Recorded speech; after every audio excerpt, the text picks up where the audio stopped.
Hi, welcome back guys. This is your friend, the Saiyan Fanfics, back with the amazing fanfiction. This is the series of What If Deku Got Gamer Quirk by Mischievous God. Now before starting, please give this video a like and subscribe to the channel if you want more videos like this. Now let's get into the fanfic. If someone had told me that I was going to meet, be saved by, and subsequently be offered the quirk of the world's #1 hero, then I would ask them what they took before calling for an ambulance as quickly as possible. Such a thing was an impossibility, right? Well, that was until it happened. And said greatest hero was also terminally ill and on the verge of retirement. Did I mention that? Well, he is, and he chose me to be his successor. Me, a quirkless nobody who was just at the right place at the right time. Honestly, it felt like a dream, one that I never wanted to wake up from. Well, I did wake up the next day, but what awaited me just made me question my sanity and lucidity even more. Welcome to the game of life. That message appeared over my head after I opened my eyes. A green text box, reminiscent of a computer game. I lay there frozen and thought up explanations. Okay, someone is either pulling a prank on me with their quirk, I've finally gone insane, or I accidentally took something and it only started to kick in now. I don't know which one's worse. Standing up, I noticed that the screen seems to follow me around. I also noticed that there was a small, white arrow on the bottom right corner. Seeing that I had nothing to lose, I pushed the arrow.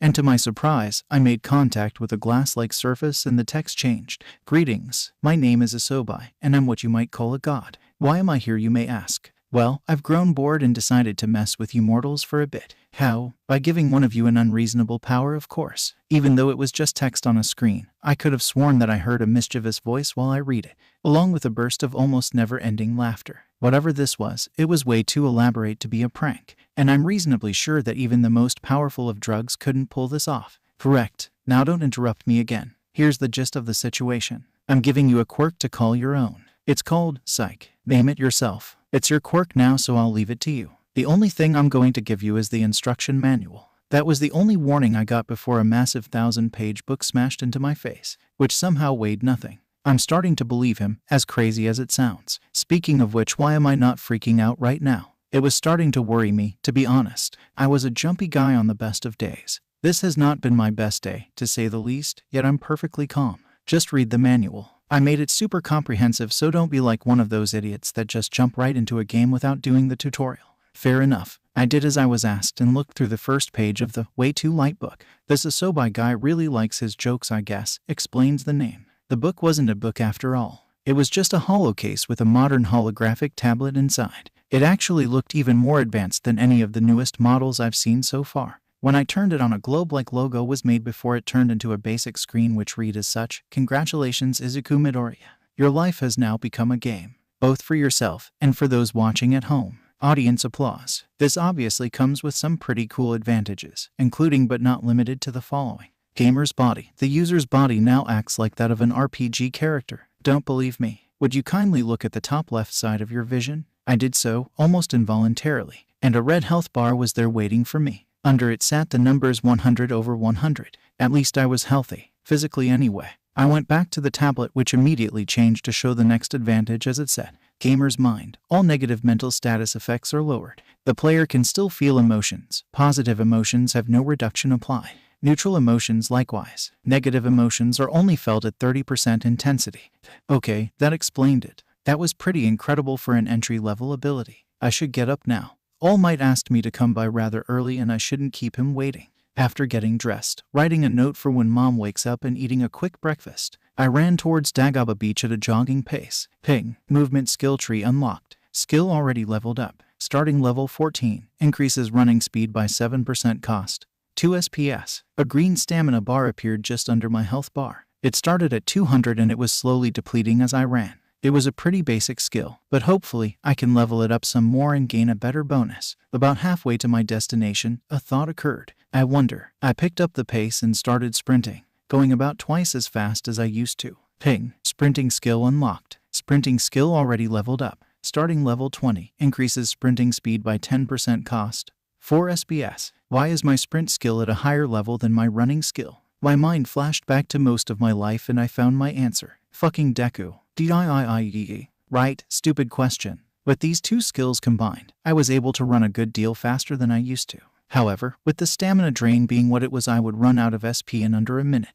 I decided to keep going like this until my stamina ran out. I then started walking until the meter fully replenished. Rinse and repeat for the hour that it took me to arrive at the beach. Young Midoriya. You're early, was I? I looked at my wristwatch and confirmed it. I was a half hour early and I didn't even notice it.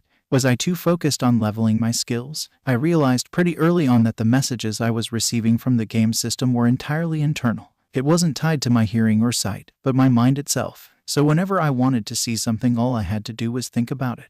N+2, Wise +1, running LV20, increases running speed by 10%, stamina cost, 1 SPS. Sprinting LV25, increases sprinting speed by 12.5%, stamina cost 3. 5 SPS. If the bonuses are any indicator, each level increases the bonuses by 0.5% and every 5 levels subtracts 5 SPS from the cost. Now the only question is, what is the level cap? And those stat bonuses? I need to study that manual the moment I get home. Good, it shows that you're serious about this. Now we can begin your training to make you a suitable vessel for my quirk. I thought he said I was already worthy. Maybe he means my physical body. It would make sense, I guess. I look down at my rather scrawny body. I understand. Where do I start? He smiles at that and points at a heap of garbage a few meters away. For the next 10 months, you will be pulling trash from this beach and moving it to the local recycling site. Most of the stuff here is broken metal junk, so it would be a waste to just dump it all. I want this beach spotless by the time UAS entrance exams begin. If I was my old self, I might have gawked at him and deemed the task impossible. But with Gamer's mind, I just saw a new objective, and I was more than determined enough to try. I nodded at him and got to work. All Might POV. Wow, he didn't even question it. The kid's got determination, I'll give him that. He whispered to himself, shivering slightly at Izuku's determined face. I know I made the right decision. This just proves it further. And so his new pupil's 10 months of hell began. Epic training montage. Start. 1 month in. All Might was a pretty bad teacher. Okay, that was rather blunt but no less true. He was one hell of a motivational speaker and a damn good coach. But a teacher? No. Luckily I have the gamer to fill in the gaps, I thought to myself as I lugged around 2 microwaves to a fairly large pickup truck that I dug out a few hours earlier. It turns out that it was fully operational. Did All Might know about that? It wouldn't surprise me. He was pretty sneaky when he wanted to be. Practical too. With our new transport, I was able to nearly triple my time. The nearest recycling center or dump site was several kilometers away, so this was a welcome addition. In fact, with the truck lightening my load, I managed to clear a good 15% of the beach in just the first month.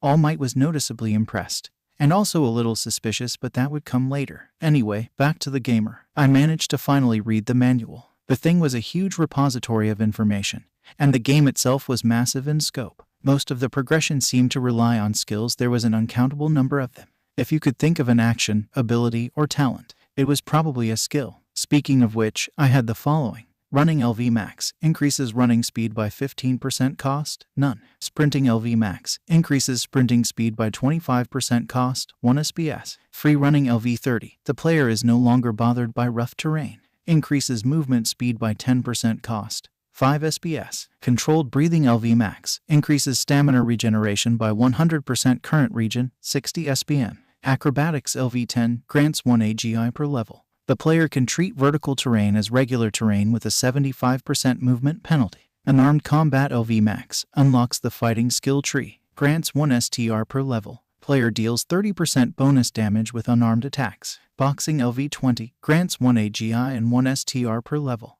The player deals 20% more damage while using boxing forms. Heavy lifting LV Max unlocks the labor skill tree, grants 1 STR and 1 N per level. It allows the player to lift objects 60% heavier than normal. Current limit, 80 kilograms. Intense studying LV Max grants 2 INT per level. Increases learning speed. While active, anything that is read, heard, or experienced will be remembered without fail. Cost, 15 SPS. These were just some of the more important skills that I've learned in the past month.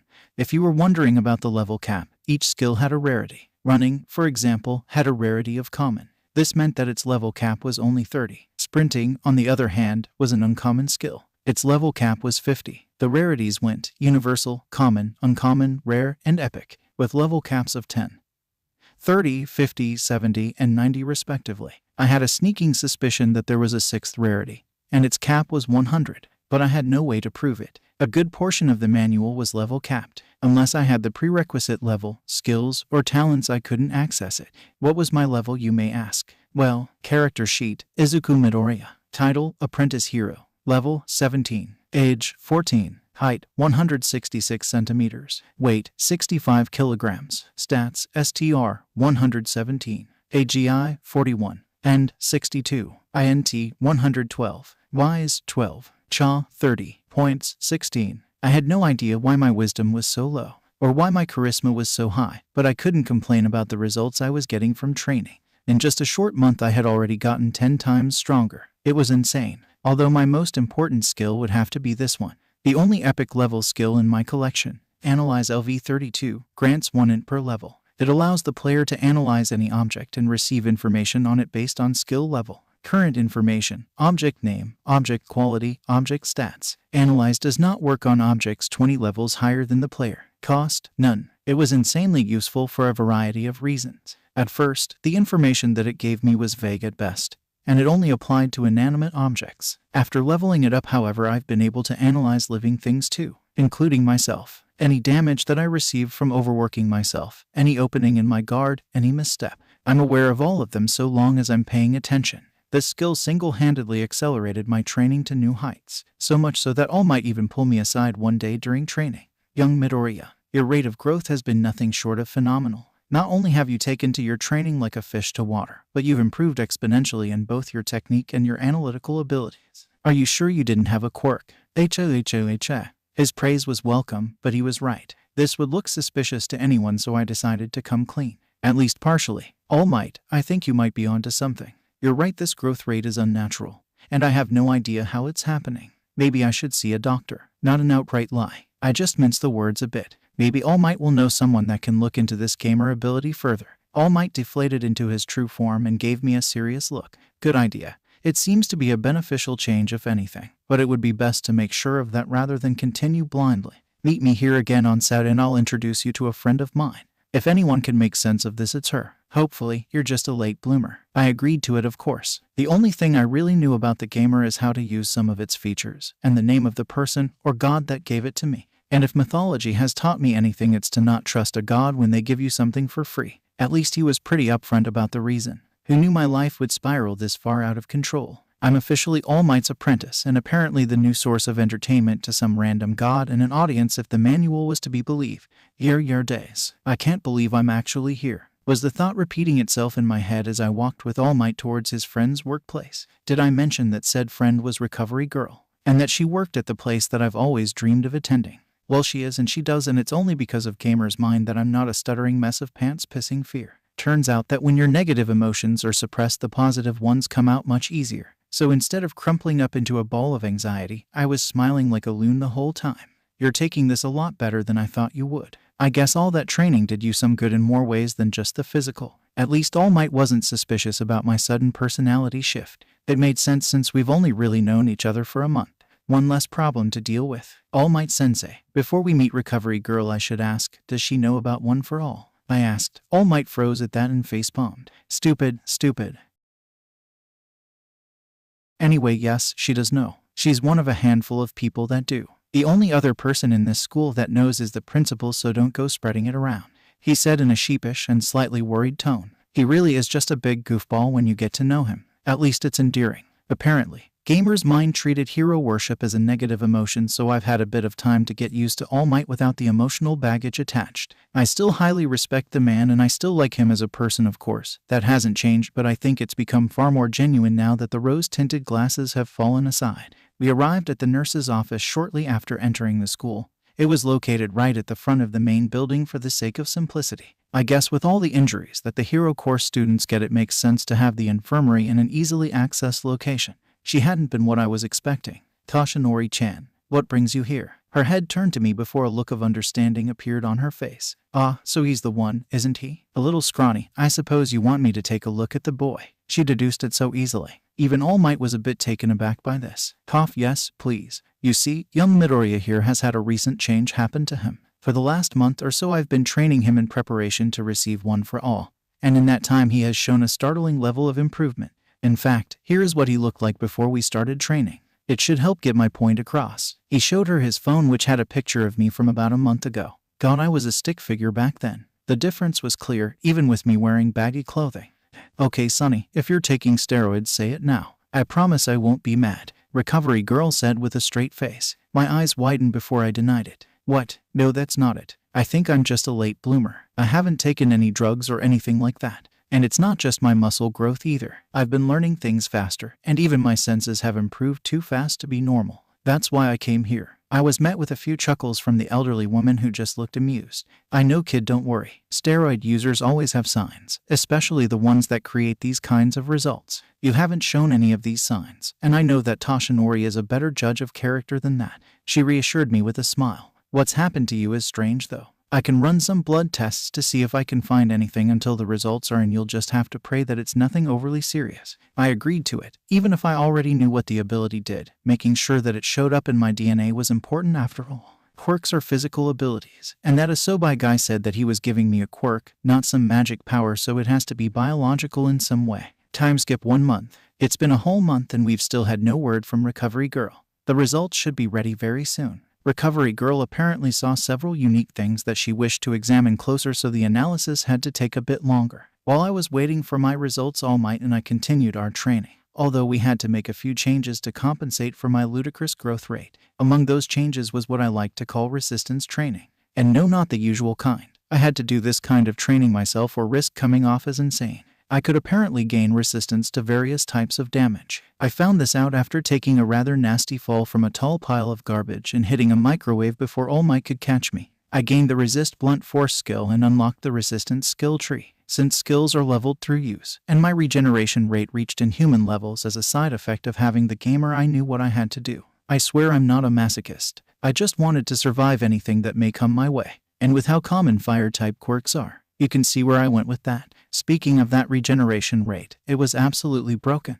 I had a total of 100 horsepower when I started. With all of the boosts to my end stat, my current health pool was sitting at a comfortable 10 horsepower per point in endurance. That wasn't the insane part though. While it was true that an average human with no enhancement type quirks had an average end score of 10, which made me a good 12 times more durable than most people, the real kicker was the natural regeneration rate. It was an unchanging 1% HP recovery rate per minute, meaning that so long as I don't get killed instantly by something, I could be fully healed from any injury in under 2 hours. Even most healing type quirks would pale in comparison, especially since my regeneration didn't seem to exhaust me in any way. For resistance training, I started out with a small lighter, a cheap one that I bought off a general store near my apartment. It hurt like crazy at first, but to my relief, I developed 2 skills instead of 1. Resist fire and dull pain. One cut the damage that I took from heat sources by a percentage, while the other dulled my sense of pain by another percentage. I still felt the sensation though. It was more like I was detached from the feeling,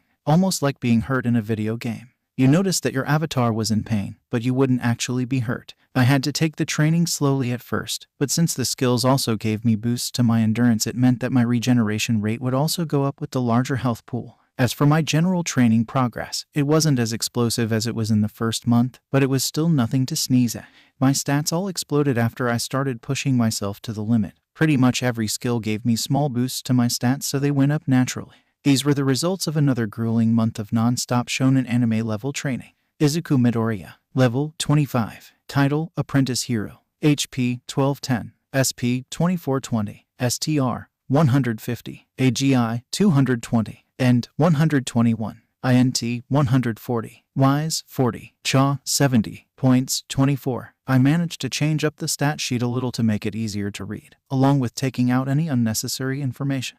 I still had no idea why my INT was capped at 140. Maybe it was my natural limit. Maybe studying only brought you so far. I'll pick up some logic puzzles or something later to see if I can improve the cap. My stats have all pretty much reached the point where I could already handle 1 for all's power without exploding. But I still wanted to finish cleaning the beach before receiving it. It just felt right. Speaking of which, I was nearly done. Only about 25% of the beach had any trash left. And it was mostly just the small stuff that could be picked up quickly compared to the huge refrigerators and whole vehicles that were there when I first started. I was actually on my way over to Dagobah before I ran into a peculiar sight. An auburn-haired girl wearing a gray hero hoodie and carrying a duffel bag was surrounded by a group of middle-aged, overweight, and frankly ugly men. How cliché can you get? Well, I can see where this is going. Might as well test out my new stats. I didn't bother sneaking up on them. With my current AGI and STR scores combined, I was pretty much a walking, talking cannonball. Not that I used that much strength to knock them out. I wasn't trying to kill them. several relatively pathetic punches to various co-spots later, and I turned around to address the girl. "Are you okay?" I asked the shocked girl who barely had time to blink before the encounter was over. She did a pretty good impression of me from a few months ago before answering, still stuttering slightly. "Why yeah, thanks for the assist. I don't think I could have handled all of them without using my quirk." "Oh, you don't have to worry about that though. I doubt they saw you and my lips are sealed." She promised to not report me. Crap, I didn't even think about that. I have a quirk now, I can't just go in like that without thinking. She's right though, none of them saw me. And I don't think she'd lie to me about keeping it secret. I gave a quick thanks to my gamer's mind for keeping my face straight as I had my mini internal freakout. "Thanks for that. I couldn't just let them gang up on you like that, so I acted. You should really be more careful, by the way. This isn't the safest neighborhood." She looked a bit sheepish at that. "I'm actually new to these parts. I moved here to be closer to my possible new school. My parents kind of jumped the gun and hooked me up with an apartment before I even took the entrance exam. Hopefully, I won't make a fool of myself and fail after all that." Ouch, someone has a bit of pressure put on them. Not that I can blame her. I was in the same position, if not even worse, considering I only had my quirk for 2 months, not to mention the whole All Might successor thing. "I'm sure you'll do fine. Worrying about it would just make it even harder. I'm also taking a pretty difficult entrance exam in a few months. But if I want to go to a place like UA, I just have to suck it up and try my best." She looked surprised when I mentioned UA and her face brightened up even more. "You're going to UA? So am I. Huh, small world. With skills like yours, I'm sure you'll make it." "Oh, I'm sorry I never introduced myself or got your name. I'm Uraka Ochako. It's a pleasure to meet you." She introduced herself with a bow. I smiled and did the same. "Midoriya Izuku, the feeling's mutual. Well, I should get going. I was heading out to train for a bit before I saw you in trouble. It would be bad if I started missing days after all." She looked like she was about to ask something but decided not to. I hate to be pushy, but with confidence issues like that it would be best to just ask. I thought before popping the question. "You look like you wanted to ask me something." She seemed surprised that I read her so easily and blushed. "Don't be afraid to do so, I don't bite. I still have a bit of time before I need to be there." She was still blushing but gathered up enough courage to ask me her question. "Would you mind if I joined you? For training, that is. Since we're both going to UA, I'll understand if you want to keep things secret from other competitors. But since you're so strong, I just wondered if you could help me out." It was Astupididasa just forge. I tap her on the shoulder to get her to stop. I could barely keep track of what she was saying, but I got the gist of it. "There's no need for you to be so nervous around me, I won't mind having someone join me for training. Since you're new around here, I'm sure you're still getting used to the area, so I'll offer to show you around if you want." Did her eyes just sparkle? Well, she definitely looked happy at least. "Thank you so much, Midoriya-kun. You're so nice." Well, that was fast. She's obviously the friendly type, if a bit shy. We walked together towards Dagaba Beach and chatted along the way. I explained that I had a trainer helping me get stronger. I wasn't too worried about her seeing All Might though. He rarely entered his muscle form while we trained anymore. He needed to conserve his energy for hero work, and I've gotten strong enough to keep myself safe for the most part. And, with my luck being what it was, I was immediately proven wrong. "Young Midoriya, I have good knee." A fully muscled up All Might yelled out before pausing. Ochako was making a pretty damn good impression of a deer in front of headlights as she froze up at the sight of the #1 hero. I was just face-palming. "Well, there goes that secret," I muttered to myself before taking All Might and dragging him towards a particularly large garbage pile while apologizing to Ochako, saying that I needed to talk to him alone. "Okay, we can still salvage this. She doesn't know about your true form, so just stay like that for a bit longer. We can say that I was being trained by you because our quirks are kind of similar and you took an interest in it after I mentioned that I wanted to attend UA." He gave me a thumbs up, approving of the plan. "Good idea, young Midoriya, but I still need to talk to you later. Recovery girl finally made a breakthrough with your blood and she wants to talk to you at your earliest convenience. Try to meet me here next Wednesday. That will be a day off of training so that we can do some more tests that she recommended." After I agreed to it, we walked back to the still stunned Ochako. "Sorry about that. All Might Sensei had some private information to tell me that I wasn't very comfortable sharing. He's my trainer, if you were wondering. Sorry for not telling you ahead of time, I kinda forgot. He won't be here today, so it's just us for now." That seemed to break her out of her funk as she nodded quickly and then took out a piece of paper from the bag she was carrying. "I'm sorry for springing this on you, All Might-san, but can I have your autograph?" "Right, #1 hero. I should have expected that." Luckily, All Might is a pretty good sport when it comes to this, and he gave her the autograph without much issue. "Have fun, you two. I have some important business to get to, so I'll be off." And with that, he leaped up into the air and disappeared into the horizon. Now that that's over, I still have one problem left to solve. I can't believe you're being trained by All Might himself. You really are amazing. This was going to take a while to explain. Hopefully, she'll be too tired by the end of the day to question exactly how I became All Might's student or the actual extent of our relationship. Year days. This is going to be a long week, I can already tell. Having Uraraka-san as a training buddy was an interesting experience, to say the least. Her quirk in particular was pretty unique. She could negate the effects of the force of gravity of any object she touched, an ability that I was very interested in learning more about, although I think I made it a bit too obvious. The poor girl was left blushing up a storm as I praised her quirk for being amazing and asked her to show me her hands so that I could analyze them, since skill worked better the more specific the thing you were analyzing was. Analyzing a person got me some vague information as well as stats. Analyzing a person's features got me much more. Normally I would have shrugged off Uraraka's reactions as just being shy, but the way she acted around others while I showed her around town gave me the opposite impression. She was very extroverted and talked openly, even with complete strangers. Was she afraid of me? Did she think she owed me anything? I didn't get my answer until I went home that day. Normally I didn't pay any attention to my looks, I just wasn't that type of guy. But if something about me made others afraid, I had to see it for myself. Imagine my surprise when I noticed that I turned into a fucking bishonen since the last time I saw a mirror. So that's what a high-cha stat does. I don't know whether to be happy with this or not. Now that I think about it, I talked to Uraraka-san much easier than I normally would have.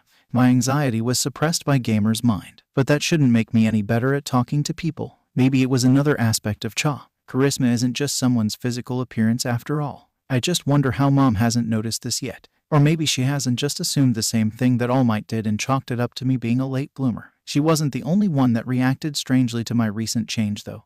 Ever since my training started to show its results, Kaken has been avoiding me like the plague. Speaking of my training, it was essentially over. The beach was almost fully clean and I only needed another day or two before my job was done. My new friendship with Uraraka was something that put a smile on my face though. I never really had many friends in junior high. Being the quirkless kid almost guaranteed that, so this was a nice change of pace from Kaken's idea of friendship. As for my medical test results, they were interesting, to say the least. I was perfectly healthy as far as the normal stuff went. Almost too healthy was how Recovery Girl put it. Apparently, my cells were quite resilient to damage. So long as at least one of them were left alive, they would just multiply and grow back to their original numbers from when they were drawn.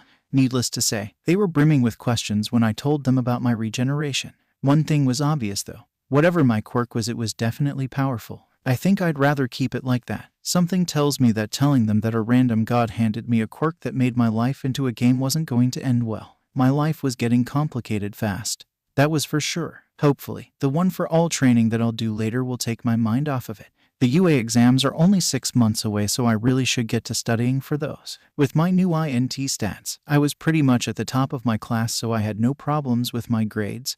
But who knows, the written exam might have a few surprises. Oh, who am I kidding, I just need a distraction right now. I took out my phone and messaged Uraraka to see if she wanted to hang out. We usually just met up for training and the occasional pass around the city to get her used to it. But we never actually spent a day together as friends. Hello, Midoriya-kun. Did you need anything? She answered shortly after I called. I guess she must be pretty bored too, living all alone. I was just wondering if you had any plans today. I was pretty bored, so I wanted to ask if you wanted to hang out, I asked, getting an immediate, nearly ear-piercing reply. Yes, I mean, sure. Is Dagaba Beach 20 minutes from now a good time? She asked. I thought about it for a bit and decided that it would be fine. Sure, I'll be there. I just have to get dressed and tell Mom that I'll be out for the day. See ya. After that call, I got dressed and told Mom that I was going to hang out with Uraraka for a bit. She seemed pretty excited by that. I had told her about Uraraka back when she first joined me for training. Have fun, Izuku. Just don't do anything I wouldn't do.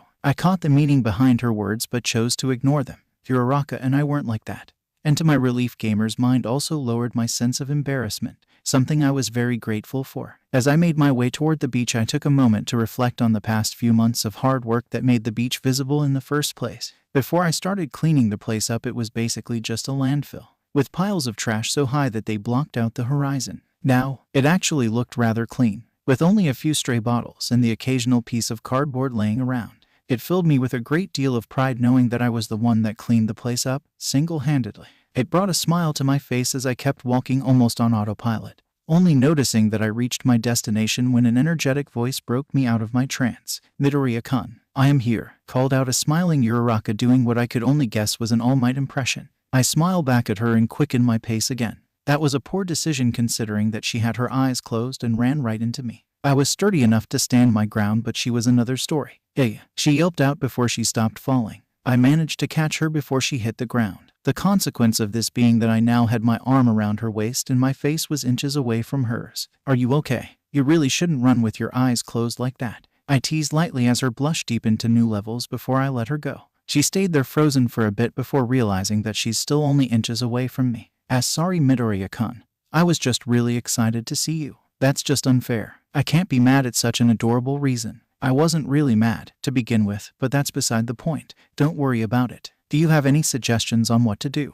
Honestly, I decided to do this on a whim, so I had no real idea of what to kill time with. I admitted sheepishly. Ochako looked caught off guard, probably having even less of a plan than myself, but ended up suggesting a pretty good idea. How about we take a walk in the nearby park? I still don't know the city very well, and I don't have much money to spare. Sorry if it's too boring. There's that shyness again. For a different reason this time though. Don't worry about it, Uraraka-san. I could use a relaxing walk with good company. No need for anything fancy. With that said, we headed out for our walk, talking to each other along the way, specifically about what we were going to do once we passed the entrance exam.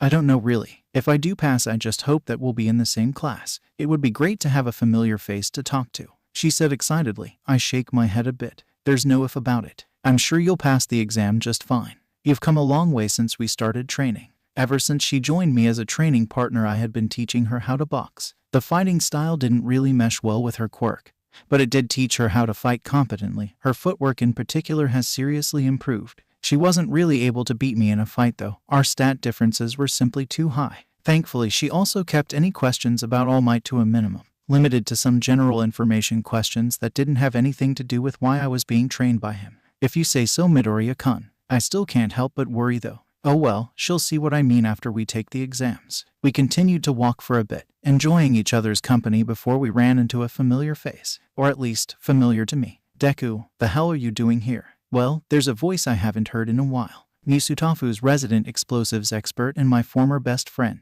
Kaken, how's it been? I haven't seen you in months. I was honestly getting worried. Kaken wasn't usually this reclusive. He was usually the opposite in fact. Maybe I didn't want to see you. Ever thought about that? I still don't owe you shit, understand? And what's with round face over there? You finally got a girlfriend or something? I don't know what I expected, to be honest. This was just classic Kaken. I mean not high. Uraraka tried to stammer out, but she wasn't quite used to Kaken's personality, so she was still too stunned to properly deny anything. I decided to step in. I knew better than most how much patience one needed when dealing with Kaken.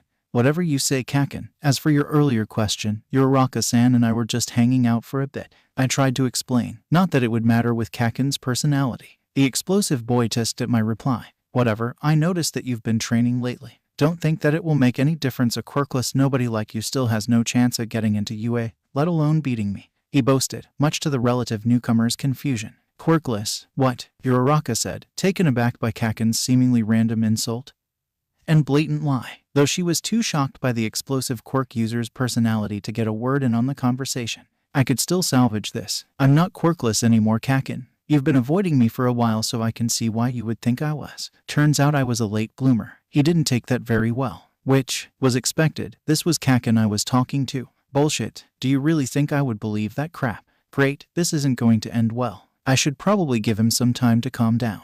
Believe whatever you want to, Kaken. I'll be able to show you it when entrance exams come around. I suggest that you train up for that, otherwise I might just surpass you. Until then, I say before walking off with Uraraka following along, not wanting to stay close to the fuming Kaken any longer. What was with that guy? He seemed really mad at you, or just mad in general. And why did he call me round face? She was especially offended by that last comment. He refers to people with insulting nicknames for the most part. As for the anger, it's just who he is. Sorry about that. I apologized for my childhood friend's behavior. It's okay, Midoriya-kun. By the way, why didn't you deny it when he called me your girlfriend? She asked shyly. I froze at that. Oh crap, I forgot about that. Hopefully, she wouldn't be too mad. Sorry about that, Uraraka-san. I barely noticed when he said it.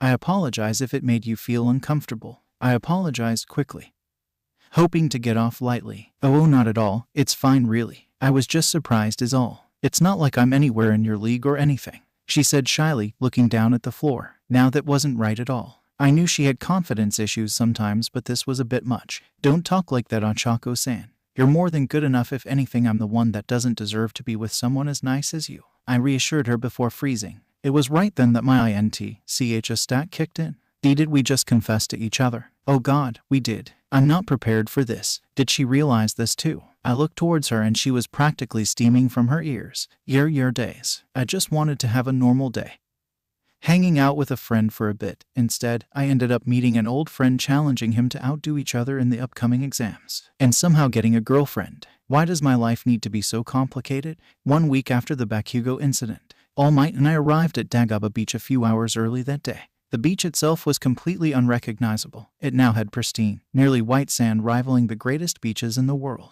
Not a speck of trash or dirt could be seen, and the two of us just stood there, admiring the finished product. Young Midoriya, I can't even begin to tell you how proud I am. Originally, I had expected this to take the full 10 months to complete, and even then I wasn't too sure that you could pull it off. But this, you've completely surpassed my expectations. It is time. He plucked a hair from his head and held it out to me. Eat this. Hey, this wasn't how I expected this to go at all. Okay, listen, you need to take in my DNA somehow, and this just seemed like the least disgusting way to go about it. It's even more awkward for me if that helps. I honestly should have expected this. Every power came with a catch. Let's just get this over with. I swallowed the hair and chugged some water to make sure that it didn't come back up. Afterward, I didn't really feel any different. I guess I needed to digest it first. While the power gets settled, why don't we spar for a bit? It should get the blood pumping and boost your metabolism a bit, All Might suggests with his ever-present grin. This was going to be painful. All Might didn't quite know the meaning of holding back. After a few months of training, I was actually rather strong, though that meant nothing against such an overwhelming opponent. We started off lightly at first, moving at normal speeds while practicing our boxing for a bit. All Might was a bit rusty with it since most people couldn't stand his basic punches, while I was still a relative novice at the discipline. Boxing LV 35. Player deals 35% increased damage while using boxing forms. Not bad, young Midoriya. You've come a long way since I taught you the basics. That quirk of yours really is something. Let's take it up a notch. And a notch he rose. Well, a couple. Aw, crap baskets. Yeah, I was smashed through the air right into the wall that separates the beach from the rest of the city. Minus 810. Yeah, no matter how high my dull pain level was, losing over 2/3 of my health hurt. Ping. Dull pain has leveled up 4x. Blunt force resistance has leveled up 8x. Though those notifications did bring a smile to my face. Is this a bad time? Ochako piped up from the stairs leading down to the beach. She was there to see me hit the wall but nothing else. Deku-kun, are you okay? Why are you smiling? I just gave her a thumbs up before my body fell out of the small crater that was made with it. I landed on my face. Thankfully, the pristine sand I made broke my fall. I'm good. It looked a lot worse than it was, I say before standing up on a broken leg. Okay, it might be as bad as it looks. Don't worry though, the leg should fix itself in an hour or so. All Might looked sheepish for taking it too far. He got a bit too worked up after seeing how far I had come, I guess. Only you could shrug off a punch from All Might and a broken leg as if it were nothing. Sometimes I wonder if you enjoy it, Ochako said in a questioning tone. I gaped a little at that. I don't give that impression, do I? Oh, of course not. I'm just happy that I can even stand on the same ground as him. I would have never dreamed of taking a punch from All Might a year ago. I mean, come on. Who wouldn't smile at that kind of growth? That seemed to satisfy them for now. After I recovered, we trained with each other for a bit. All Might with myself before I sparred with Ochako for a bit. We've come a long way since making it official a week ago. We call each other by our first names, of course, and I've even trusted her with a few of my secrets. Not one for all, that wasn't really mine to tell, but I did tell her a bit about the gamer. I didn't tell her about Asobi, but as far as the mechanics go, she does know about skills and levels, including just how quickly I could improve them. She took that far better than I thought she would. You just keep proving me right. No matter what you say, you're amazing, Deku-kun. Imagine my surprise when she called me by that nickname. I asked her why and she said that she liked the name, that it sounded like the word Deku, to never give up. I was shocked at first but accepted it in the end. I was never going to get away from that name, especially since Kaken was attending UA. Might as well turn it into something positive. Ping. New skill 1 for all acquired. This skill is the culmination of 2 separate skills. Power stockpile acquired. Quirk inheritance acquired. These skills unlock the Quirk skill tree. 1 for all of E1 allows the player to pass on this skill, along with the skill power stockpile, to another person. Current max output without damage 1%. Limit can be temporarily released at the cost of the player's health. Cost 10 horsepower per percent used above the limit, per limb. I'll take 990 damage from just a single use of this at max power. Yikes, gotta level this one quickly then. Power stockpile LV max. This skill allows the player to stockpile power throughout their lifetime. The human body can only handle so much power, however, so there is a limit. A previous user has found this limit. Okay, so much for being stronger than All Might. Although with the gamer I probably have other avenues for that. Now for that final skill. Quirk Inheritance LVN. This skill allows the player to inherit the quirks of others via the consumption of a willing target's DNA.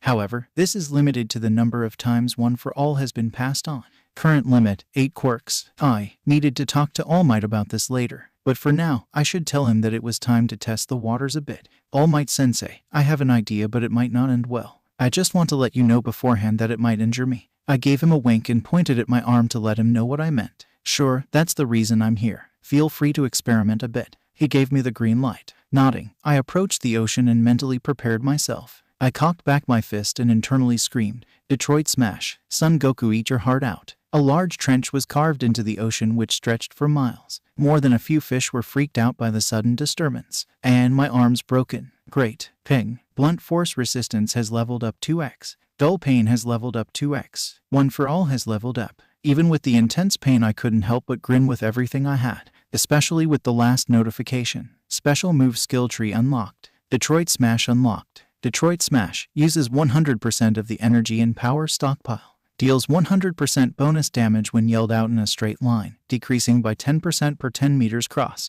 Cost, HP associated with using one for all, plus 100 stamina per use. You're really not helping your case with that smile, Deku-kun. I'm pretty sure that arm is broken. A worried Ochako teased me. I didn't really care though, my inner nerd just realized something. I just did the fucking Detroit Smash. This was a good day. Time skip day of the exam. Are you ready, Ochako-chan? This is it, I asked as we walked towards the entrance of UA. Normally I'd be gawking right now, but I was lucky enough to already visit here once before. I hope I am, but there's no point second guessing myself now, I guess. She answered, shaking a bit in anticipation but otherwise confident in herself. Too true. Now let's go before the eye was cut off by a familiar voice. Out of my way, Deku. Before I blow you to bits, Bakugou said, much calmer than he usually was. He probably just didn't want to get singled out too early. Good luck to you too, Kaken. I quip, which he ignored in favor of walking towards the entrance. So much for friendly competition. Anyway, he's right, we should get going before the written test starts. We did just that, and let me tell you, an INT stat of 140 along with skills that improve studying makes most tests a piece of cake.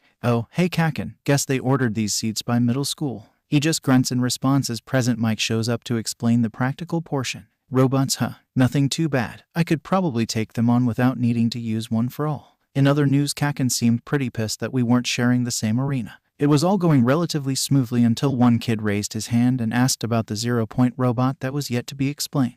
Yeesh, someone's tense. I guess I can't blame him. This is the UA exams after all. Although something about that guy seems familiar. His face and hair in particular. We headed out to our respective arenas where I came across yet another familiar face. Ochako-chan, nice to see that we're in the same area. I call out to her and she returns the favor. Deku-kun. I don't know whether to be happy or nervous that we're in the same group. I'll have a hard enough time getting points without a powerhouse like you around. She pouted a bit. I just laughed it off and encouraged her to do her best. Excuse me, but shouldn't you be taking things more seriously? This is UA, not some social environment. The guy from earlier scolded us, which was fair, I guess. We are causing a bit of a scene, weren't we? Wait a minute, those legs. I knew it. Oh, sorry about that. I gotta say though, I'm surprised to see a relative of Ingenium here. Then again, I really shouldn't be. I say sheepishly while Ida's eyes widen. How did he started before being cut off by a loud begin.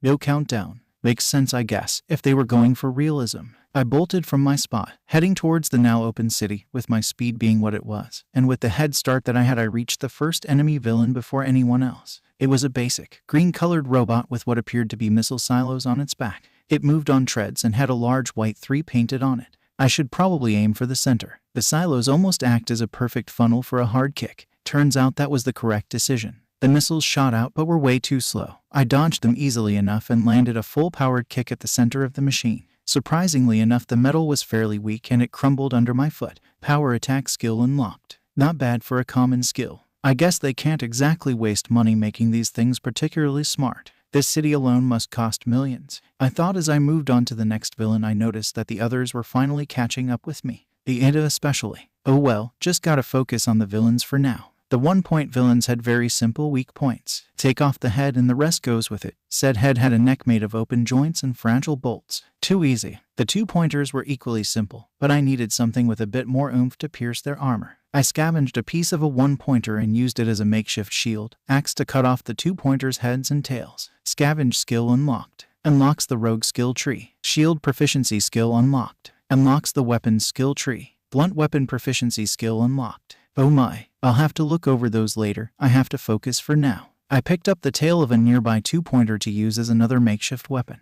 Even if I couldn't pay attention to the messages now, I could at least roll with them. Whip proficiency skill unlocked. I smirk at that, not reading the full description just yet. At this point, I lost count of the points I got and just kept going at full speed, not really tiring since my stamina was fairly high. Eventually, the area dried up as the villains became suspiciously few in number. That can't be good. I have a bad feeling. Suddenly the ground shook as a 10-story tall monstrosity made its appearance. Oh, so that's the 0-pointer. Thwomp indeed. I was about to turn the other way and run before I heard a yelp of pain. My head snapped back and I saw Ochako there, under a pile of rubble, hurt, most likely with a broken ankle. I didn't even think about what to do next. I rushed at the 0-pointer at full speed and made a 100% jump with one for all. Both of my legs were broken, but it didn't matter. The pain was going to fuel what I was going to do next. Detroit smash, and it was over just like that. The robot's head caved in and the whole body rocked back from the force of my punch. I had a full second to admire my work before gravity decided to do its job. Luckily, my girlfriend could tell gravity to fuck off, so I survived the landing.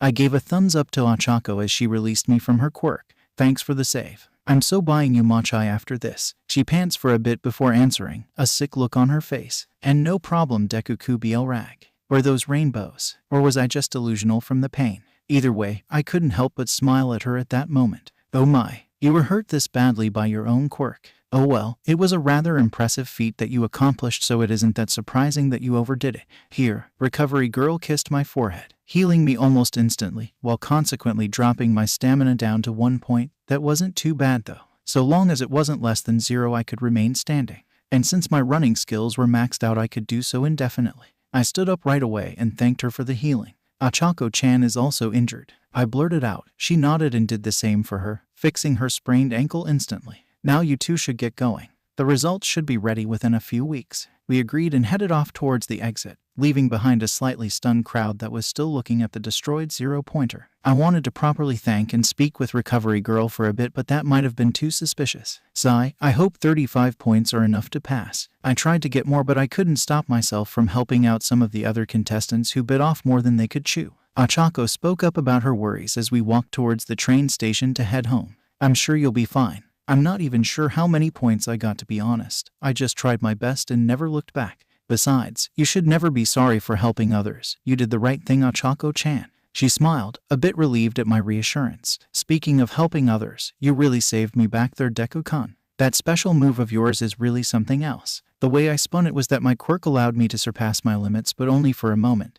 And even then it caused me a lot of damage. It seemed like a decent explanation at the time. I'm sure I'll be able to tell her the truth soon. She gained a mischievous smirk. I think that you deserve a reward for saving me. In fact, I'll do it right now. She took me by surprise and landed a kiss right on my lips. Best reward ever. I'm buying her seconds. After a few more seconds to ourselves, we realized that we were in public. Whatever. Embarrassment could take a back seat for now. Today was a very good day, it would seem. As promised, all of Izuku's latest skills will be shown here. OFA, Quirk Inheritance, and Power Stockpile were exceptions to the rule due to their relevance. Power Attack skill unlocked. Power Attack LV15. Deals 150% bonus damage on any basic attack. Costs 5 stamina per use, plus 1 N per level. Putting everything you have into a powerful blow, pretty common. Scavenge LV5, an active skill. The player has a 5% chance to acquire a useful item from any nearby source after use. Cost 3 SP per use, plus 1 Wise per level. The ability to find or make something useful out of seemingly useless materials. A somewhat rare and useful trait. It takes an inquisitive, resourceful mind, or tons of experience to pull off.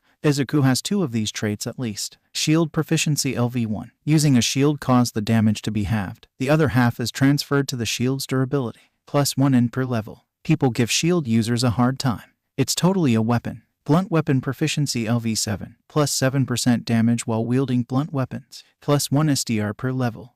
Hitting someone over the head with a heavy, blunt object. A species-wide pastime and a very common skill. Babies do it all the time, in fact. Whip proficiency LV1. Increases damage dealt with whips by 1% plus 1 AGI, plus 1 chopper level. Kinky, also a rare weapon to find out in the wild. It takes a significant degree of skill not to hurt yourself with one. The relative obscurity of this weapon makes it even more deadly. This is some good mochi. As promised, the day after our exams I took Ochako out to eat some of her favorite sweet, my charge, of course. It really is. The green tea mochi, in particular, is fantastic. It was surprisingly cheap too. At least it was now that I had unlocked what had to be the gamer's greatest feature. Okay, I was exaggerating, but it was still pretty neat. It allowed me to convert any item that I found into whatever currency I wanted based on its game-given value. It only worked on items that I owned though. And according to the game guide, it didn't work in combat, so most of my ideas for it went out the drain. It was still ridiculously useful though. For added convenience, I had a basic inventory system of sorts. Whenever an object was converted into money, it was stored in a pocket dimension that I had access to.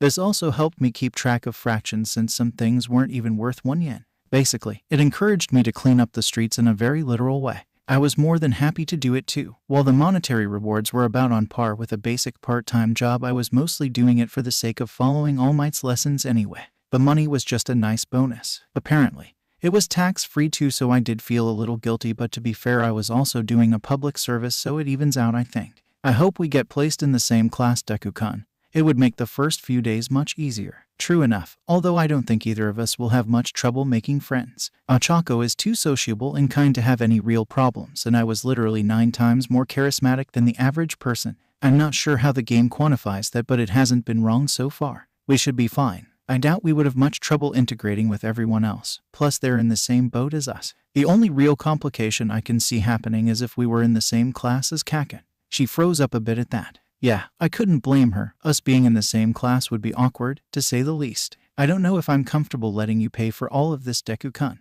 Are you sure it's okay? This was the 3rd time she asked that. I just sighed with slight exasperation. Ochako-chan, for the last time, it's fine. Let me treat my girlfriend once in a while. Think of it as a reward for doing your best yesterday. She seemed to accept that. For now. Okay, but I'm still going to pay you back later. She wasn't budging on that one. Still, I gotta say, having some mochi with you is one of the better rewards I could think of.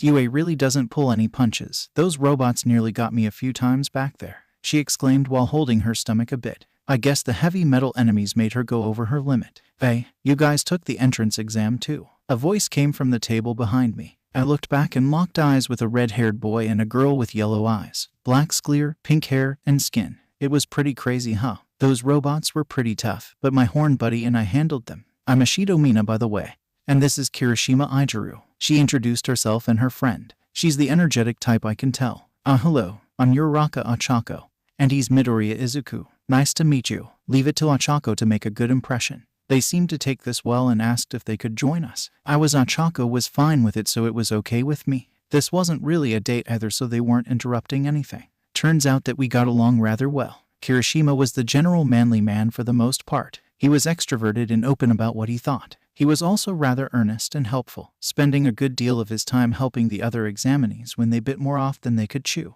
Mina was similar but a lot more mischievous. She was the fun-loving sort, not afraid to speak her mind or tease people when they make it too easy, as we found out when she started teasing us over our relationship.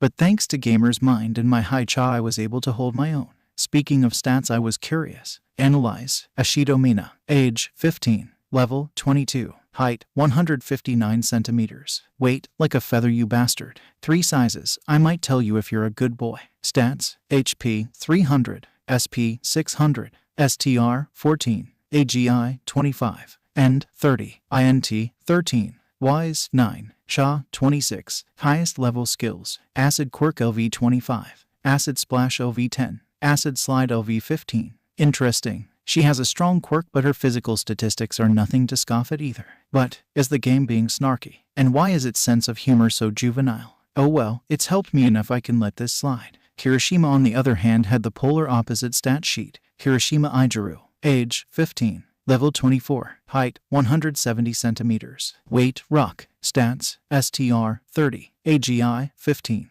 End, 40. INT, 16. Wise, 12. Sha, 21. Highest level skills. Hardening LV 15. User's body hardens into a stone-like consistency. Doubles user's current STR and quadruples end. Heavy lifting LV max. Boxing LV 25. Kirishima was a strength and endurance type. His quirk was pretty common. Hardening quirks had a pretty wide spectrum of usefulness, but to have it quadruple his endurance was quite something, and it was still a pretty low level, so it should get much stronger in the future. We spent a bit of time talking amongst ourselves, slowly getting to know each other. It was good to know that we potentially made some friends before even making it to UA. Hopefully they both pass, and if we're lucky we'll all be in the same class. Then again, what are the odds of that? How do you guys think you did? I got 39 points, so I think I'm pretty safe. Ashido-san got 28 points, so if I did particularly well then she should be fine too. Not bad. If Ochako was the average then these two should be relatively fine. That's really good, Kirishima-san. I only got 35 points myself. I'm sure Ashido-san should pass too. Well, there goes a complete 180 on her confidence. I guess when other people get similar scores to her, it boosts her confidence a bit. Really, that's a relief, to be honest. Hey Midoriya-san, how many points did you get? I grew a bit sheepish at that. Honestly, I have no idea. I lost count after the first 20. Who knew that fighting robots would be so fun? I finally had a chance to cut loose without hurting anyone, or getting myself implanted into the nearest wall. I may be a little sour about that. Hey, really? I guess that makes sense. It was pretty chaotic, and counting your points wouldn't really help do anything except make you nervous. Kirishima commented, understanding why I would lose track so easily. It's getting pretty late. We should get going. See you guys at UA. It was about 6 p.m. already, a bit late to be out. As we said our goodbyes, the girls got the idea to exchange numbers to see if we could meet up later. Although they lived in another prefecture, so it would be tough to see each other outside of school. I'd call this a good day overall, although there was one thing that unnerved me. Ever since I finished the entrance exam, I haven't been able to contact All Might at all. Now, this wasn't completely surprising. He was a busy man, and there was possible that he simply found work somewhere that needed him to keep quiet. Hopefully, he'll be finished with that work soon enough. I want to thank him personally for everything he did for me. 3 weeks later, it was time. Ochako and I decided to open our letters together once we got them. As luck would have it, UA's postal system was on point and we both got them at the same time. We chose to do it at my house since she lived alone in an apartment. Plus, Mom wanted to meet her for a long while now. Mom, we're here. I called out to her. Ochako was behind me as we walked in, UA letters in hand. Welcome back, Izuku. You must be Uraraka-san. Izuku has told me so much about you. It's a pleasure to meet you. She gave a slight bow of acknowledgement which got Ochako a bit nervous. Oh, likewise, Midoriya-san. Ochako responded with a slightly deeper than average bow. Mom was having none of that though. Oh, nonsense. Just call me Inko. With how close you are with my Izuku, we're practically family. Yeah, Mom was pretty ecstatic when she found out that I had a girlfriend, to the point that I worried over how she would react if she met Ochako. Thankfully, her enthusiasm has lowered slightly since then, so it wasn't as bad as it could have been. Okay. Thank you, Inko-san. We should open our letters now. I'll be honest, I'm still a little nervous. I shook my head a bit, but she was right. We should get it over with. It was decided that we would do hers first since she was the guest of honor. Apparently, UA liked to go all out with their acceptance letters, as a hologram projector of all things was inside the envelope. To our collective shock, All Might of all people was the one to appear. I am here as a projection. He introduced himself in his usual over-the-top fashion. Sorry for now keeping in contact with you and young Midoriya, but with great power comes a great deal of paperwork. You're looking at the newest member of UAS faculty, he announced to our shock and our near immediate amusement, as All Might was reprimanded for showboating and taking too long. Well, it's time for your results. You passed the written exam quite easily with a score of 92%. It's rather commendable and would already guarantee you a spot in UAS general course. Of course, that's not what you're here for. You earned a substantial 35 villain points during the exams. Good job. However, that is not enough to pass in and of itself. I'm sorry. Ochako was close to crying at that. I'm pretty sure that me hugging her was the only thing that was keeping her together. That is, if we were only counting villain points. It continued to our confusion. You see, we at UA acknowledge that there is more to hero work than just taking down the bad guys. As such, a group of judges watches over the exams and award points according to how you helped others during the exams. Hero points. Uraraka-san have earned a whopping 45 hero points, giving you a total of 80 points. Congratulations, you passed with flying colors. I'm going to punch him in the face the next time I see him. I promised out loud. That was a low blow he tried to pull there. Ochako seemed to panic when I said that while Mom was in full agreement.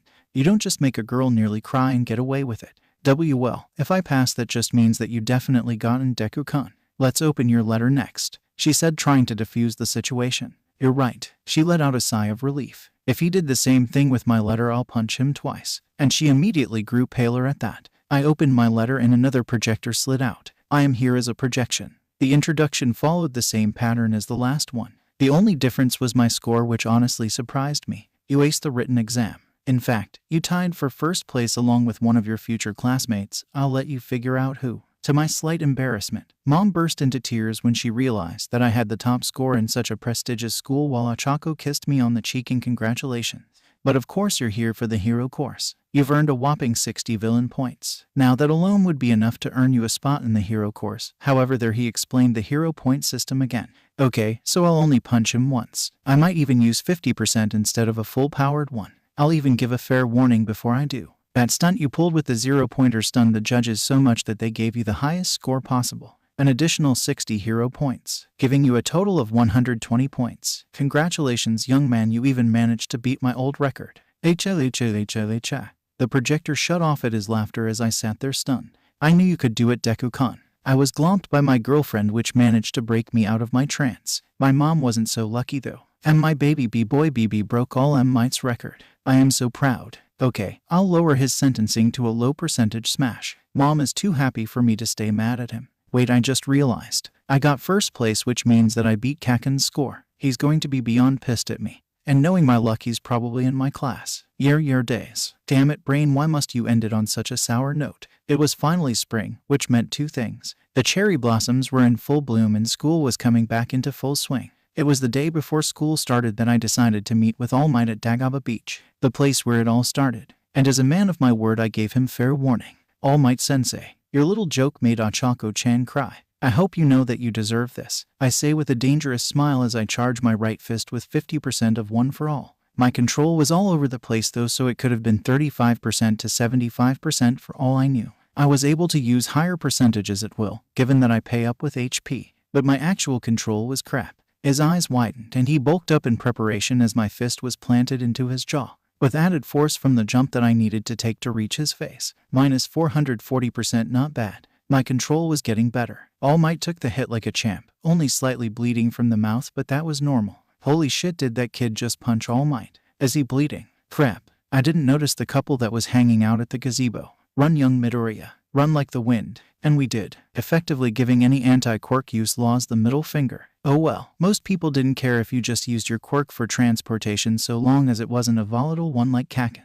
Okay, not my best decision. In my defense, that was a low blow on your part. Yeah, needless to say, our speed was more than enough to outrun the prying eyes of the public. All Might just looked sheepish as I lightly glared at him. Sorry about that, young Midoriya, I didn't think about young Uraraka's feelings on the matter. Oh, on a lighter note, I just wanted to tell you how proud I was of your performance. You barely even used One for All back there. That quirk of yours is really something. I'm not gonna lie, being praised by the #1 hero was still so surreal. In a good way, of course. Have you thought of a name for it yet? The government is only going to wait so long before they demand an update to your quirk status. He was right. I've been holding off on that to brainstorm ways that I could combine what my quirk does without giving away its true nature. It was more difficult than you might think, but in the end, I think I summed it up best with ultimate adaptation. My quirk allows my body and mind to adapt and improve at an insane rate. And with enough time and effort, I can even copy other quirks up to a limit. That last bit was to explain away the quirks that I would eventually inherit.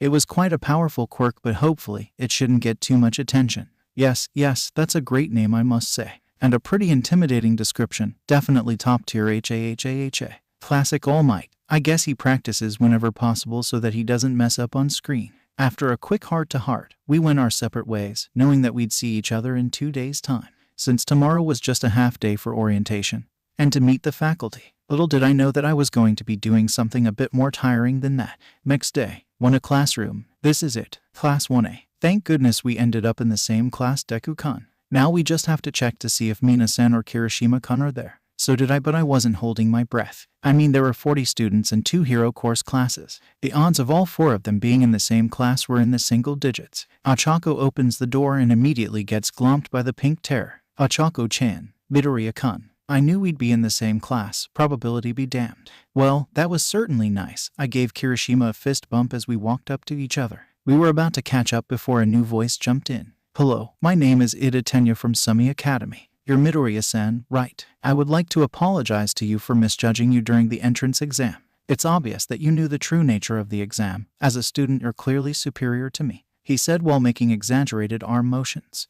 True nature, he's got it all wrong. Although I have to ask, how did you know that I was related to Ingenium? Oh, he looked pretty surprised when I said that and was interrupted before he could ask me something. I give him a sheepish smile before I explained, the rest of the class paying attention now. Well, at first I just noticed how familiar you looked in general. The blue hair and such. But what really gave it away was your quirk. The engine quirk is pretty famous after all. It really wasn't all that hard. As a hero otaku, I would be ashamed if I didn't notice. Impressive. I'd expect no less from you, Midoriya-san. He praised. I held up a hand though, although I should correct you on one thing. I had no idea about the hero point system. I just took the test blind like everyone else. But when I saw Ochako-chan being attacked by that 0-pointer, I couldn't just ignore it. I did it in the heat of the moment, that's all. To my surprise, his smile only grew at my explanation. Even better, it shows that you have the true essence of a hero, just like what the test was designed to bring out. Truly, I have a long way to go before I can reach your level. Well, he was certainly spirited.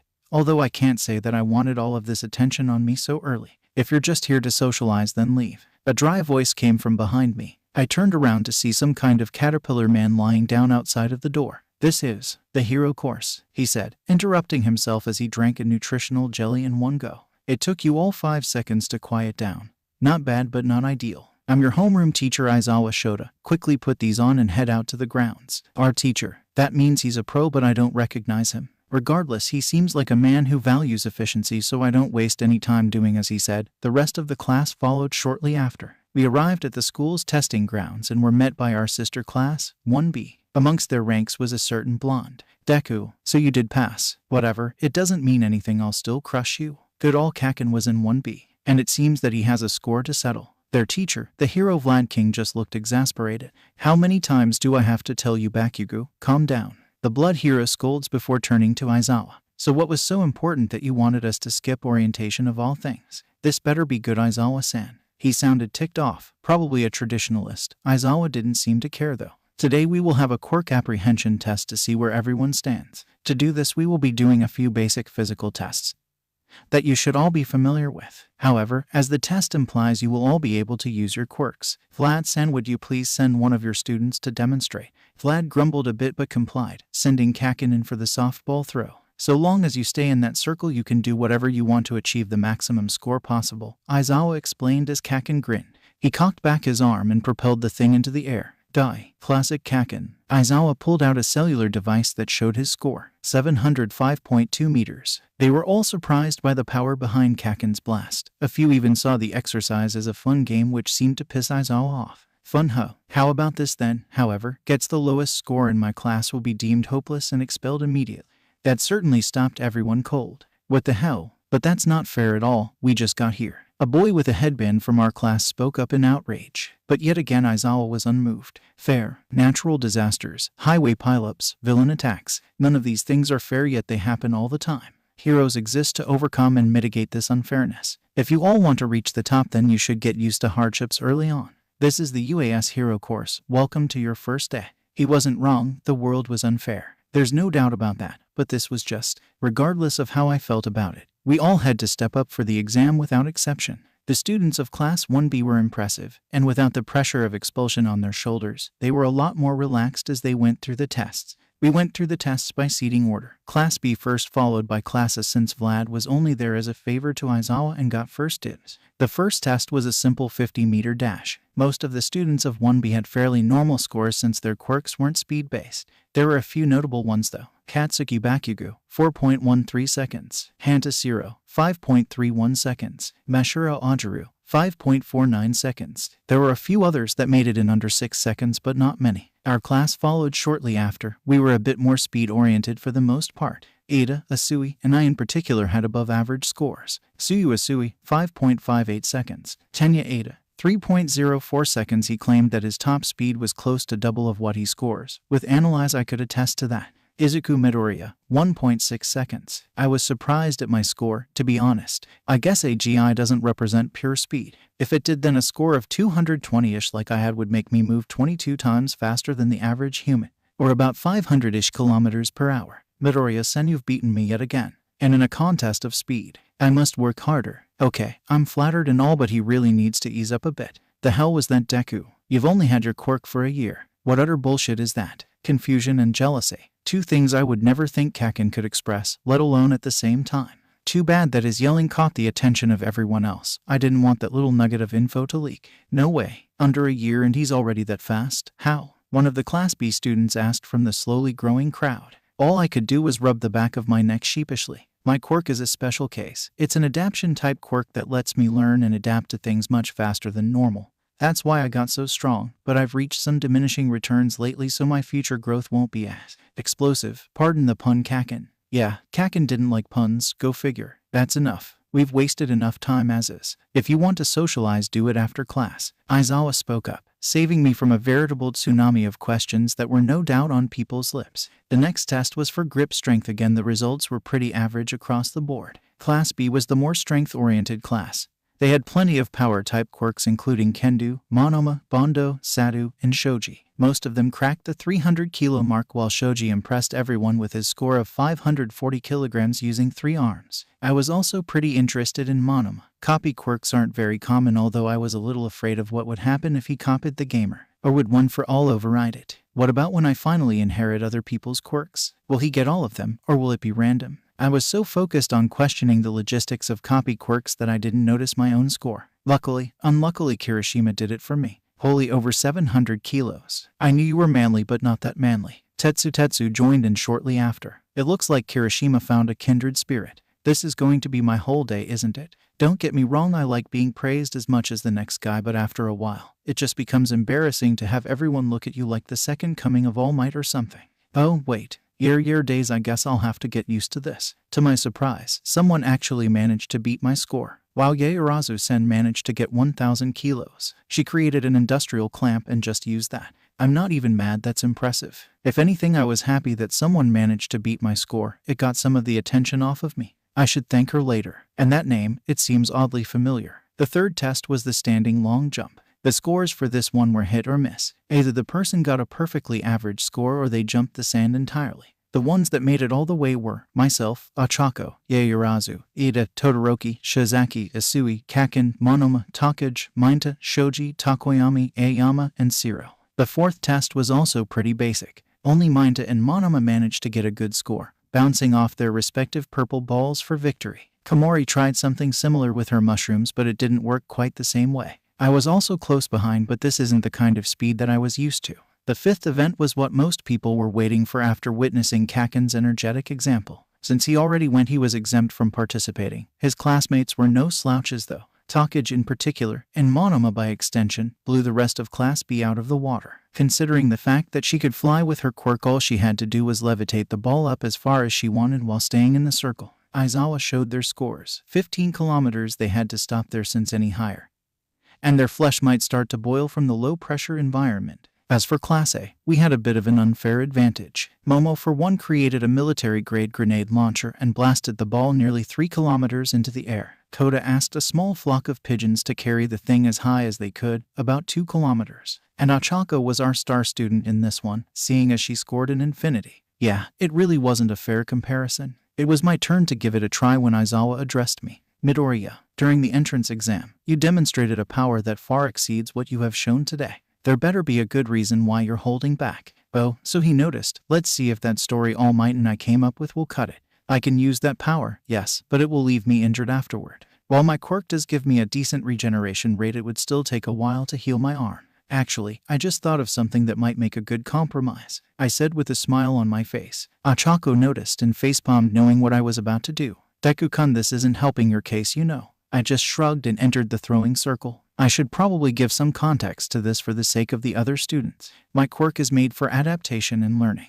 One of the benefits of this is that I can occasionally copy the moves and abilities of other people, but only if I know them well enough to pull it off. And, well, I was always a big All Might fan, so when I got my quirk I just had to try it. I cocked back my arm and charged up one for all into my finger at 100%. Since it was just my finger, the damage was going to be reduced significantly, an exploit that the game praised me for. Delaware Smash, -90. The ball was sent flying, leaving behind a sonic boom as it flew. My superior strength enhanced with one for all was pretty damn effective. Even Aizawa was marginally impressed by what I did as he showed off my score. 6 kilometers. He wasn't the only one that was impressed. While my score wasn't the highest, it wasn't anything to scoff at either, especially when you remember that I did it with just one finger. Kaken in particular was doing his best Enaru impression as he barely restrained himself from rocketing over to me and demanding answers. Good thing we came up with that story. Otherwise, I don't think he could restrain his curiosity like he has now. You focused all of the power you collected into your finger. Not bad. You said you had regeneration, right? How long will it take you to heal that broken finger? I did some quick math in my head and answered,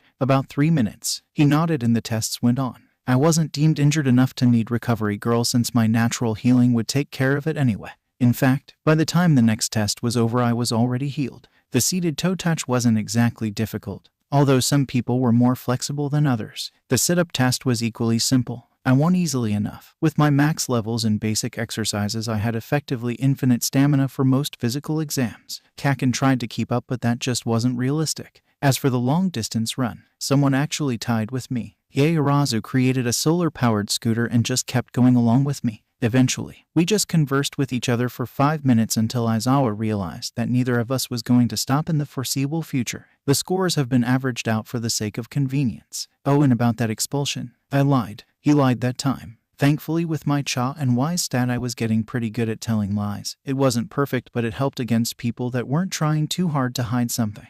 Yaoyorozu Momo, Midoriya Izuku, Todoroki Shoto, Monoma Nito, Bakugou Katsuki. Most people were fine with their scores, although Kaken was being a bit of a sore loser. I guess coming in 5th place was a huge blow to his pride. There was heavy relief coming from Yosuawase, who got the lowest score in Class 1A, although Yaoyorozu was surprised that they thought Aizawa was actually going to expel someone. I walked up to her to congratulate her on the win. Hello, Yaoyorozu-san.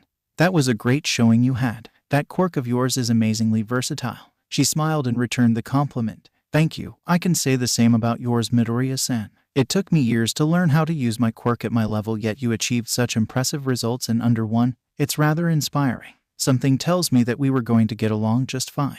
Deku-kun, we should get going. Aizawa-sensei left our syllabuses on our desks. Ochako said as she walked up to us. She noticed Yaoyorozu and introduced herself. You're Yaoyorozu-sen, right? My name is Uraraka Ochako. Pleasure to meet you. Yaoyorozu returned the greeting and agreed that we should head back to class. After we gathered our syllabuses, we walked towards the exit together, only for me to be glomped from behind by Ashido. I guess she had a 1 glomp per person rule or something. Midoriya-kun, that was amazing. Why didn't you tell us you could do all that? She yelled in a false hurt tone. It never came up, I said with a shrug, which got her off of me. Kirishima was there as always, and Tetsu joined in the mini group as well. I guess I was right. Those two made fast friends. Yaoyorozu also seemed to get along with Ochako and Mina. She had a surprisingly bubbly personality under her serious, studious persona. Our not-so-little motley crew of 6 walked together once more before we were stopped once again. Hello, Midoriya-san. Is it okay if I walk with you as well? The voice of Ida spoke up from behind me. I turned and greeted him back. Sure, the more the merrier, I guess. He ended up starting a conversation about how Aizawa handled the class with his expulsion threat,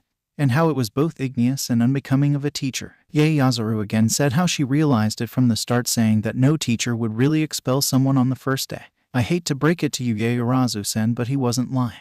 At least about it being a clever ruse. He was fully intent on expelling anyone who showed no potential. I give her the bad news, which shocks most of the people walking with us. And how do you know this, Midoriya-san? Ida asked curiously. Not happy about how Aizawa played them like a fiddle. It's a byproduct of my quirk. It helps me read people better. It's not mind reading or even cold reading. I just have a way of noticing when things don't add up in conversation and stuff like that. A skilled liar can still trick me. I explained away some of my power, although Ochako knew the real reason already. You said that my quirk was amazingly versatile, but yours seems to be just as useful in so many ways. Super strength, speed, learning ability, and you can read social situations easier. It's almost as if your quirk can do anything. Yaoyorozu summed up my problem. It's hard to attribute all of that to just one ability, and when I do inherit more quirks, that's going to be even more difficult to explain. Well, I'd love to walk with you all, but I already have transportation for heading home. I'll see you all tomorrow, Yaoyorozu said abruptly as she walked over to a parked limousine, which then drove off, leaving most of us stunned. So that's why the name Yaoyorozu seemed familiar. They are an extremely rich hero family. Oh well, at least she didn't seem to show off her wealth out of malice. I think it's about time to knock the others out of their trance. Okay guys, no need to gawk for so long. We're gonna miss our train if we don't get moving. That shook them out of their stunned states as they all agreed to pick up the pace. It was another good day if you asked me. We all cut loose a bit and I even managed to make quite a number of new friends. Our second day of school was a lot less hectic compared to the first. We started the day off with homeroom. Aka Aizawa takes a nap while we introduce ourselves to each other. Next, we had an English class with present Mike. He was a surprisingly good teacher, if a bit overzealous. Skill learned, English proficiency LV 15. Languages skill tree unlocked. Having a dad that works overseas does have its benefits. He always tried to teach me what he could while he was around. And what's better to learn than the most spoken language on the planet?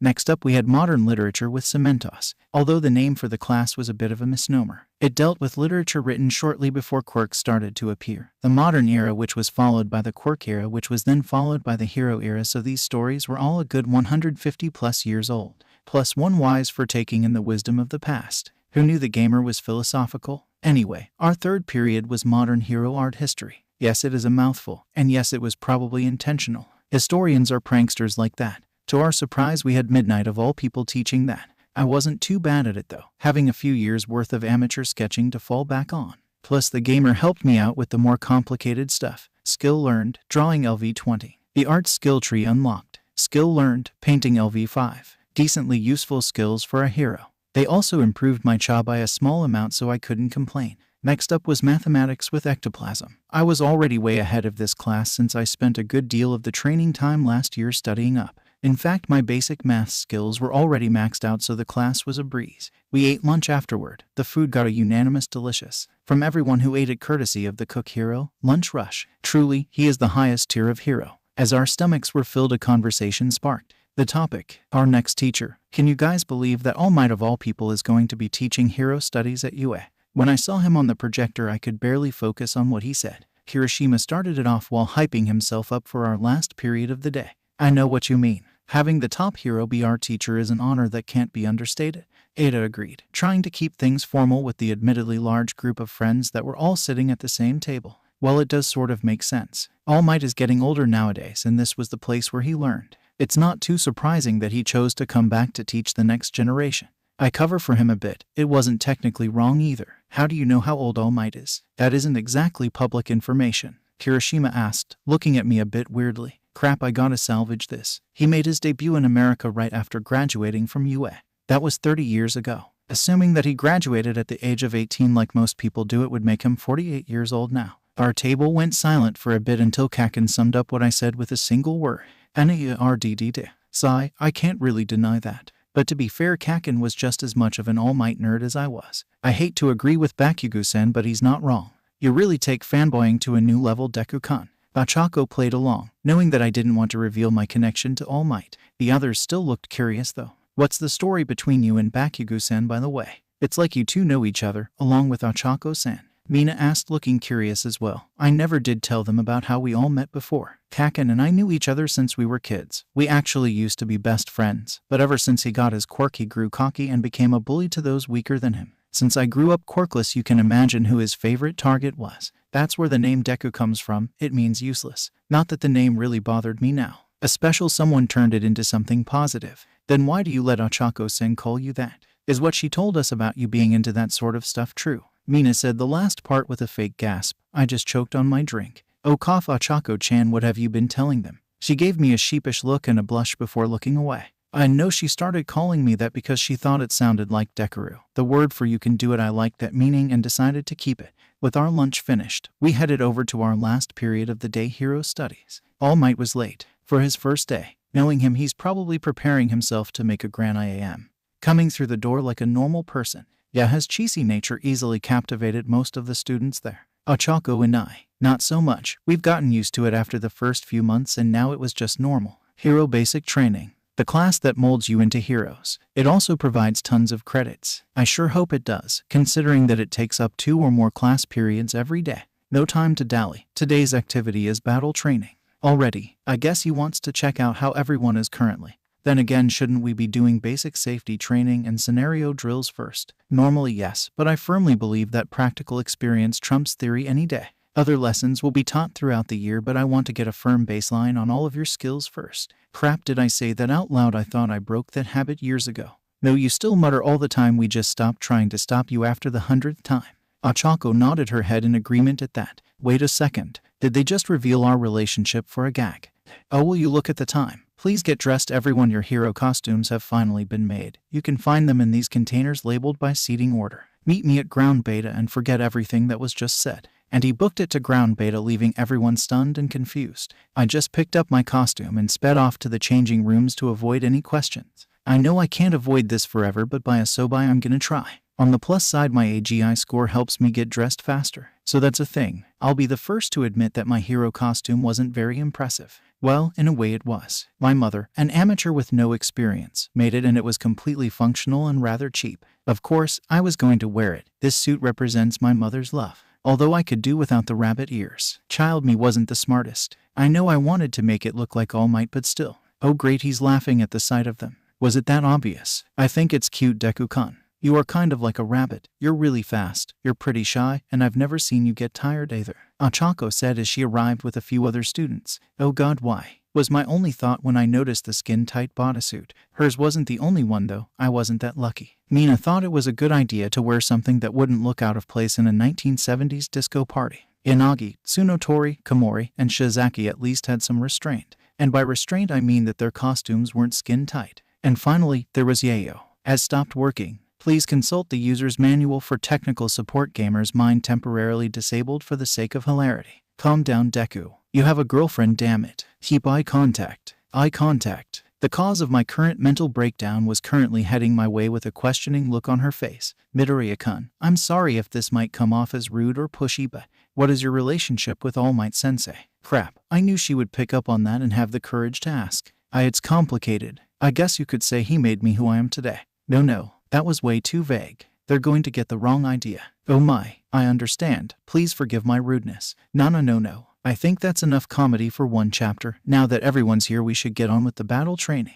A team match between heroes and villains. The teams were also completely random. Makes sense. Sensei, is it truly wise to let such an important decision fall to random chance? Ada asked, concerned over the method. I cleared it up by mentioning how heroes are often paired up at random depending on the situation, along with the fact that heroes were almost always at a disadvantage since villains tended to be the instigator of most encounters. We each picked lots to determine our teams first. Basui-san and I ended up drawing the slots. The other teams were Team B, Tetsu and Kirishima. Team C, Todoroki and Koda. Team D, Oase and Shishida. Team E, Mena and Rin. Team F, Komori and Yanagi. Team G, Ida and Achako. Team H, Kodai and Shota. Team I, Yaoyorozu and Tsunotori. Team J, Shizaki and Manga. Nice to meet you, Asui-san. I hope we can work together well. She nodded but asked me to call her by her first name. Oh, sure. If you want you can call me Izuku too, I don't mind. I guess she wanted to try and make new friends fast. I could relate to that.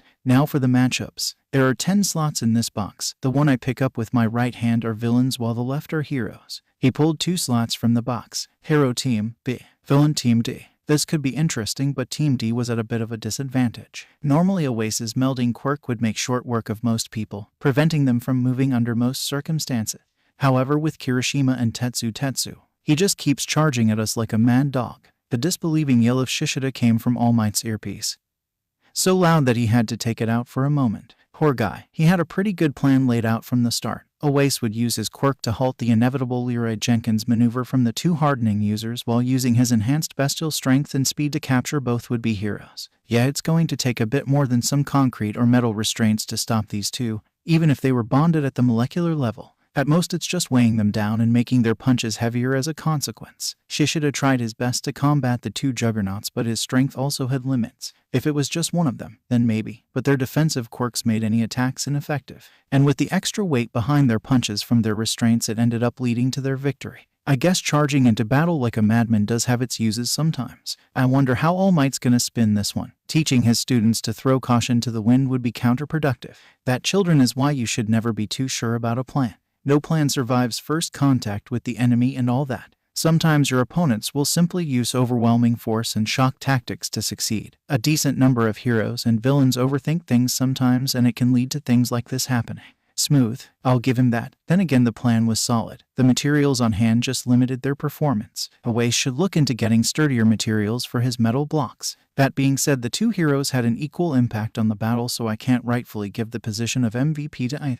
So I'll give it to both of them instead. The next teams to fight were Hero Team F, Villain Team H. This matchup wasn't even fair. All Team F had to do was send Komori's spores into their opponent's lungs using Yanaga's poltergeist quirk. They were too busy trying to breathe to notice the hero team disable the bomb in record time.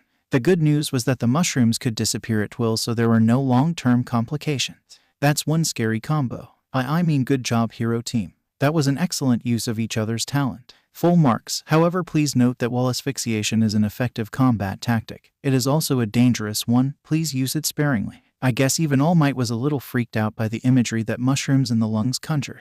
Now, while young Komori's quirk was the one to deal the damage, young Yanagi was the one to skillfully maneuver them into the villain's lungs. So I think it's fair to give her the MVP title. The next match was ours. Tsuyu and I were drawn as the villain team to our slight discomfort, while Todoroki and Koda were the heroes. I gave a short nod to our opponents out of respect, which Koda reciprocated, but to my surprise, Todoroki just glared at me for some reason. Does he see me as a rival or something? It would make sense seeing who his dad is. It made sense, sure, but something didn't seem quite right with that explanation. Either way, this was going to be a tough fight. I saw what Todoroki could do in yesterday's test, and it didn't bode well for Tsuyu in particular. Tsuyu-san, I'm just guessing here, but does your quirk make you weak to the cold? Unsurprisingly, she nodded. Her frog physiology made her hibernate in the cold weather, and since she didn't bring any winter gear with her, she went on to explain the rest of her quirk, and when she mentioned that she could climb walls, my mind went into overdrive. Okay, we can work with this. Todoroki-san is no doubt going to try large-scale ice attacks first. He's shown more than enough power during the tests yesterday to prove that he can. When he does that, you should be outside the building to avoid the initial attack. I got you so far. I imagine that you want me to head to the lower floors and try to take pawn-shots at them and possibly separate the two. I nodded at that. It was a good idea. If we could take out Koda, that was one fewer issue to deal with. Good plan, although I should probably bring this thing to the top floor. It should buy us a bit of time. Meanwhile, you should head to the side of the building on the top floor and escape through a window from there. No sense in having the enemy see them coming after all. Too bad her quirk didn't give her camouflage. Try to scout out their opening move and act accordingly. If the two ever separate, take out Koda first. He's fairly durable, but his quirk isn't a combat-based one, so I'm sure you can take him on your own. Tsuyu seemed to approve of the plan as she headed to the top floor with a smile on her face. I chuckled and did the same. It was a huge pain getting the bomb into the building, though. Most of the doors were barely wide enough to pass through with it. Everything was ready. The bomb was set at the top floor, and Tsuyu was ready to head outside the moment All Might signals you indoor anti-personal battle training. Start. Best. Well, I guess this is it. Did it just get colder? Tsuyu POV. Izuku-kun was right. He didn't even consult his teammate first. The whole building is frozen, even a bit of the outside. Scary. As luck would have it, Todoroki didn't even spare his teammate a second glance as he entered the frozen building, leaving the stunned Koda all by himself. Now's my chance. I dropped down and used my tongue to trip Koda off his feet. While he was distracted and trying to get up, I wrapped some capture tape around his waist. Hero captured. Good work, young Asui. All Might said through my earpiece, confirming the capture without alerting the other two members of either team. Time to help out Izuku-kun. He probably got his feet frozen by Todoroki-san. Hopefully that strength of his will be enough. As I climbed up the side of the building, I felt something strange, like the temperature just climbed up several degrees. What's going on up there? Izuku POV. Well, this was a bit overkill. My feet are frozen. Sigh. I prepared myself mentally and pulled on them with my full strength. -50 dull pain has leveled up. Cold resistance has been unlocked. Oh, that stings. No time to dwell on it, though. Todoroki-san's probably confident that he got me with that. I should surprise him as he's coming up the stairs. I headed towards the 3rd floor before I started hearing footsteps. Heading back to the 4th floor, I prepared a Delaware smash for when Todoroki would appear. And boy, was he surprised when he saw me standing there, bloody feet and all, ready to flick my finger at him. Smash. The air pressure from the attack sent Todoroki flying down the stairs and nearly into the concrete wall if it weren't for the wave of ice that he summoned up to cushion his fall and change his trajectory. What? How are you still moving with your feet like that? He yelled in disbelief as I charged at him. It's going to take a lot more than that to slow me down. A regular punch was aimed at his stomach, but Todoroki took no chances as he created an ice wall to intercept it. It was far too thin, though. Todoroki was not expecting Izuku's natural strength to be able to break through it. The punch connected. Though much of its force was stopped by the earlier wall, it still did significant damage, with another punch headed right for his left shoulder, aiming to dislocate it. And it did, only to be burned by a sudden eruption of fire from said shoulder. -300. Fire resistance has leveled up 2x. Just clever. He hit his fireside until just now. I fell for it even though his hair really should have tipped me off. Quirks were weird like that. They usually left a mark on the physical body in one way or another. The punch did land, however, And this time it wasn't held back by a solid wall, just weak flames that did much less damage than usual due to my resistance. Todoroki was sent flying from it and landed face first. I took this as my chance to capture him. He tried to resist, of course, but I just pointed a finger at him, ready to flick at any sign of a struggle. Young Midoriya has captured young Todoroki. This exercise is over, villain team wins. In excellent battle, young Midoriya showed excellent tactical and strategic skills along with young Asui, who provided excellent feedback and suggestion. Her early takedown of young Koda was perfectly executed and well planned out. We took our praise pretty gracefully. I admit, though, it was a tough fight against Todoroki. If I didn't catch him by surprise, it might not have ended the same. It was a difficult decision, but I believe young Midoriya deserves the MVP title for his great plan and his ability to push past the pain and achieve victory. I took it with a smile. Tsuyu seemed to agree as well, giving me a high five when he said it. Now for the hero team. Young Todoroki's plan might have been effective against most people, but it was also rather predictable, which young Midoriya exploited. His plan also left out young Koda from participating. Along with young Todoroki's reckless choice to go in alone, I'd say that teamwork and communication are what you need to work on most. Todoroki wasn't too happy with that assessment, but he acknowledged that he had made a bad call by going in alone, and that he underestimated Tsuyu and I. As for young Koda, he allowed young Todoroki to dictate the plan along with freezing up. Forgive the pun, when young Todoroki froze the building. This allowed young Asui to more easily capture you. Situational awareness and calmness in a battle are what you need most for now. Koda took his critiques much better. He already knew that his quiet and soft nature needed some work and that he really shouldn't freeze up like that. He even came over to us for a handshake. I had to decline, though my fingers were still broken and slightly burned. Todoroki was a bit of a sore loser, it seems. He spent the rest of the time glaring at his left fist for some reason, not sparring anyone else a word. I guess he wanted to save his fire quirk for later. He really shouldn't hold himself back like that in a real fight, I thought to myself, having no idea about the can of worms I just opened.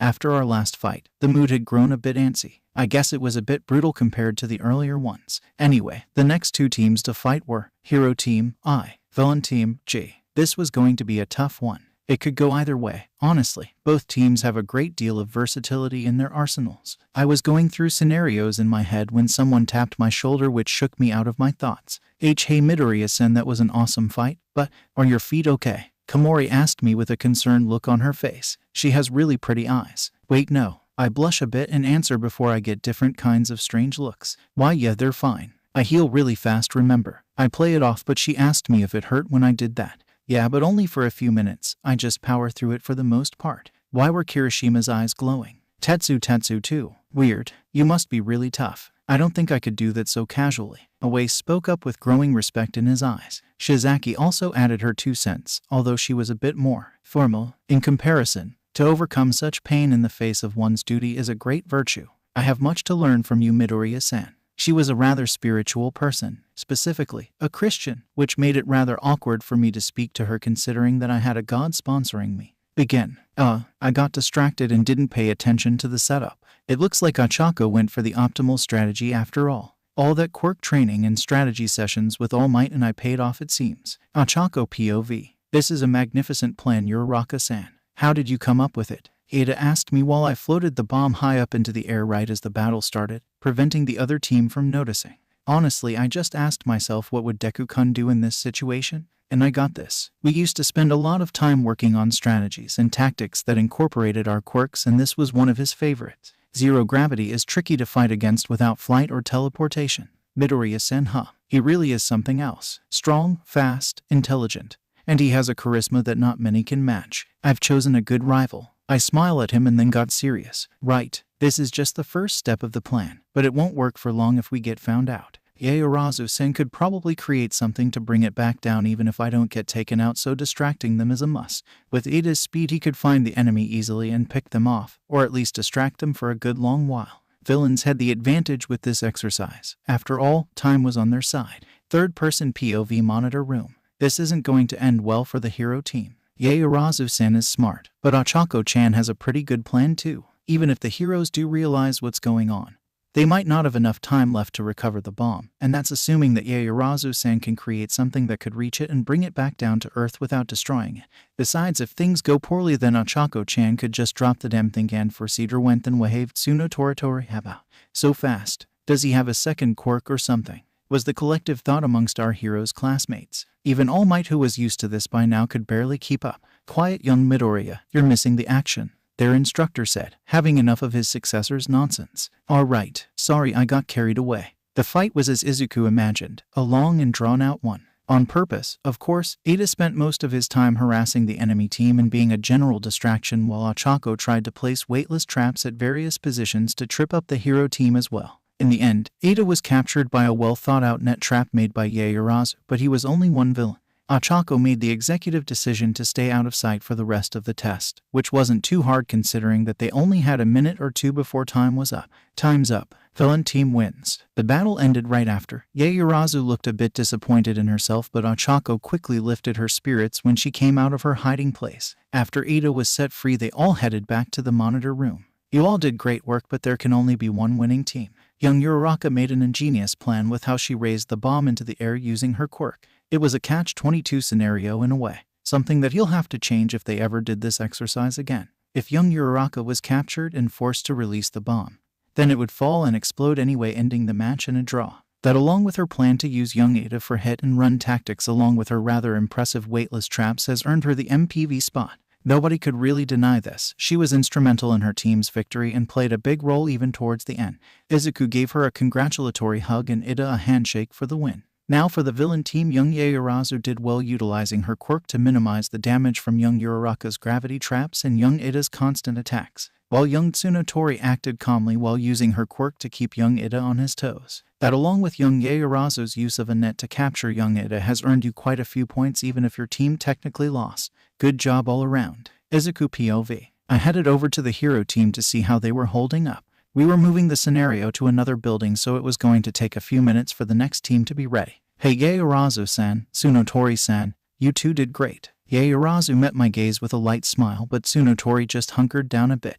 "A shy one, I suppose." "Thank you, Mr. Green. Sorry if my Japanese is a bit slow." "Oh, she's from overseas. Good thing I had those early English lessons." "No problem at all." I spoke in English to her great surprise. "My English isn't very good either, so we might be able to help each other out." I finished sheepishly, my English skill not being at the passing level. "Oh, you speak English very well. I thought only Momo knew how." "Momo? Oh, right, they're a bit more casual in Western countries. Probably the States judging from the accent." "Yeah, my dad taught me a bit when I was younger. He works overseas, so I picked a few things up. If it makes you more comfortable, you can call me Izuku. I don't mind. Honestly, I never cared much for what people call me. For most of my childhood, I was called Deku, so being called by my first name wouldn't bother me or anything." "Is that so? Then to be honest, I would like to start calling you Izuku-san as well." "You can call me Momo. Of course, we've become pretty good friends even if it's only been 2 days. It seems that Yao Momo is on board." "Wait, that's the perfect nickname. I'm using that the first opportunity I get." "Sure, we're all classmates. After all, might as well try to be friends. By the way, do you walk to the train station after school?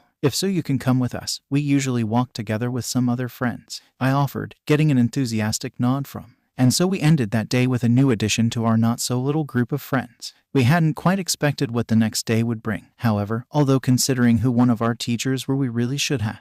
"What's it like learning from All Might?" a random reporter asked me on my way to school, pointing a microphone right at my face. I was pretty annoyed, all things told. You can't just stop a kid in the middle of the damn street like that. No subtlety whatsoever. You know, we only had him for a day, right? That's not the point, though. You should all leave before this situation gets worse. I'm sure UA doesn't take kindly to people harassing their students right before class starts. I gave them my best Aizawa impression, which seems to scare them off for now. My classmates weren't so lucky. "He's off today. This mob is pointless. If you want to get answers from him, come back another day. Preferably when after school hours are over." Aizawa tried his best to shoo away the reporters to little effect.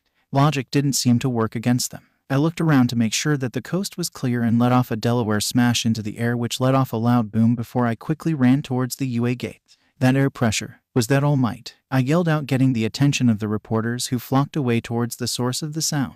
"That should buy us a few minutes." "Good work, Midoriya. I'll let the unauthorized use of your quirk slide this time," Aizawa said with a grin at the trick I used to get rid of the vultures. The school decided it would be best to erect the UA barrier for the rest of the day, just in case anyone with a speed infiltration quirk tried anything funny. We all reached our homeroom class, which started with Aizawa mentioning our scores from yesterday's battle trial. "I've looked over your results and they're mostly fine. A few of you need to work on your decision-making and on-the-fly strategy, but other than that, good job." However, he looked at Todoroki dead in the eye. Todoroki, confidence is important, but don't allow it to become arrogance. You entered enemy territory completely sure that you took out your enemy with no proof whatsoever. You also abandoned your teammate without sparing him a second thought. These aren't the qualities of a hero. I expect you to learn from the lesson Midoriya gave you yesterday. Okay, what he said might be true, but did he have to bring me into this? I'm already pretty sure that Todoroki doesn't like me. This just adds fuel to the fire. Yes, sir, Todoroki replied curtly, and Aizawa moved on.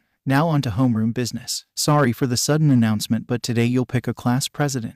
Most of the room was shocked at how normal it seemed. I guess they got caught up on the hero work from yesterday. A good number of students jumped at the opportunity, sometimes literally, but in the end, we went with Ida's sensible idea of having an election, even if he was far too enthusiastic with his want for the position. I voted for Momo myself. Ochako was great and all, but she wasn't exactly leader material. Ada was a good option too, but he tended to overthink things. The results of the election were mildly surprising though. As expected, most people either got 0 or 1 vote. Those that voted for themselves, but 2 managed to stand out. Midoriya Izuku, 6 votes. Yaoyorozu Momo, 2 votes. I got 6 votes. I expected a few, but not that many. I knew Ochako would vote for me, Mina and Kirishima too. But 3 other people. Well, with the votes cast, I became class president, with Momo being my vice president.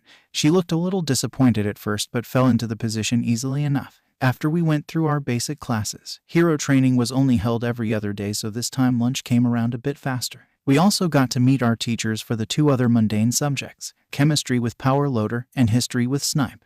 During lunch, I decided to find some answers. Okay, Spill, which of you voted for me? I already know Ochako, Mina, and Kirishima did. I asked in the middle of lunch, getting the others to flinch a bit. Guess I was right. I voted for who I felt would best fulfill the position. I'm sure that you will do a fine job, Midoriya-san. Ada reassured and admitted, still calling me by my last name since he was a bit more formal than the others. I also voted for Izuku. You just seemed nice, and I really didn't know the others very well. Sorry if you didn't want it. I shook my head at Pony. It's not that I didn't want it, I was just curious. Honestly, I thought Momo-san would have been best, so I voted for her. A surprised yelp came from the mentioned Ravenat as she looked away shyly. I guess I know who the 3rd mystery voter was. Well, I don't know about you guys, but I've had a question that's been bugging me ever since yesterday.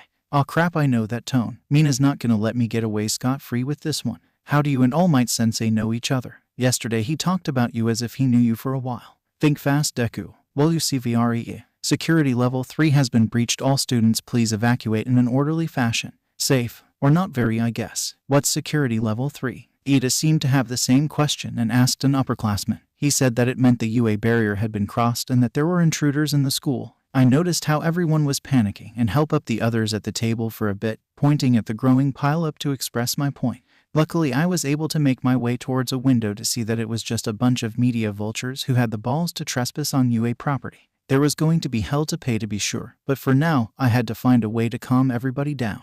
Momo-san, can you please make me a megaphone? It seems like some idiots decided to break down the UA barrier to get some media attention. If we don't stop this soon, somebody is going to get hurt. An affirmative came from Momo, who proceeded to unbutton her shirt. Much to the male student's embarrassment, I just looked away out of courtesy. A few seconds later, I had a megaphone in my hand and I wasn't afraid to use it. Everyone calm down and look out the window. It's just the press, everything is fine. Keep evacuating, but do it calmly. You are UA students, act like it. It was a little harsh, but it worked. The little blow to their pride forced them to calm down quicker and assess the situation. By the end of it, we all evacuated just fine until the teachers dealt with the press outside. After a quick head count, and to my slight embarrassment, a round of congratulations from my class for taking control of the situation, we ended up heading home early since the school needed to investigate what happened. Apparently, the UA barrier wall had a section that was completely disintegrated. In fact, the hole that was made was almost perfectly symmetrical. I doubt any ordinary reporter would have gone through such lengths to get into the building, especially when they knew that they would get kicked out immediately. I have a bad feeling about this. Now for today's basic hero lesson. This time All Might, myself, and one other will be supervising. We will be doing rescue training. That certainly got everyone excited. Our class in general had a good deal of rescue potential.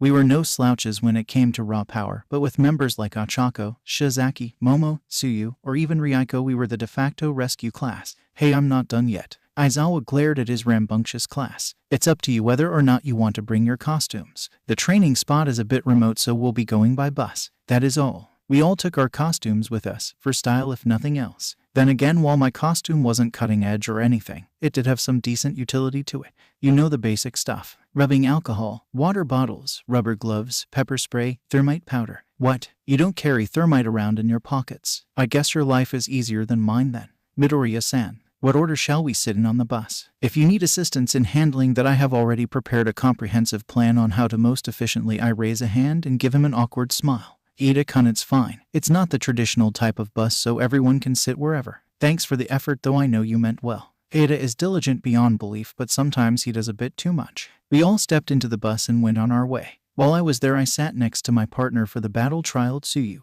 and it seemed as if she's had enough of me dodging the question. Izuku-kun, I generally say what's on my mind.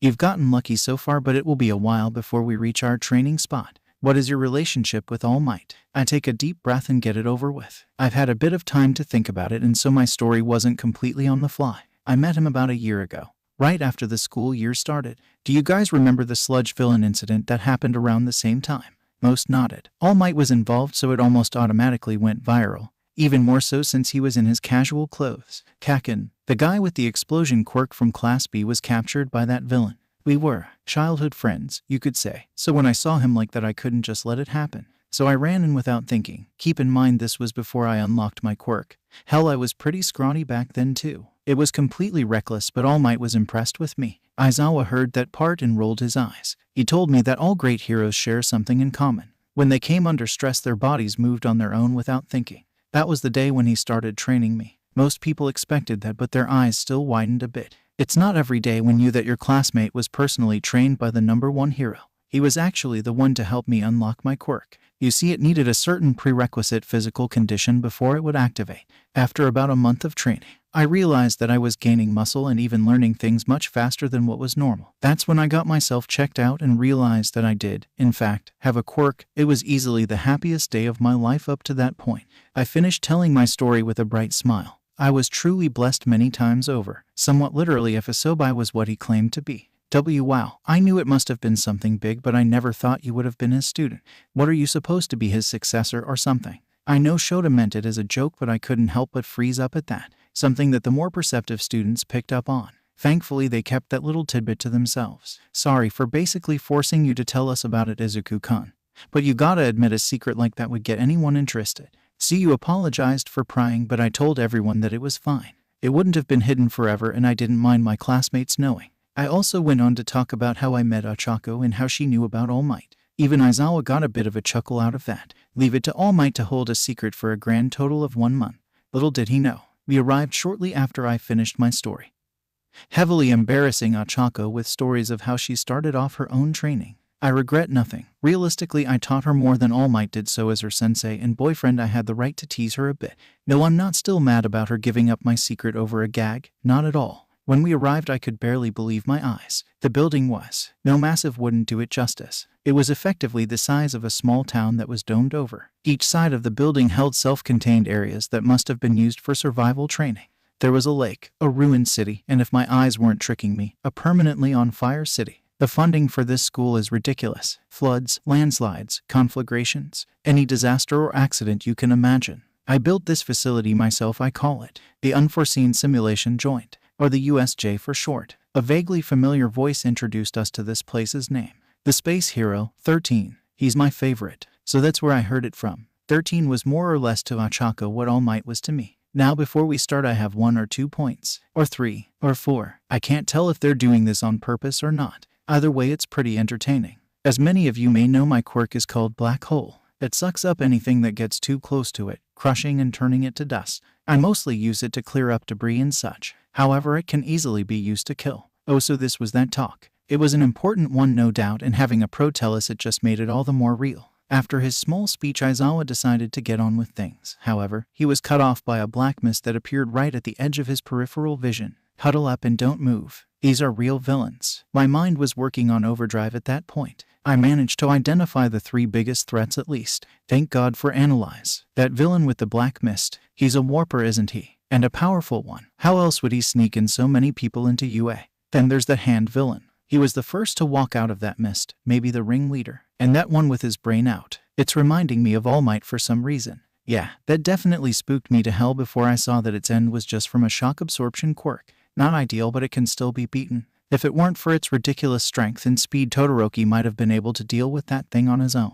Momo asked why the intruder alarms weren't going off, while Todoroki deduced that if they planned this out even a little, they would have a quirk user that would silence the alarms. 13. Begin the evacuation. Todoroki is right, one of these villains must be behind the signals being jammed. I saw that Aizawa was prepared to throw himself at the enemy, but I immediately saw the flaw in that plan.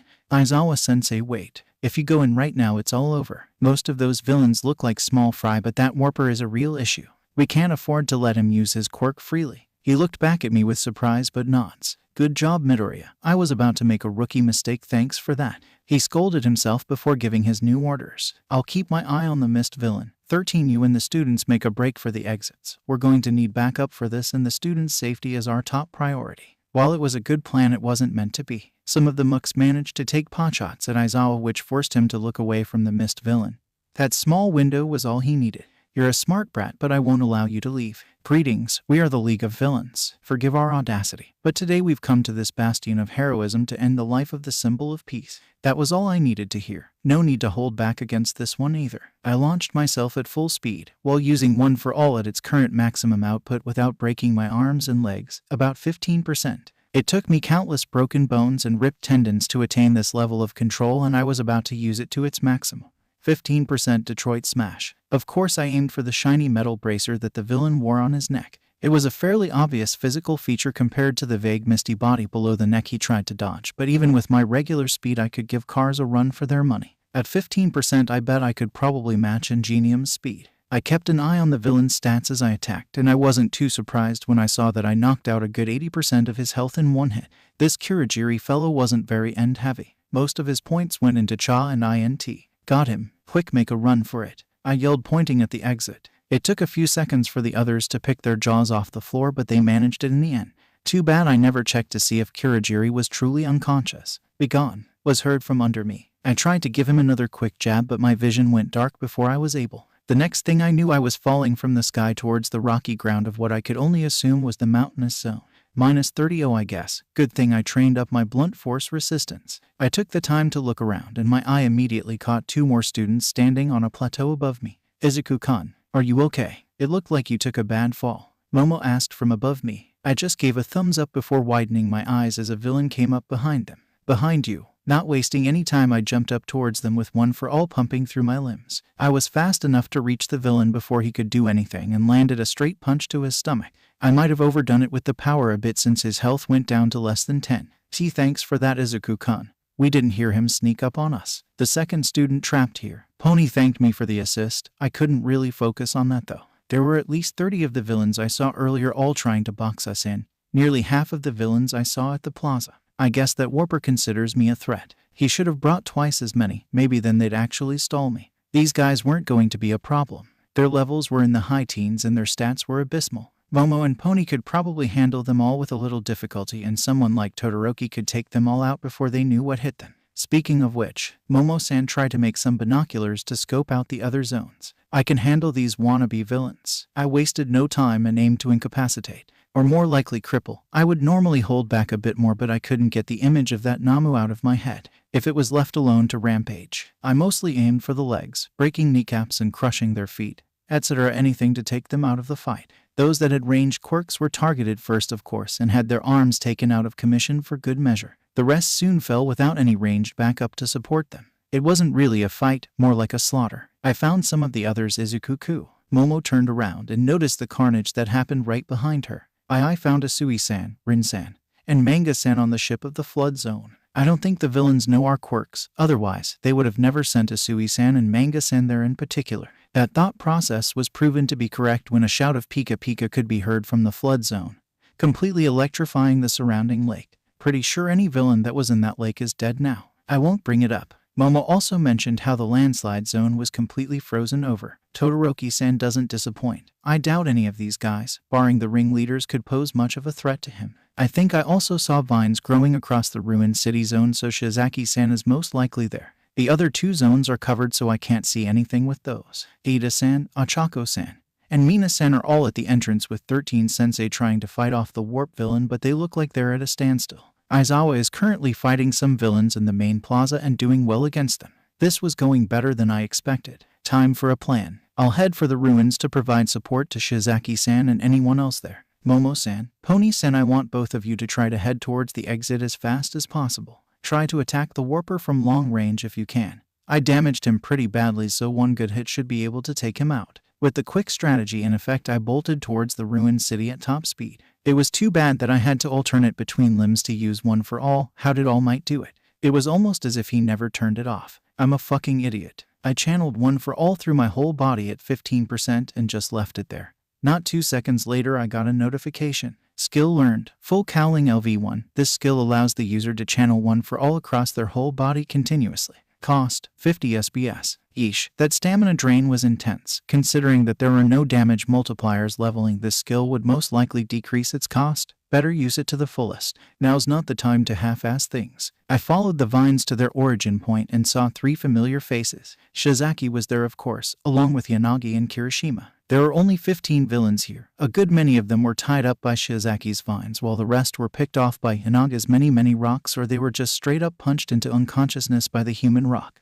Do I even need to be here? That caught the attention of hero and villain alike. And I definitely abused their temporary surprise. 4 seconds later, and we were walking out of the ruins with no visible wounds on us. Well, the others were walking out. I ran straight for the squall zone at full speed. It turns out that I wasn't needed there either. Komori had been teleported there, into a humid, constantly raining, enclosed location. Yeah, the would-be villains there didn't stand a chance. Shishida and Awace just stared at he with barely contained fear. Don't fuck with mushrooms. I decided to just head towards the conflagration zone immediately. I should really have more faith in my classmates. They're pretty badass. The students in the flaming building were rather unlucky. Tetsu was doing fine, his metal skin being naturally resistant to heat. Shota and Kodai, however, weren't so lucky. Shota was providing the occasional support with his quirk, while Kodai was barricading her squishier classmates away from the danger, but that left Tetsu essentially on his own.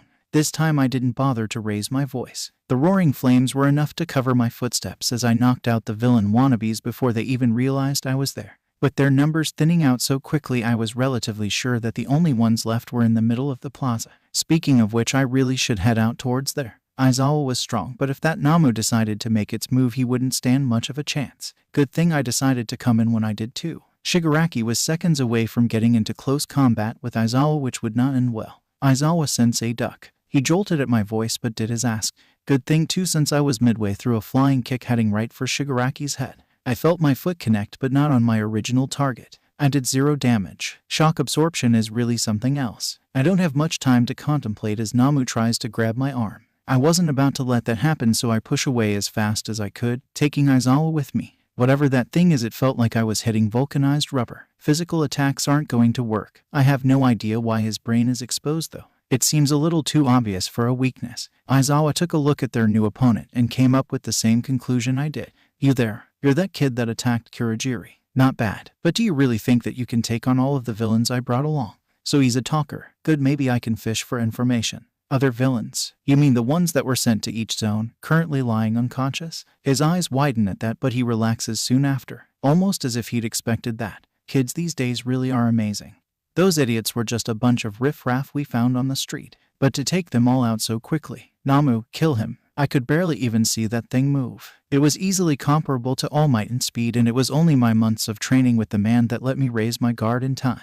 Minus 500 and still receive a quarter of my health and damage along with a broken arm. We may need a change of plans. Midoriya. Aizawa called after me in worry but couldn't do much as Shigaraki continued his assault. Don't worry about me, Aizawa-sensei. This thing is following that guy's orders. If you can take him out, this might be over. I'll just have to hold this guy off for now. My words were a lot more confident than I really was. I knew I stood no chance against this thing as I was now. Maybe if I had a different quirk. Or if I had some kind of I really am a huge idiot, aren't I? The villains were confused by my question as I pulled out a small bottle of rubbing alcohol and a cheap lighter. Now, a smart person would try to make some kind of ad hoc firebomb with these things. Instead, my genius intellect thought of something much more effective, but sadly more painful. Yeah, I drenched my gloves in the stuff and lit them on fire. Yes, I did get strange looks from both my teacher and the villains. And yes, I could hear Ochako face palming from the exit as I did it. Did I care? Not one bit, because now I had fire-enhanced fists.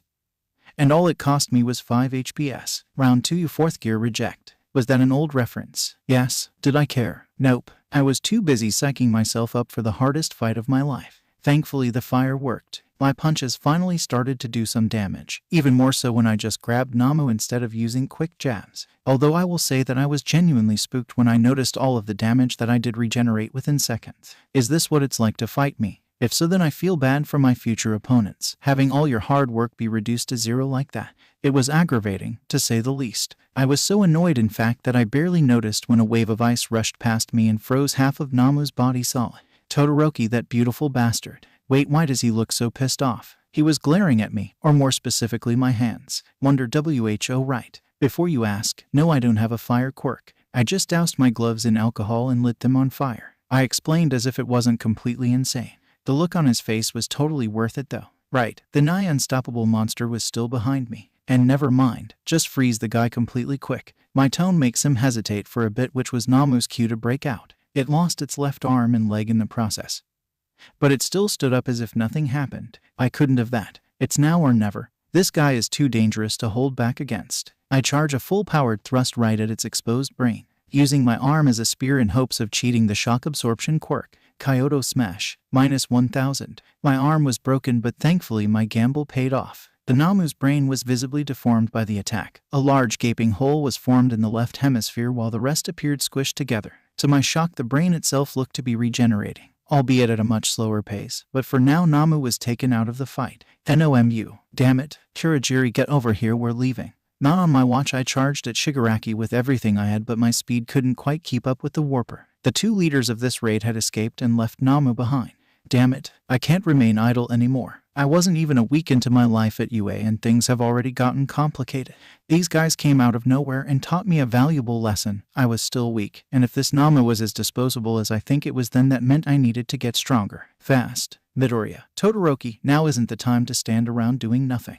Gather the other students and have them meet up at the exit. We'll contact the authorities once we're outside. I know it's been a long day for everyone, but we'll have to stay put for now until the police get the full story. We both nodded, understanding that certain protocols were called for after an attack like this. Besides, I needed to make sure that the others were all right. Momo was supposed to attack Kurogiri from a range, but that obviously failed.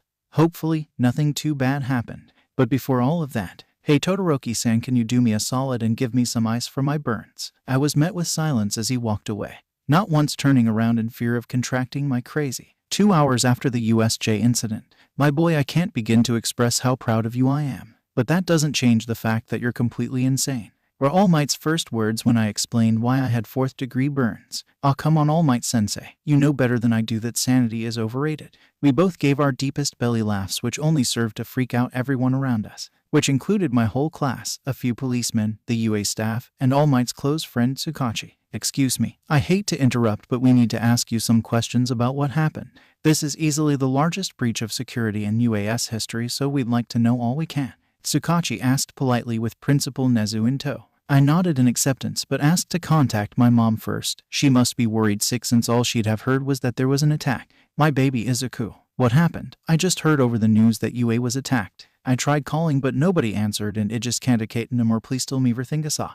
So that's where I get that from. And Mom, it's okay. Yes, there was an attack, but it wasn't too bad. The villains they brought along were really weak, so we took care of them before anyone even realized what was happening, so don't worry. She let out a sigh of relief, but still asked if I was completely okay and that I sounded in pain. Oh, about that. Well, I did get injured a bit, but it's not enough to worry about. You know I heal fast now and that it takes a lot to keep me down.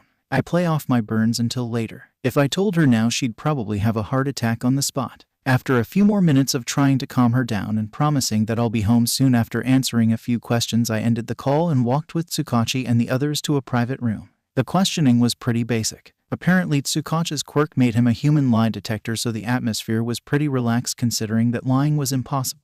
I ended up having a pretty good relationship with the local police because of this. Apparently polite, logical heroes are a rarity. Considering that the heroes are essentially modern celebrities, I could definitely believe that. So this Namu creature had multiple quirks, along with enhanced strength and speed that were unrelated to its quirks. I nod, confirming it. I also mentioned how it appeared mindless on its own, only moving when its master, Shigaraki, ordered it, or if he was attacked. Kurogiri was considered the most dangerous due to his warp quirk. They were rare and therefore nearly unstoppable unless you had prior knowledge of what the users would do. In fact, Kurogiri had tried to pull in Namu a few hours after we left, but the police noticed the portal forming and managed to lead the monster away to a secret location, preventing the warper from retrieving his pet. You did great, Midoriya-san. Your class responded quickly and efficiently to the crisis at hand, and from what I've heard from you, lead the charge early on. I'll be watching the sports festival later. Hopefully, you'll surpass expectations there too. He complimented before walking out of the room, leaving me to my thoughts. The sports festival, huh? I forgot all about that. Normally I would be making preparations. Notebooks upon notebooks would be bought, pens would be as well, and color-coded accordingly. Now I'm actually going to participate in said event. It was pretty surreal. As such, I was barely paying attention when I walked out of the room. Deku-kun, are you okay? You looked really hurt when they took you in for questioning. Ochako surprised me by tackling me as soon as I exited the room. Thank goodness we were still in the police station and not outside with the raving media. That could have easily been taken the wrong way. I'm fine, Ochako-chan. Those wannabe villains didn't even leave a mark on me. Something I'm grateful to the gamer for. I couldn't scar. What about you guys? I wasn't able to help out with Kurogiri since I had to fight Namu with Aizawa-sensei. She looked confused at first until something clicked in her head. Shiro, oh, do you mean the mist villain with the warp quirk? Yeah, we were fine. He couldn't do anything to us without risking an attack, but at the same time, if we attacked him, then he would just teleport us away, so we were at a stalemate.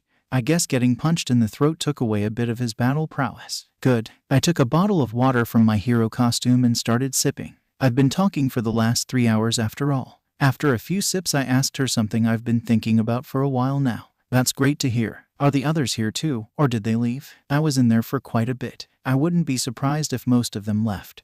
Their parents must be worried sick over what happened. Actually, Momo-chan decided to stay along with Pony-san. They're waiting for us just outside. Honestly, with the way they were acting, I half expect them to declare their love for you. PFFTT. And there goes my water. Luckily, I aimed it at a nearby trash can so we wouldn't piss off the janitor. WHWHWA. I think Gamer's mind was malfunctioning. I couldn't control my reactions at all, and all I could do was look at Ochako's smirking face as I tried to get the water out of my lungs. You cough, you were joking, right? Cough, cough. Not at all. They kept telling us about how you single-handedly took out over 24 villains, and that the first thing you thought of was to help everyone else who got teleported. Normally I would be surprised, but this is you were talking about. Pony-san in particular was blushing heavily when she talked about you. Her grin just gets bigger and bigger the more she spoke. My own blush wasn't much better than the one she described on Pony. Why are you so calm about this? Plus, don't they know that we're all ready? Another smirk, but this one had a bit of sheepishness in it. We've actually never declared it publicly. Sure, we dropped more than enough hints, but no offense, but Momo-san and Pony-san are rather naive. Definitely inexperienced. Then again, so am I. We've only been together for a little under a year. So that's where the shyness came from, but that still has an answer. Besides, I knew from the beginning that other girls would be interested in you. You're just too amazing for anything else. I obviously don't blame those two for having feelings for you, and if I'm being completely honest with myself, I don't think I could keep up with you alone. I don't even. You know what, screw it, I'm just gonna say what I'm thinking. Ochako-chan, I want to make myself perfectly clear. You are more than enough for me. In fact, I don't even think I deserve you if I'm being honest. Not only have I kept secrets from you, even now, but you just accept it as if nothing's wrong. You are the kindest, most selfless girl I know, and I wouldn't trade you away for anything.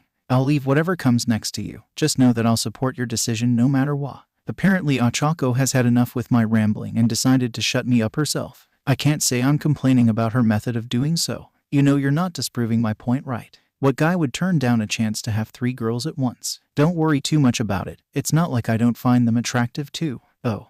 Apparently I didn't know as much about my girlfriend as I thought. I'm definitely not complaining about that. Izuku-kun, you're back. I thought I hear. Maybe we shouldn't have done this while we had people waiting for us in the next room. Embarrassed squeak. Oh boy, Momo has lost all motor functions. She can't even speak coherently from the surprise. Pony walked in soon after and she was doing no better. Hey Momo-chan. Pony-chan. Thanks for waiting for so long. Deku-kun and I have been talking for a bit, and I'll just say that you and Pony-chan have nothing to worry about. Now I gotta go. My parents said they wanted to visit me so they could make sure I was okay, so I have to catch the train later. And so she left, leaving behind 2 very confused girls and 1 very scared, yet aroused boyfriend. God, I love that woman. Seeing as Pony and Momo didn't have the benefits Gamer's mind, I recovered first and decided to move things along before they get even crazier. Thank you both for waiting for me. Sorry about being so abrupt, but I need to make a call to my mom. I did it earlier, but she's the type to worry anyway. So was I, at least before I had a literal god messing with my head to make me calmer. Izuku, are you okay? It's been hours since you last called. After a solid 5 minutes of trying to convince her that I was fine and that the questioning was over, along with introducing her to Pony and Momo, she finally calmed down for a bit. Well, hurry back. I made a big dinner since I'm sure you're hungry after such a busy day, although I think I might have overdone it. Would your friends like to come along? We might not be able to finish it all with just the two of us, and it's pretty late. That was a good idea. It's the least I could do to thank them for waiting on me for so long. What do you girls think? I understand if you want to go home instead. Your families must be worried after what happened. To my surprise, I got 2 no's from the girls. Apparently, they both lived alone. My parents are currently in Europe for a business trip, so they can't visit just yet. They've sent their well wishes though and are trying to wrap things up as quickly as possible. Even then, I live on my own in a nearby house that my family owns for schooling while my parents live in Osaka. Momo explained, casually verbally slapping me with a wad of cash. And my parents live back in America. I came to Japan alone since it was cheaper just to study at UA. Understandably, they can't visit me on such short notice either. So, in the end, they accepted the invitation and we had 2 guests over for dinner. The awkwardness of Achako's earlier comments forgotten for the time being. It wasn't going to last forever, of course, but for now we were happy to just enjoy a meal together while Mom got to know some more of my friends. It was nice. Maybe we should do something like this more often while inviting Achako along, of course. At the tail end of our dinner, we talked about the upcoming sports festival and how we were planning on preparing for it. Like myself, they had completely forgotten about the festival amidst the chaos of the USJ. Still, they showed excitement for it at least. After they left, I decided to spend my last half hour before bed reviewing my character sheet to see what changed recently. It's been a good 2 weeks since the last time I did so, and with what happened recently, I needed an edge. Opening the game manual that I got at the beginning of my first bizarre adventure, I noticed something interesting and very exciting. Some of the pages that were locked earlier were finally opened. Let's see. A gacha system, item upgrades, a crafting system, and year days great. Just great. I thought I avoided this problem until later, but fate seems to have other plans.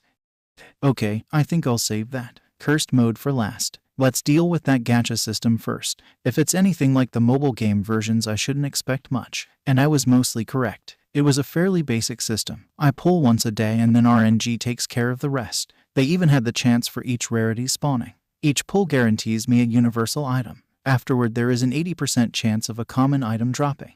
Then 60% for uncommon items, 40% for rare, 20% for epic, and 1% for legendary items. Might as well get today's roll over with. The universal item was a stack of 10,000 yen. Not complaining. The common item dropped and it was a military-grade Swiss Army knife. Nice. The uncommon item also dropped, leaving me with a set of knuckle dusters. Definitely useful. To my surprise, a rare item also dropped and it was some kind of weird transparent drink. I was about to analyze it, but to my further surprise, an epic item managed to drop as well before the gacha wheel went dark. Lucky me, I thought as I went back to analyze the rare drop first. X potion increases X gains by 2x for 1 hour after use. Well, I'm definitely saving this. I should get All Might to spar with me for a bit and drink this thing right before the fight. The free levels are already making me salivate. Okay, Deku, stop admiring your new favorite drink. Time for the epic level item. I was excited to say the least. If a rare item was already that good, just how nice will an epic one be? A quick analyze and it reveals its secrets to me. Skill book, Jeet Kune-do. Be like water. My friend teaches the user the basics of Jeet Kune-do, the legendary fighting style of the great quirkless fighter Bruce Lee. This style specializes in unpredictability. Jeet Kune-do is not one set style, instead it incorporates the elements of dozens of other styles along with the use of improvised moves for maximum effectiveness in combat.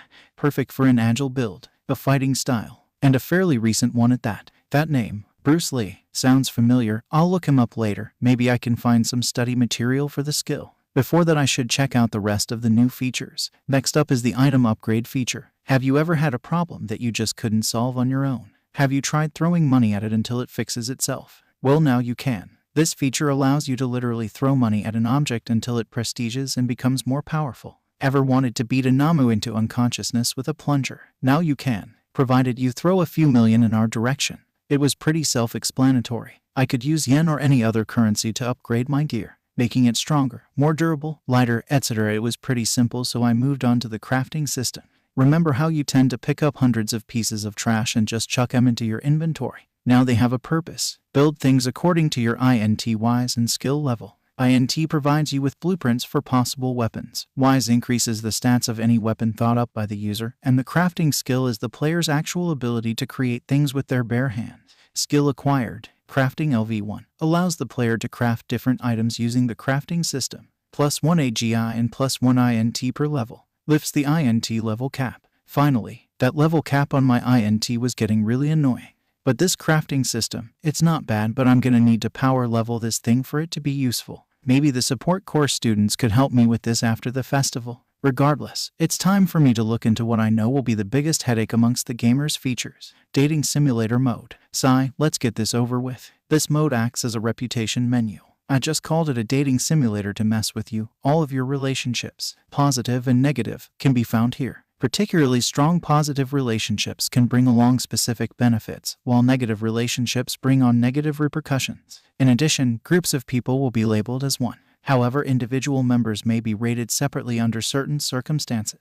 Current relationships. Heroes. Yagi Tashinori, 851,000, plus 50% reputation boosts with the general populace, plus 50% X boost when training together for both parties. Recovery Girl, 551,000, plus 50% reputation boosts with the elderly, plus 50% healing for both parties. UA General Staff, 401,000 plus 25% reputation boost with heroes, plus 25% exp when inside UA property. Midnight, 601,000 plus 50% reputation boost with sadist, plus 50% exp gain towards dull pain skill. Nervous Sweating, Iraraka Achako, 1,000 over 1,000 plus 100% reputation boost with the poor, plus 100% exp boost for both parties when fighting together. Yaorazu Momo, 601,000 plus 50% reputation boost with the rich, plus 50% X boost for both parties when fighting together. Tsunotori Pony, 651,000 plus 50% reputation boost with foreigners, plus 50% X boost for both parties when fighting together. Ashido Mina, 351,000 plus 25% reputation boost with mutation types, plus 25% X boost for both parties when fighting together.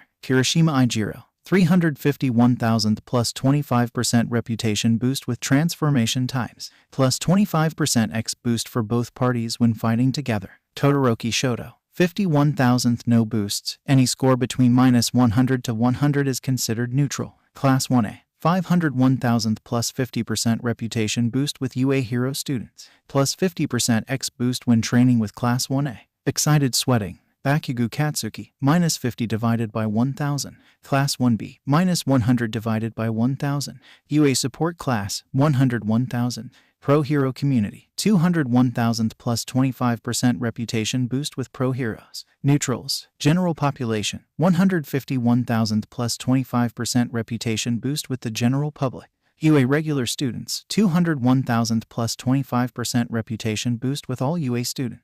Villains, Criminals, -400 divided by 1,000 to 25% reputation with Criminals, -25% X boost when fighting alongside Criminals. League of Villains, -1,000 divided by 1,000 to 100% reputation with the League of Villains.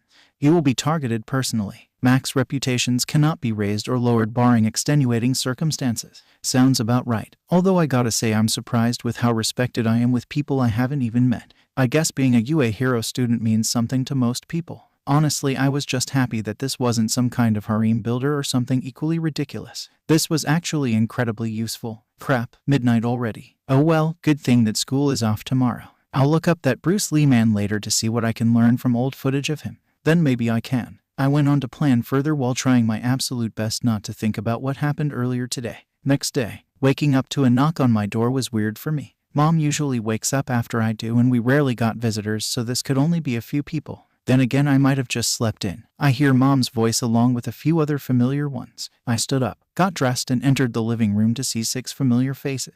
Achako, Kirishima, Momo, Pony, Mina, and Ida were all sitting there, presumably waiting for me. Good morning, Deku-kun. Sorry for invading your house so early, but we wanted to hang out with you for the day. Also, All Might Sensei wants to talk to you later tonight. Whoops, I guess that's what happens when I oversleep. My phone must be packed full of messages by now. I quickly pull it out and take about 10 seconds to read and reply to the 30+ messages that I received, much to the surprise of my guests. Intense studying and ungodly INTFTW. I thought in amusement as I returned my attention to the guests. Holy crap, what are you, a living computer? How did you type that fast? Mina exclaimed. Way too loud for this early. Oh wait, it's noon. How long was I asleep? How do you think I keep up with my own speed? My eyes and fingers are just as fast as the rest of my body. Okay, that sounded way better in my head. Good thing they were all too distracted to call me out on it. Anyway, we wanted to train together for the sports festival, so we came over to invite our class rep.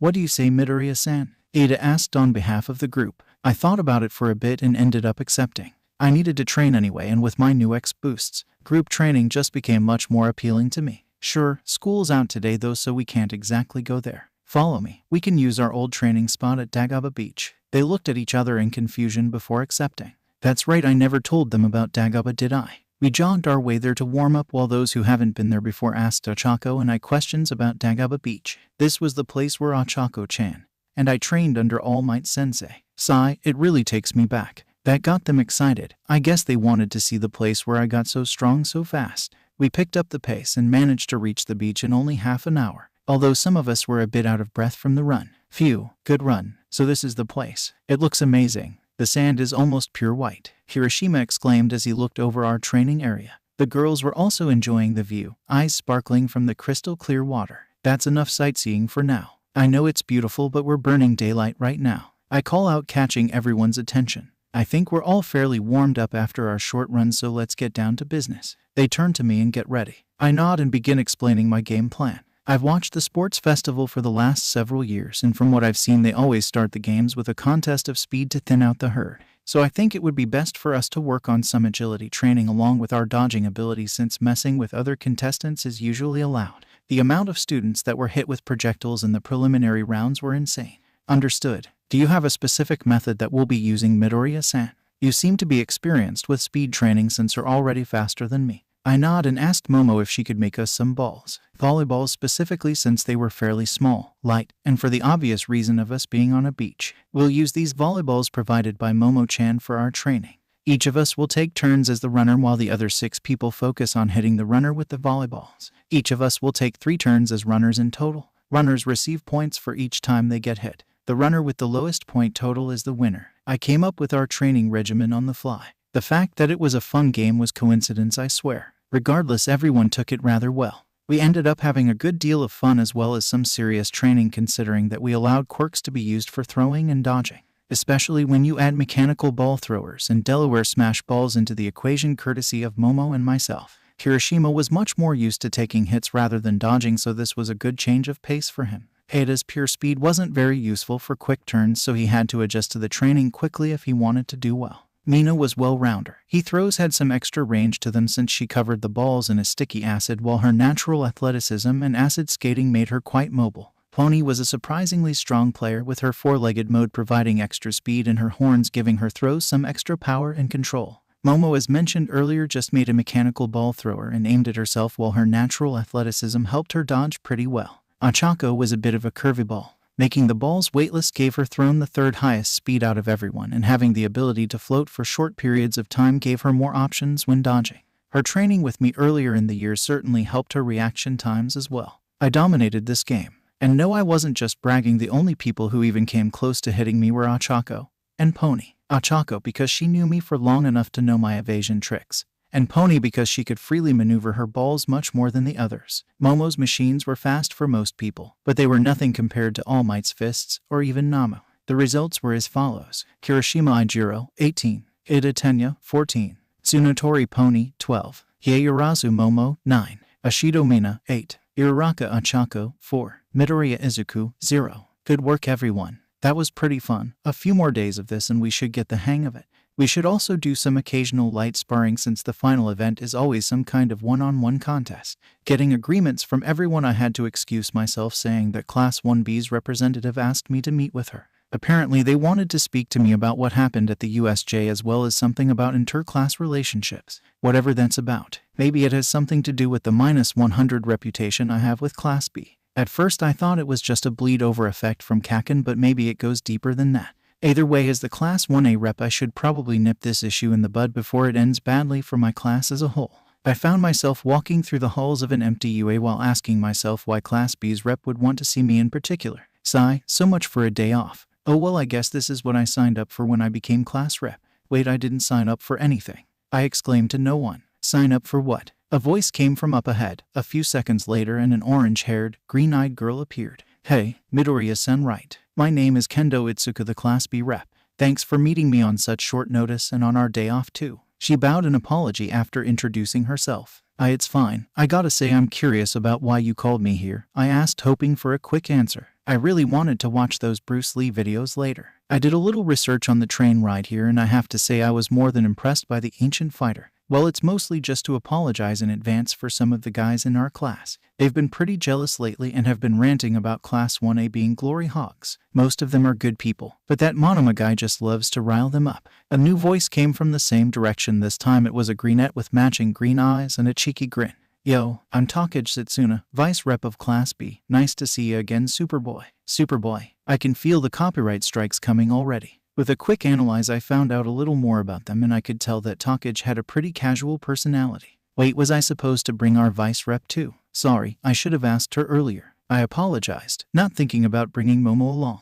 They just waved it off, saying that Takage came along on a whim. And what was that about meeting your vice rep earlier? Isn't she the one who got first place in the apprehension test? Nice catch, Takage exclaimed with a thumbs up. If I hadn't already analyzed her, I would have probably fallen for that. Nice try, Takage-san, but I'm no stranger to teasing. A few members of my class wanted to train together, so we headed out earlier. Gotta keep our skills sharp for the festival after all. While Takage was a bit put out by the lack of reaction, they did seem interested in the training. Say, this is probably a long shot, but do you think we could join you? Most of our class lives far away, and those that don't aren't the most sociable, Kendo said with a resigned voice. Probably talking about Kaken. Definitely Kaken. I understand, I say solemnly, surprising them a bit. I don't have a problem with you joining us. Here's my number. I'll create a group chat for everyone to communicate with each other. We'll have to make up a schedule on our own since we only have today off. Organizing so many people was going to be tough, but it was for the best. We're probably going to be given some free periods from now on to prepare so we can start there and train together after school whenever we can. I finished looking up to their smiling faces. Thanks, Midori-kun, we really appreciate it, Takage exclaimed before giving me an abrupt hug. That doesn't mean we're gonna go easy on you during the festival though. After I recover from the sudden hug, I smile and said my piece as I walked out. I wouldn't have it any other way. See you two later, Takage-san, Kendo-san. By the time that I left campus grounds, it was already noon. At least I don't have to eat as much anymore. The gamer did give me status debuffs for going hungry, but they weren't too bad. So long as I don't go crazy and skip eating for a week or something, I would be able to function just fine. I sent a quick message to All Might, trying to confirm the time when we should meet and where. He shot back a few minutes later saying that 8 o'clock at the beach should be fine. That gave me 7 minutes, 8 hours to do what I needed to do before I had to run off. Let's start with those Bruce Lee videos. With any luck, I might gain some levels off of them at least. Not like I could train with the style on the ride back home. I had to wait an hour before I could do that at home. 1 hour later. As it turned out, Jeet Kune Do wasn't actually a style per se. Like the gamer mentioned, it was more of an amalgamation of different styles, disciplines, and philosophies all worked into one fluid, often unique style for each practitioner. Essentially, it boils down to take what works, leave the rest behind. Since different things appeal to different people, it made no sense to force your body to do something it wasn't meant for. And yes, I did get a few levels for it. The game was quick to tell me that watching was only going to do so much. Martial arts were a physical and mental discipline, so I would have to use it in combat eventually. I also spent a good few hours at home trying to memorize the basics using intense studying, but that could only get me so far. Jeet Kune Do LV5 increases damage and evasion rate by 5% when used, plus 1 end, plus 1 STR, plus 2 AGI per level. This had the potential to be insane if the evasion rate scaled linearly. I would essentially have auto-dodge on so long as I used the style. Gotta love the high INT. I didn't even have to study anymore to keep up, so I could spend most of my time training. Anyway, I still have a few hours before I have to meet All Might, so I should pull the gacha for today. Hopefully, it will be as good as the first time. Slinky acquired. What? Did you expect cool shit every time? Huh. Well, okay then. No need to be so rude, game. I muttered out loud. The game was getting sassier, it seems. It reminds me that my life has essentially become one big reality TV show for a bunch of gods. After a short existential crisis and a dive through the internet to familiarize myself with various pantheons, just in case the time flew by rather quickly and I had to go for my meeting with All Might. Although with my current running speed, I didn't really have to worry about time. What used to take me 30 minutes now barely lasted 30 seconds with my speed boost. Young Midoriya, you're early. Guess I made the right call being the same. All Might greeted me in his shrunken form, looking out to the sunset with a relaxed posture. I joined him soon after and he began to tell me about why he called me here. I wanted to wait until you were a bit older, but you've come a long way since we first met. And with what happened yesterday, it's time that you learned the history behind One for All. A tale of two brothers, All for One, the first supervillain, and One for All's first wielder, our predecessor. And if Nama was anything to go by, All for One was still alive and coming after me next. I guess this explains the -1000 rep with the League of Villains. I wasn't too surprised by the fact that All Might, and I by proxy, had an arch nemesis. It was pretty standard for heroes in general. What did surprise me was what All Might asked of me afterward. The sports festival is coming up, and I think this is the perfect opportunity for you to announce your arrival to the world. My time as the symbol of peace is drawing to a close, and the people need to know that the next generation has come to replace me. He transforms into his muscle form and extends his hand to me. Young Midoriya, I want you to do your best in the coming games, and if you win it all, I'll take that as a sign that you're ready for the next step. Win the tournament, and I'll publicly declare you as my successor when I hand out the medals. It was times like these where I was most grateful for Gamer's Mind. The old me would have burst out crying like this, but now all I could do was shake his hand with determination on my face. I wouldn't let him down. Training montage begin. Keep it up, everyone. You can all rest when you land a hit. I yelled as I dodged the various attacks sent at me by my training partners. They were trying their best, but with a 15% full cowling, none of them could really keep up. Or at least that's what I thought, until Momo pulled out a net gun from her stomach. Oh, that's just the net was so wide that I had to slice at it with a quick chop to avoid the attack. Okay, I'll count that as a hit. Good work, Momo-chan. But don't count on nets working on some people. A good deal of our classmates could just destroy it before it reaches them or maneuver around the field in 3 dimension. Bakugou, Todoroki, and Kiwaro in particular wouldn't be slowed down by it at all. Huff huff. How the hell are you so fast? I thought your quirk was adaptation. What did you adapt to that made you that good? Takage ranted at me while trying to catch her breath. Kendo was trying to hide it to a degree, but I can see her glaring at me too. When your first ever training partner is All Might, you tend to take leaps and bounds in your stats. Even more so since All Might doesn't know the meaning of the word hold back. I still had phantom pains from those times I was embedded into the beach wall several dozen times. Yeah, you trained with All Might, the girls of Class B exclaimed, causing me to facepalm. I forgot that only Class 1A knew about that little fact. Oh well, it was becoming public soon enough, so it wasn't a problem.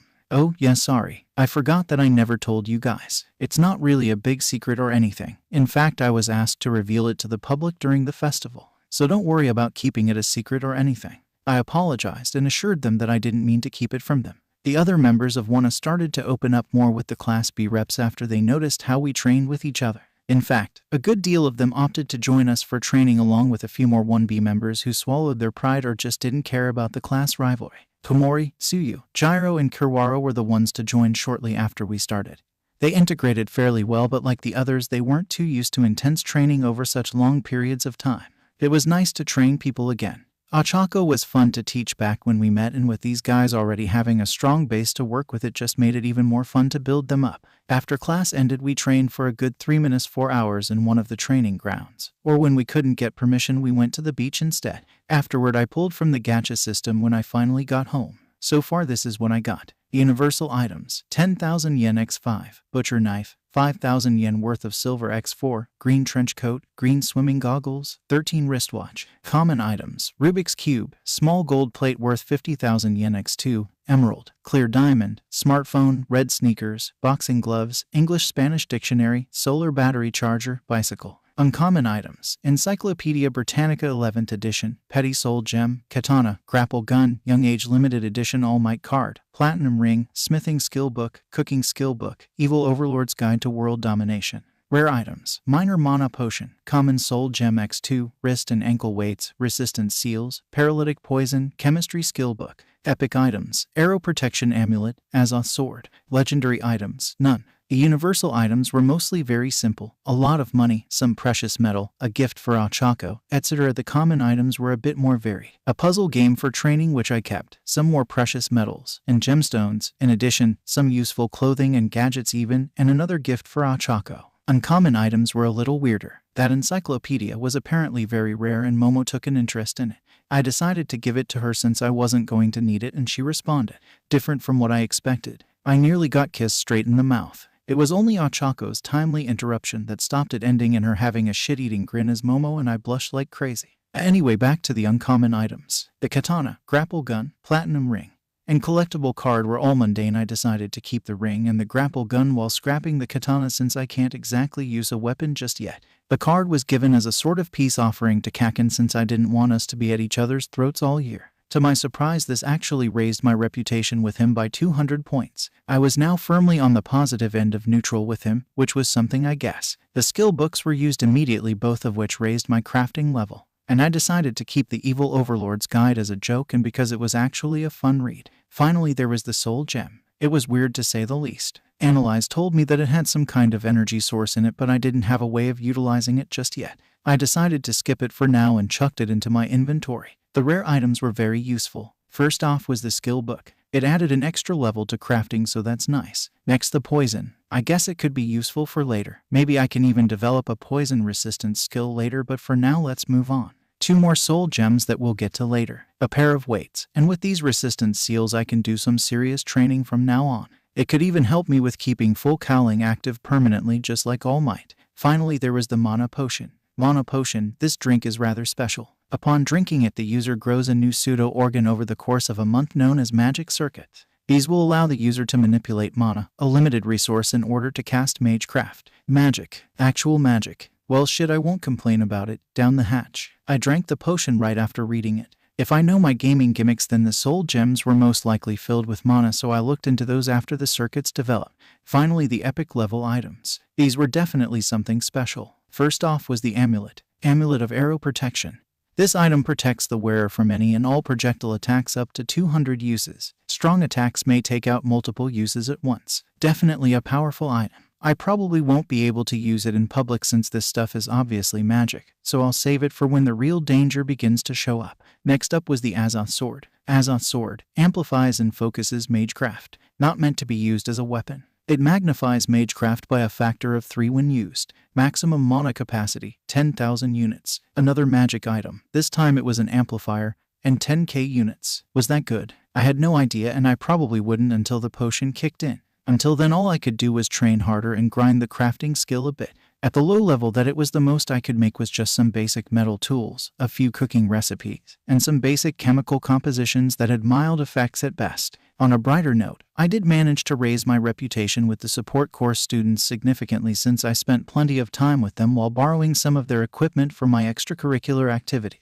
The weeks of training paid off in the end, with me gaining a decent 20-30 points per stat, along with a host of different skills that would no doubt prove useful during the festival. Of course, I couldn't forget to mention the little scuffle that happened a few days after the festival was announced. "Hey, what's going on?" Ochako exclaimed as she was trying to get out of class, only to be blocked by an ocean of students. They came here to scope out the competition, obviously round face. A familiar voice came from the crown. Bakugou made his way through the sea of students. Nobody was dumb enough to stand in his way. He grew a pretty strong reputation even in such a short time. "So Deku, you've been training for the festival, right? You better be ready by the time it comes by, 'cause I'm not holding back." "Got it." Sigh. Of course, he would single me out. At least he wasn't actively antagonizing me anymore. Of course, Kaken, I'd expect nothing less. But don't just say it to me. My class is more than capable of holding their own against you too. I replied with a smile, getting a scoff from my recent rival. Apparently our conversation was grabbing attention as a new voice joined in. "Quite competitive, aren't you two? Don't count us from the general course out either. Depending on the results, one of us might be transferred over to the hero course, which means that the opposite is most likely true. Consider this a declaration of war. I'm coming for that spot in the hero course," he declared before walking away. Quite daring. Maybe he'll actually make good on that threat. Who knows? Still though, a declaration of war on the first week of school. I guess this is what it means to be among the best of the best. Whatever, that just gets me excited for what's to come. Just like All Might, I'll meet any challenge head on with a smile on my face. Day of the festival, 1A locker room. We were all getting ready for our big entrance as the first class of the first year event. Most of us were pretty nervous, others were excited. I had an eyebrow twitching from my latest gacha roll that I did out of boredom. A fire extinguisher and a box of condoms. I feel like the gamer is trying to tell me something. Sadly, I had no time to contemplate the significance of my new items as Todoroki approached me and grabbed my attention. "Midoriya-san, objectively speaking, we're about equal in terms of power. Rivals. All Might seems to have an eye on you for whatever reason, but that doesn't matter much right now. Just know that I will beat you." Wow, that's the nicest thing he's said to me since we met. "You're on, Todoroki-kun. But don't just say that to me. Our class is full of very capable people after all. If you spend all of your time worrying about one person, they might just leave you in the dust." I accepted his challenge while acknowledging the others. Todoroki just nodded and walked away. As we were called out, I waved a bit at the crowd, playing the audience like I saw the former competitors do every year. Apparently it captured their attention more if you made yourself out to be enthusiastic and confident. The rest of my class followed suit, barring the more introverted members. Now for the athlete's oath, Midnight exclaimed. Apparently, she was our rep this year, much to the joy of the majority of the male population watching. Pipe down. Your student representative Midoriya Izuku from Class 1A. I was called up, and I had absolutely nothing prepared for this. Hi cha stat, don't fail me now. Why is he the student rep? A kid from the general course asked, which Kirishima replied by saying that I was the top scorer in the entrance exams. The hero course exam, you mean? Another girl from the general course said in annoyance, only for Ochako to correct her. Deku-kun actually scored the top scores on both exams. Or, well, he tied for first anyway along with Momo-chan here. She pointed at Momo, who wasn't too happy with the sudden attention, although Ochako's words seemed to have appeased the general course students a bit, including the girl who apologized for assuming. I cleared my throat a bit before beginning my impromptu oath. I just want to say that I am proud to be a member of this legendary institution and to remind everyone that we were all accepted here for a reason. Give this festival your all, and I will do the same. That is all anyone can ask of you. I ended the short speech with a raised arm similar to what All Might did. The illusion didn't go unnoticed. For now the crowd gave me a polite clap with a decent amount of cheers. As opposed to anyone else, what I just did would seem like a generic call to do our best and in homage to All Might. I kinda want to see their reactions to me when they start figuring it out. At least the other classes seemed to really like it. Most of them were giving me approving looks, and Class B was eyeing me up for later. Most of them already know about my broken quirk as they described it, so they know I'm a threat. That was a wonderful oath. Now, without delay, let's get on with the first round. The screen used to decide the first event began spinning before landing on a very common event. It shall be the obstacle course race. Everyone get into your positions and wait out the timer. We did so. I tried my best to stay at the back of the group for now. I could already tell what the first obstacle was. Begin. Taking a sprinting start, I jumped up to the right wall and activated acrobatics along with full cowling. At the cost of my speed, I could run on walls with little difficulty. Todoroki took the debuff route, trying to freeze the competition, but that only worked so well. Most of our class and a good chunk of Class B avoided it completely. With my combined speed and mobility, making it to the front of the group was no obstacle. The moment I hit the ground, my speed more than doubled, no longer being held back by the acrobatics debuff. But then I was the first to see the next obstacle, the Robo Inferno. Looks like Class 1A's reps got some moves. Hey Eraser, got anything to say about your top student? Present, Mike announced. Apparently Aizawa had the bad luck of being drafted to do live commentary. Poor guy. Not much more than what you already said. He's not just my top student either. Ever since he got here, he's excelled in almost every area. That's not to say that the other students are doing poorly, of course. Todoroki was firmly in second place, picking up his pace in the hopes of catching up to me, but yeah, super speed, so that's not gonna happen. In third place was Kaken, but he's a bit of a slow starter, so I don't have to worry about him until he starts sweating more. The rest of the two classes were pretty neck and neck. Even Ada, since his speed didn't help much in the crowded entrance. Thanks for that, Aizawa-sensei. It really means a lot coming from you, I thought before effortlessly passing through the robot field. The 1- 3-pointers were basically walking piles of tin foil. Too slow and too weak to catch or even damage me at this point. The 0-pointers weren't much better. They were even slower than the others and way too bulky. I slipped right past them without even breaking a sweat. And there goes the first obstacle. Midoriya just breezed through it like it was nothing. That speed of his is really something else. But can it help him with the next obstacle? The fall. The fall. It's a practical name, sure, but come on guys. Again, this obstacle didn't amount to much. Back at the start of the year, definitely. But now that I had full cowling, I could easily make these jumps between platforms. All in all, the obstacle only held me back for a few seconds. Todoroki had managed to slip past the 0-pointers using a giant ice wall, but it seems like he made it angled downwards on purpose so the robots would fall on the other students. Not cool. Most of those guys don't have endurance or speed type quirks. That was incredibly reckless. I had no time to think about that though as the next obstacle came up. And once again, Midoriya has easily passed through the second obstacle. It's almost as if he were built for speed. But can he handle the next one? Speed won't do you much good against a minefield. Landmines. The crowd reacted as you would expect when you send kids out into a literal minefield.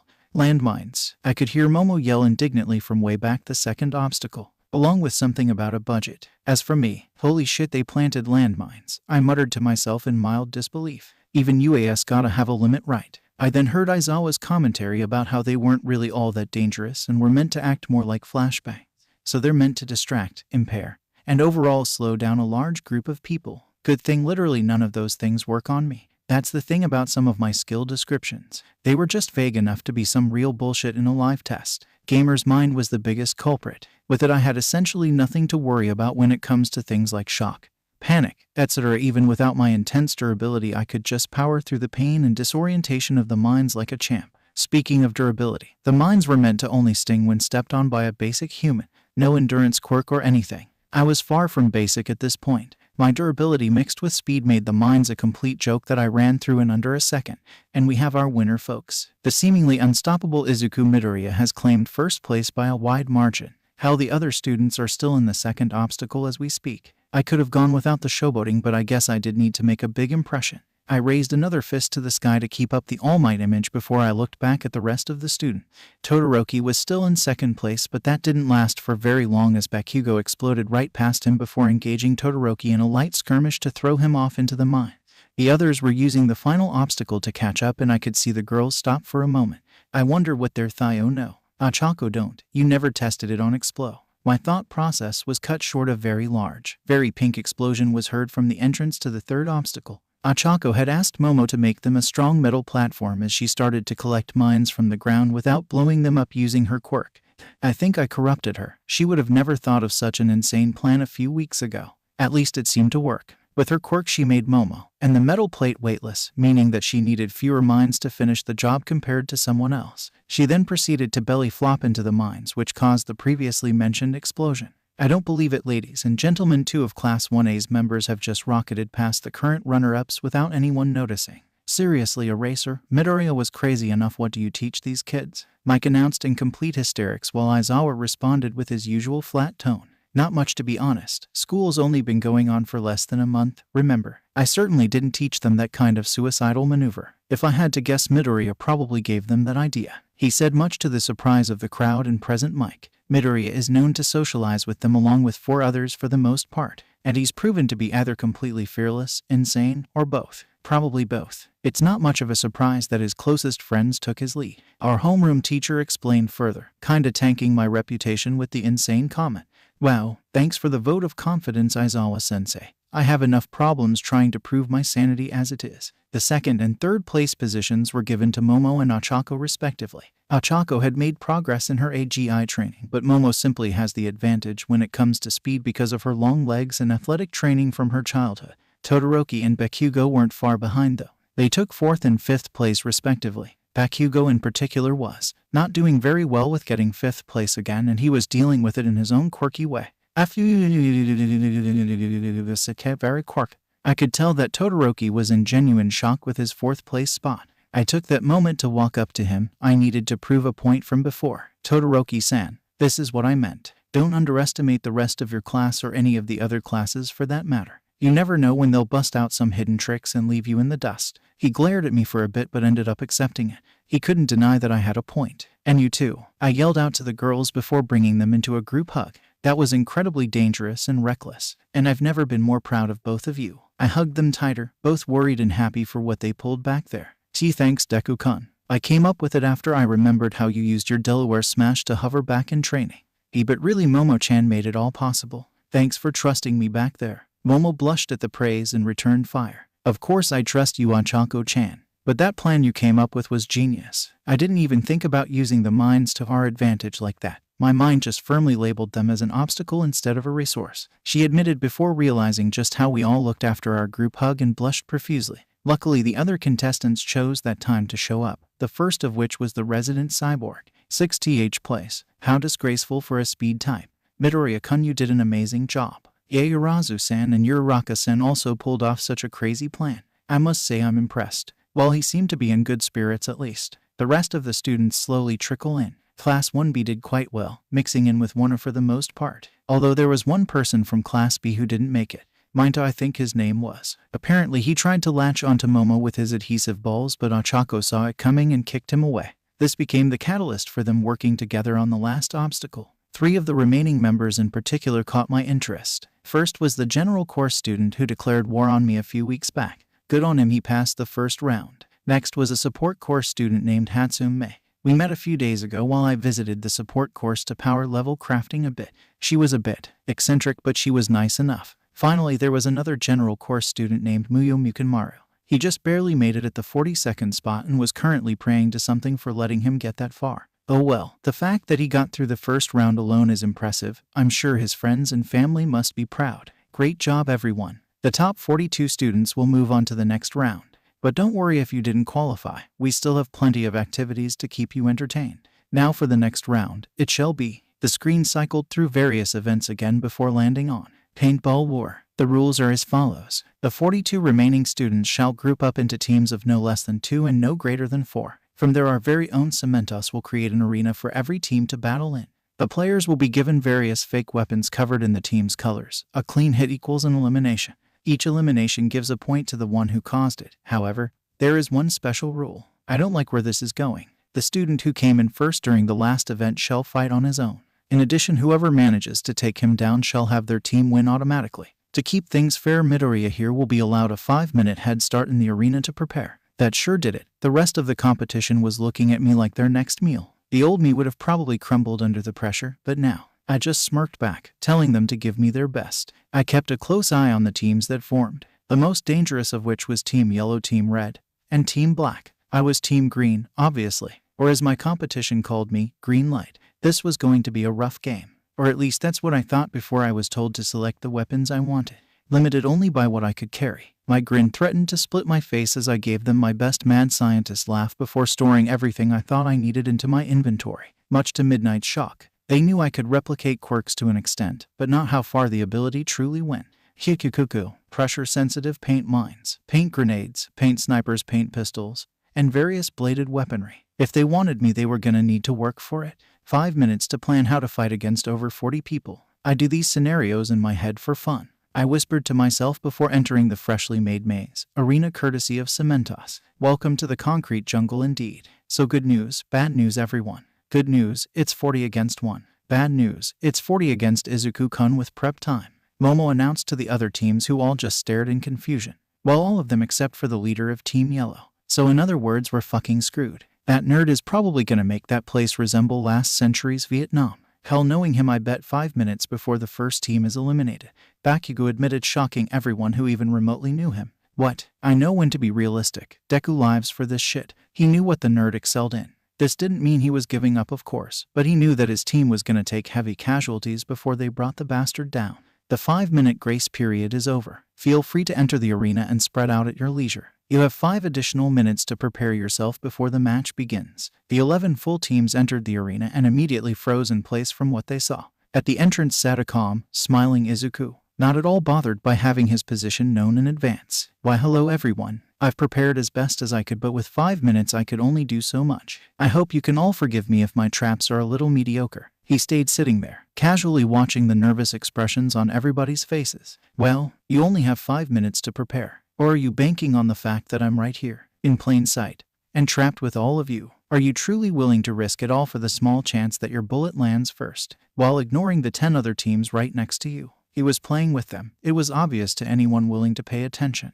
but it didn't make what he said any less true. Let's go. I know a trap when I see one, Momo whispered to her teammates, who nodded and walked away towards the eastern portion of the maze. Soon after, Team Yellow followed suit, but to the western end. With that, the dam broke and several teams went ahead, trying to prepare a defensive position before the slaughter started. I lied, you know. I'm not trapped in here with you. You're trapped in here with me. The few that remained were smiling, sweating, or just staring at the still smiling Izuku. As the timer counted down, Izuku stood up from the pillar he was using as a seat and pulled out his smartphone for some reason. 10, 9, 8, 7. Did you know? Izuku asked the captivated group, still typing on his phone, that radio and microwave frequencies can be used to detonate bombs. A widening of the eyes 3, a foot stomping on the ground 2, green electricity arcing across Izuku's body 1. Boom, green paint was sprayed everywhere indiscriminately. All at once, 3 teams and 4 more individual players were all eliminated. Team Hagakure, Kodai, and Rin, who were all at ground 0, instantly got covered in an emerald paint. Kajiro Bondo, Sata Rikadu, Shoji Mizo, and Koji Koda were next, each one protecting their respective team from the blast with their larger bodies. Team Todoroki only barely survived through the use of a well-timed ice dome courtesy of the team leader. As for Izuku, he was gone with a flash of green, as if he was never there to begin with. Izuku POV. Sometimes I think I overdo things. Just a little. Oh well, there's no kill like overkill, right? I thought as I hid away in a dark corner of a random room. 2 entrances, exits on either side of me. I underestimated them. Over half of them managed to see through the trap, and even a few that fell for it managed to survive. Todoroki-san's reflexes are nothing to joke about. I muttered while setting up a machine gun trap with a string attached to a door. I gave my best all-might laugh before speeding away from the room,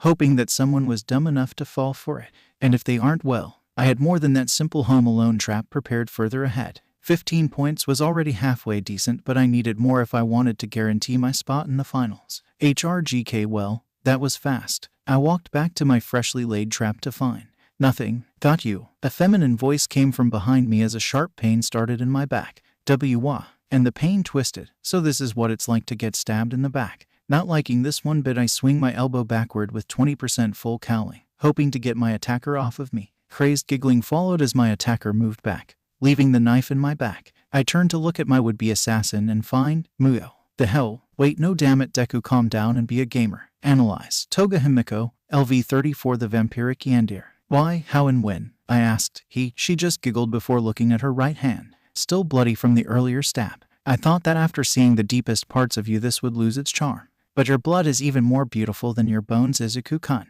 She licks the blood from her hand, which was my cue to end this one-sided conversation. I didn't need answers that badly. 20% Detroit smash. The punch connected with nothing but air as my assailant somehow dodged with a grin. The wall behind her still collapsed as usual though, alerting everyone else to my position. Sorry to drink and dash, Izuku-kun, but I just couldn't hold myself back. Now I have to go before those mean old heroes get their heads out of their butts. With that, her Muyo disguise melted, showing me her real body, which distracted me for a moment. Apparently that was enough for her to book it and disappear the moment she left my line of sight. Damn it, why did she have to be a cute schoolgirl? My only weakness. I wasn't even bothered by the stab wound, to be honest. That thing was already slowly closing up, but I wouldn't worry about that now. Taking the still bloody knife, I chucked it into my inventory for later. I still have a game to win. Spray and pray came from the hole in the wall I made seconds ago as 3 people came out and shot at me with automatic paintball guns. Now, for the sake of context, these things can fire pellets at a speed of 350 kilometers per hour and had a fire rate of 600 pellets per minute,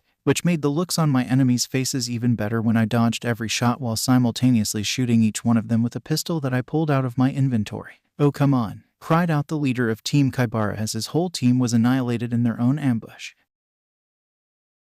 Wait a minute, friends, I have one request to all of you. Please support and give kudos to the author and make sure to comment. Love from Saiyan Fanfics YT. So he will not feel any regrets for giving us permission to upload his fanfics, and the fanfic link is in the description. 18 points. Nice try, but next time bring more guns. Those things shoot way too slow to give me any real trouble. Those evasion training sessions really paid off. Thanks, Momo, and your dozens of baseball throwing machines. With my piece said, I ran off before anyone else could arrive. I headed north, in particular. East meant running into Team Black, who I was weary of.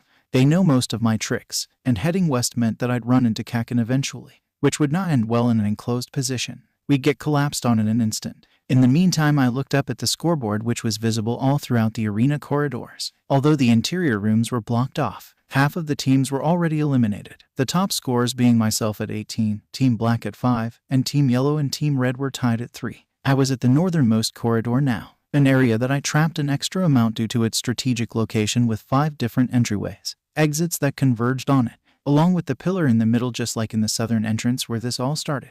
I took my seat and waited, wondering if anyone would figure out his location from what he did at the start. I didn't have to wait long, however, as 2 more teams converged on my location. Team Todoroki and Team Kendo appeared from my front and right side respectively. I tried to start a dialogue, but Todoroki just sent a wave of ice at me without waiting.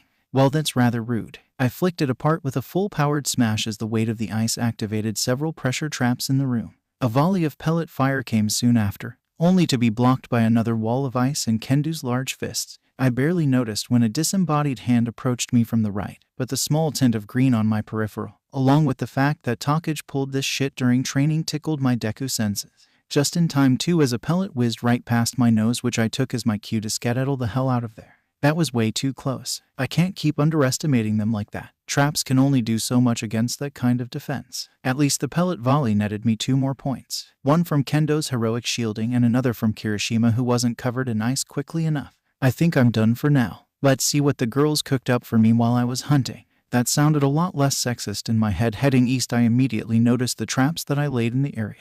To my surprise, most of them were disabled without even being used. Impressive. I stopped in my tracks before I reached a closed door. Tripwires. Too obvious. The girls know better than to leave it out in the open like that. A diversion. I look around, checking the door frame, the surrounding walls. Behind me, just in case I missed anything. The flew. My eyes widened as I noticed a shadow that shouldn't be there appearing over my head, which was followed by a shift in the air and a loud battle cry. I try to jump out of the way, barely avoiding a plastic knife as it passes centimeters away from my left cheek. That was only the beginning though. Ochako-chan now. My eyes widened further as the door I inspected earlier was kicked open and the string under it was cut. A barrage of machine gun fire followed soon after, except these bullets were much faster than usual. Did Ochako-chan did what I think she did, was all I managed to think as the pellets hit my body while it was still in midair. I had no time to flick my finger to dodge. Not with the pellets moving that fast. It was over. Clever girls. I'm proud of all of you, I hope you know that, I said as I stood back up and went to give the girls a hug. To my surprise, Hatsune joined in for some reason. I like group hugs, she said, and we just rolled with it. After saying goodbye and Team Black letting their leader take the victory, Momo and I headed out of the arena to the waiting area where the eliminated players were all sitting. Said players were all staring at me with wide eyes, probably not expecting me to be eliminated at all. I shrugged my shoulders. What can I say? These girls were really something else. I would say learn from the best, but that was a bit much. Momo blushed next to me as we took our seats. Now it was between them, Team Todoroki and Team Bakugou. I suppose Muso's team is still active, but with it consisting of Aoyama, Kamakiri, and Shota, I didn't expect much. Not that they were weak or anything. Kamakiri's quirk was excellent for close combat, but the fact that it was paintball made it negligible. Shota's quirk basically meant nothing here. And Aoyama was. Aoyama. A few minutes later said team came out muttering something about why can't I remember anything. Or damn that French kid. Never split the party. And said Frenchman looking as if he was coming out of a trance. He played it off well though, as if he walked out of the area on purpose. Taking a peek at the scores, I was surprised to see a new name at the top half of the leaderboard. Team Shinso. 8 points. I wonder what his quirk is. Whatever it is must be pretty powerful. Either that or he's just great at stealth and close quarters combat. I took a bit more time to relax and socialize with other students before we all heard a huge explosion in the background, which was immediately followed by a giant ice pillar that took up nearly half of the arena. And that's all, folks. With a last resort effort from teams Yellow, Black, and Red, the remaining teams have been eliminated in a three-way suicide move. The final team, along with the final player standing, is Team Purple's leader Shinso Hitoshi. Midnight exclaimed as the final results were shown on the UA Dome's large screen. Well, I'll be damned. He actually made it. I hope I get to face him in the finals. His classmates must be proud of him, I thought, smiling. The scores were about what I expected with the exception of Team Purple. Team Green, 20 points. Team Purple, 8 points. Team Black, 7 points. Team Red, 4 points. Team Yellow, 3 points. A muffled roar of God damnit came from Team Yellow's leader as the results sunk in properly. The rest of the winning team members just congratulated their teammates and shook the hands of their former enemies. Luckily, the class relationships have improved to the point where there was no real bad blood between anyone. That was an excellent showing. Bravo, bravo. Now without delay, let us move on to the third and final round. Midnight waved towards the screen again as it hit the long-awaited final round. One-on-one battle tournament. That's right, folks. This festival's final round shall be a straight-up fighting tournament. The members of the second round's teams will fight each other mano a mano with quirks allowed, of course. But before then, let's have some fun side games. Yo, Eraser, let's go get some lunch. You know, lunch sounded really nice right now. I walked towards the cafeteria before I was stopped by a chilling voice. Midoriya, we need to talk. Sigh, I guess I won't get to eat anytime soon. Whatever, it was probably just another declaration of war. Let's get this over with.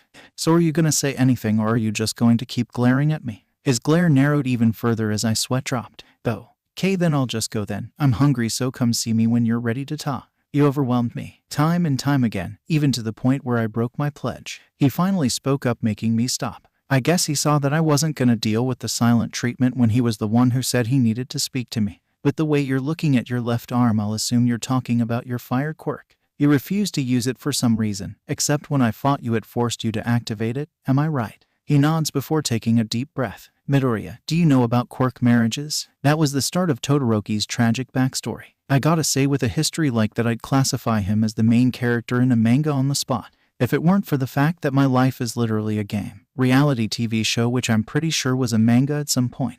The issue was that his methods for achieving his end goal piss off Endeavor was pretty stupid. Wait, so let me get this straight. Endeavor had you because he wanted to mold you into becoming the next #1 hero, dethroning All Might in the process. A nod from Todoroki, I continued. He abused you and in response you decided that you were going to become the #1 hero despite him. Do I even need to say what the problem with that logic is? Wait, never mind that. There's also the fact that just because you both have fire-type quirks doesn't make your fire half his quirk. He stares at me in confusion, so I decided to elaborate. It's your quirk, Todoroki-san, not his. Limiting yourself like this is just shooting yourself in the foot. If you really wanted to ruin your dad, then tell people your story. Reveal what he did to you and then use your quirk, your skills, to become the #1 hero without his help. My words leave him stunned, unable to say a word or even move. The greatest insult you can give a man like Endeavor is to ignore them. Treat them as if they aren't even worth your anger or even your attention.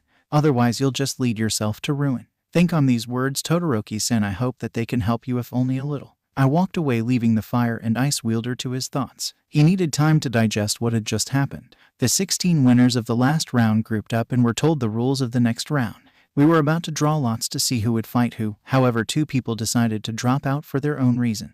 I'd like to drop out. To our shock, Ajiro, along with Manga, chose to give up. Apparently they had no memory of what happened during the second round and felt that this should disqualify them since they didn't earn their position. Such youthful naivete. It turns me on. I'll allow it. Did she actually just say that on international television? Anyways, 2 students from the 6th place team ended up taking their place. Takage and Shizaki from Team Kendo. No memory, huh? I guess Shinso-san's quirk has something to do with mind manipulation. I take a peek at the tournament brackets and notice that if he won his first round, we'd fight right after. Too bad. I guess he isn't making it too far. I guess that's just how the cookie crumbles. Making my way to the stands, I noticed that Team Black was still sitting next to each other, so I decided to join them. Sitting down, I started a conversation, hoping to distract myself from what happened with Todoroki. Have I missed anything? Sorry about disappearing like that. Todoroki-san wanted to talk to me again, I said, getting a simple nod of acknowledgement as they were too focused on the match that was just starting. Third person, onwards to the final round. For our first battle, we have Class 1A's resident alien queen, Ashido Mina,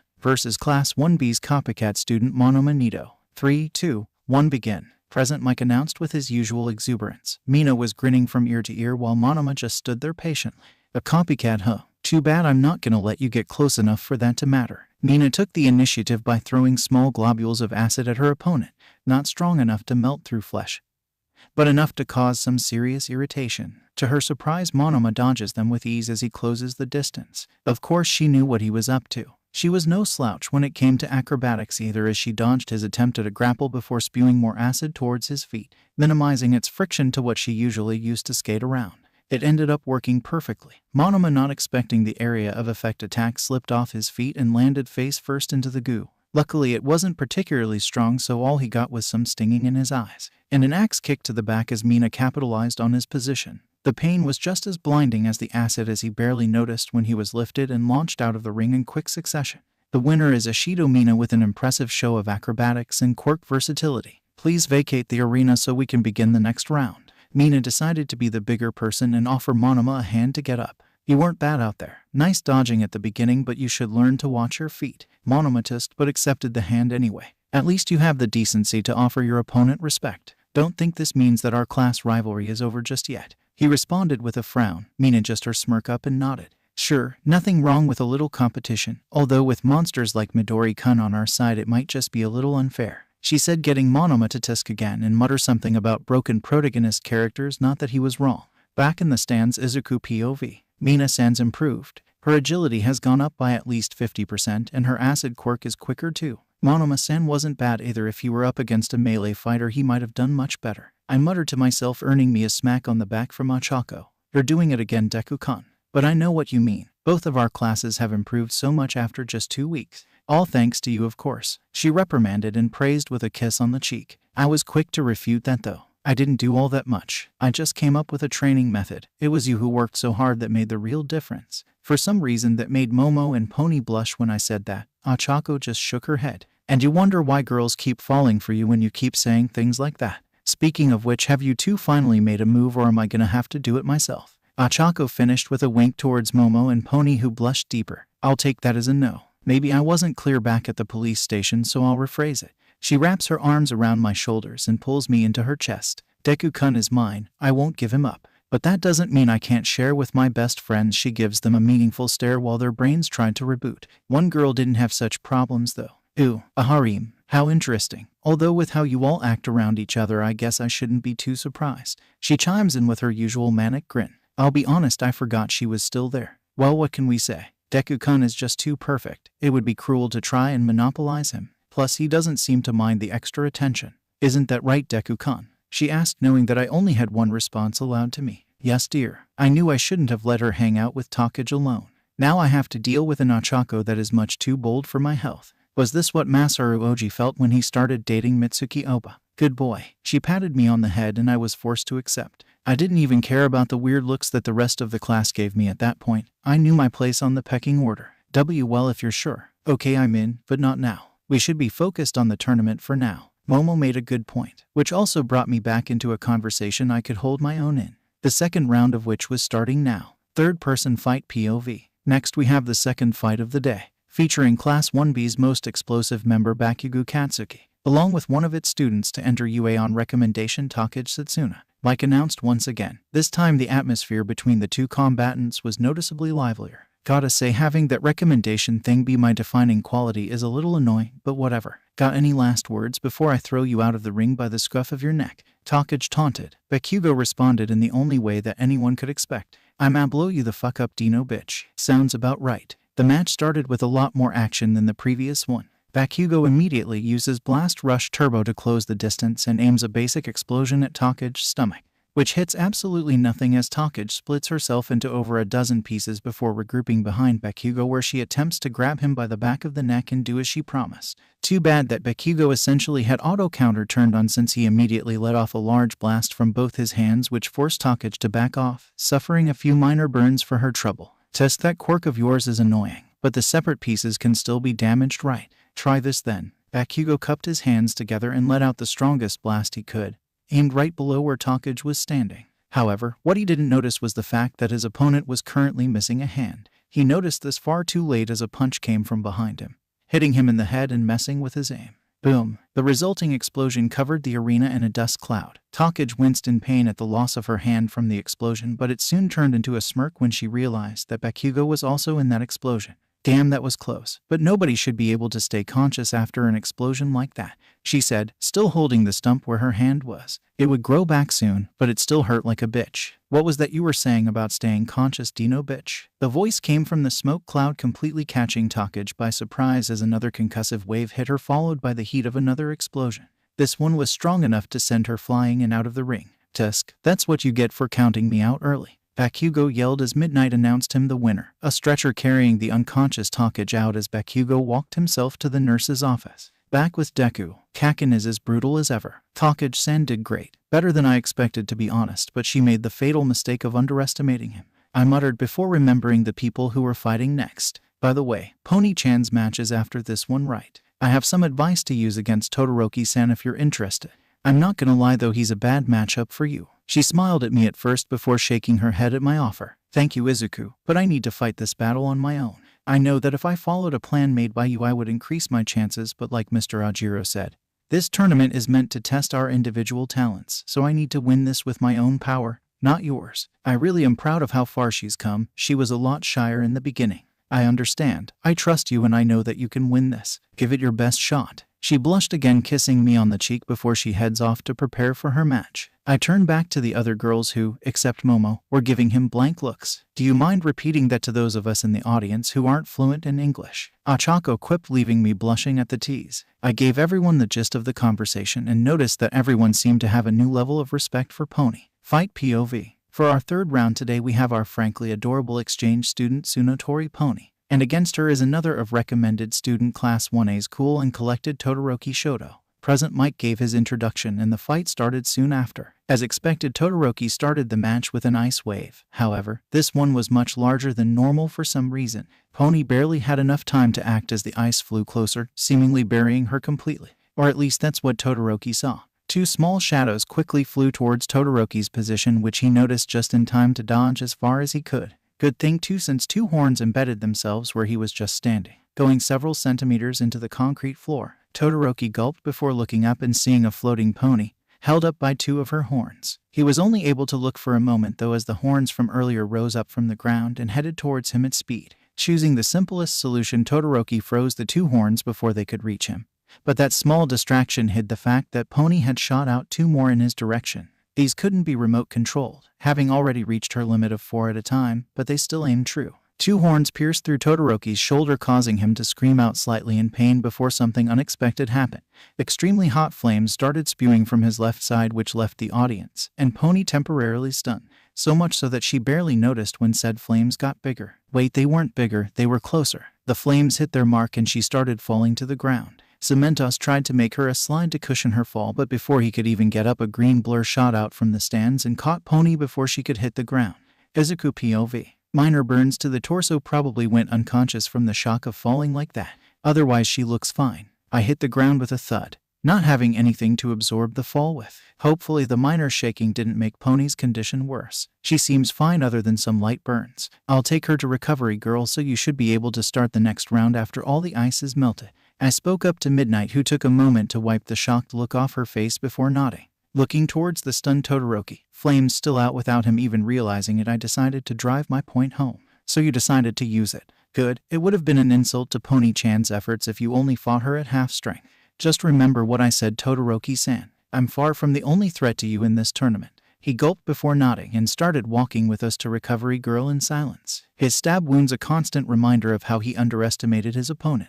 Upon reaching recovery girl's office, the two combatants got themselves healed. The wounds weren't that bad compared to most of the things she could heal. At most they just felt a little tired and hungry after it happened. Pony had also woken up shortly after being healed. I'm sorry, Izuku. I didn't win even after you offered to help me. She started, but I cut her off before she could say any more. If her reputation subtext was accurate, then she needed to hear this from me or her self-confidence would take a major hit. Pony, it's okay. You did the right thing by not taking my advice, and frankly, your plan was about as good as it was gonna get even if I did help you. It wasn't your fault. Besides, it was a pretty bad matchup in general. She tried to speak up and I realized that I was rambling, so I decided to get to the point. If anything, you should be proud. You managed to make Todoroki use his fire powers even though he swore not to. That means that you cornered him so badly that you forced him to go all out. That's something to be proud of, not sad about. Not my best speech, but damn, I hope Cha can back me up here. And it did if the soft lips on my own were anything to go by. I normally wouldn't be bothered by it, already resigning myself to our polyamorous relationship. But the fact that we were being watched by two others changed things a bit. And by a bit, I mean that we both blushed like crazy before Pony lost her surge of courage and ran out of the room at top speed. So are you going to explain what just happened, or do I have to jot that down as teenage things? Recovery girl quipped with a knowing look while Todoroki decided it was about the right time to get the hell out of Dodge before this got more complicated. It's complicated. She was blaming herself for losing, but I reassured her. I honestly didn't expect her to be that bold, but I guess everyone has one of those moments, I said, placing a finger up to my lip, still a little stunned by what happened. To be young again. Well, regardless, you should head out. The next round is about to begin and it involves two of your friends. Thank you for catching young Tsunotori, by the way. It's nice to see that we have someone reliable looking out for the students' well-being. Was that an indirect insult? I guess she can be rather vicious when it comes to protecting students. Well, whatever. I headed back to the stands just in time to see the start of the next round. Honestly, I was hedging my bets on Kirishima winning, but who knows? Maybe Ida had some tricks up his sleeve. Fight POV. We're halfway through the initial battles, ladies and gentlemen. Next up we have Class 1AS resident speedster Ida Tenya, and his opponent is Class 1AS rock-hard brawler Kirishima Ijiro. He really could have phrased that better. Oh well, let's have a good fight, Ida-san, Kirishima said while preemptively activating his quirk. Ida agreed and got into his own starting position. The moment the timer hit 0, Ida charged in without wasting any time. His speed was something to marvel at. Not many could match it, but Kirishima had just spent the last few weeks training to hit someone who was much faster than Ida. And while he never did land a hit on Izuku, he could at least keep track of him. So now that Ida was charging at him, he could easily keep track of his movements as he came closer. That didn't make his muscles any faster, however, as the only thing he could really do was brace himself and block the incoming kick with everything he had. The kick was powerful, enough that if it hit one of the earlier solid steel robots it would crumple the metal as if it were paper. But Kirishima wasn't as tough as steel. He was much tougher and more determined to win. Grabbing Ida by the same leg that was used to kick him, he used the blue-haired speedster's momentum against him and launched Ida across the field. The only things that saved Ida were his own quick reflexes and the ace in the hole that he was saving for this moment.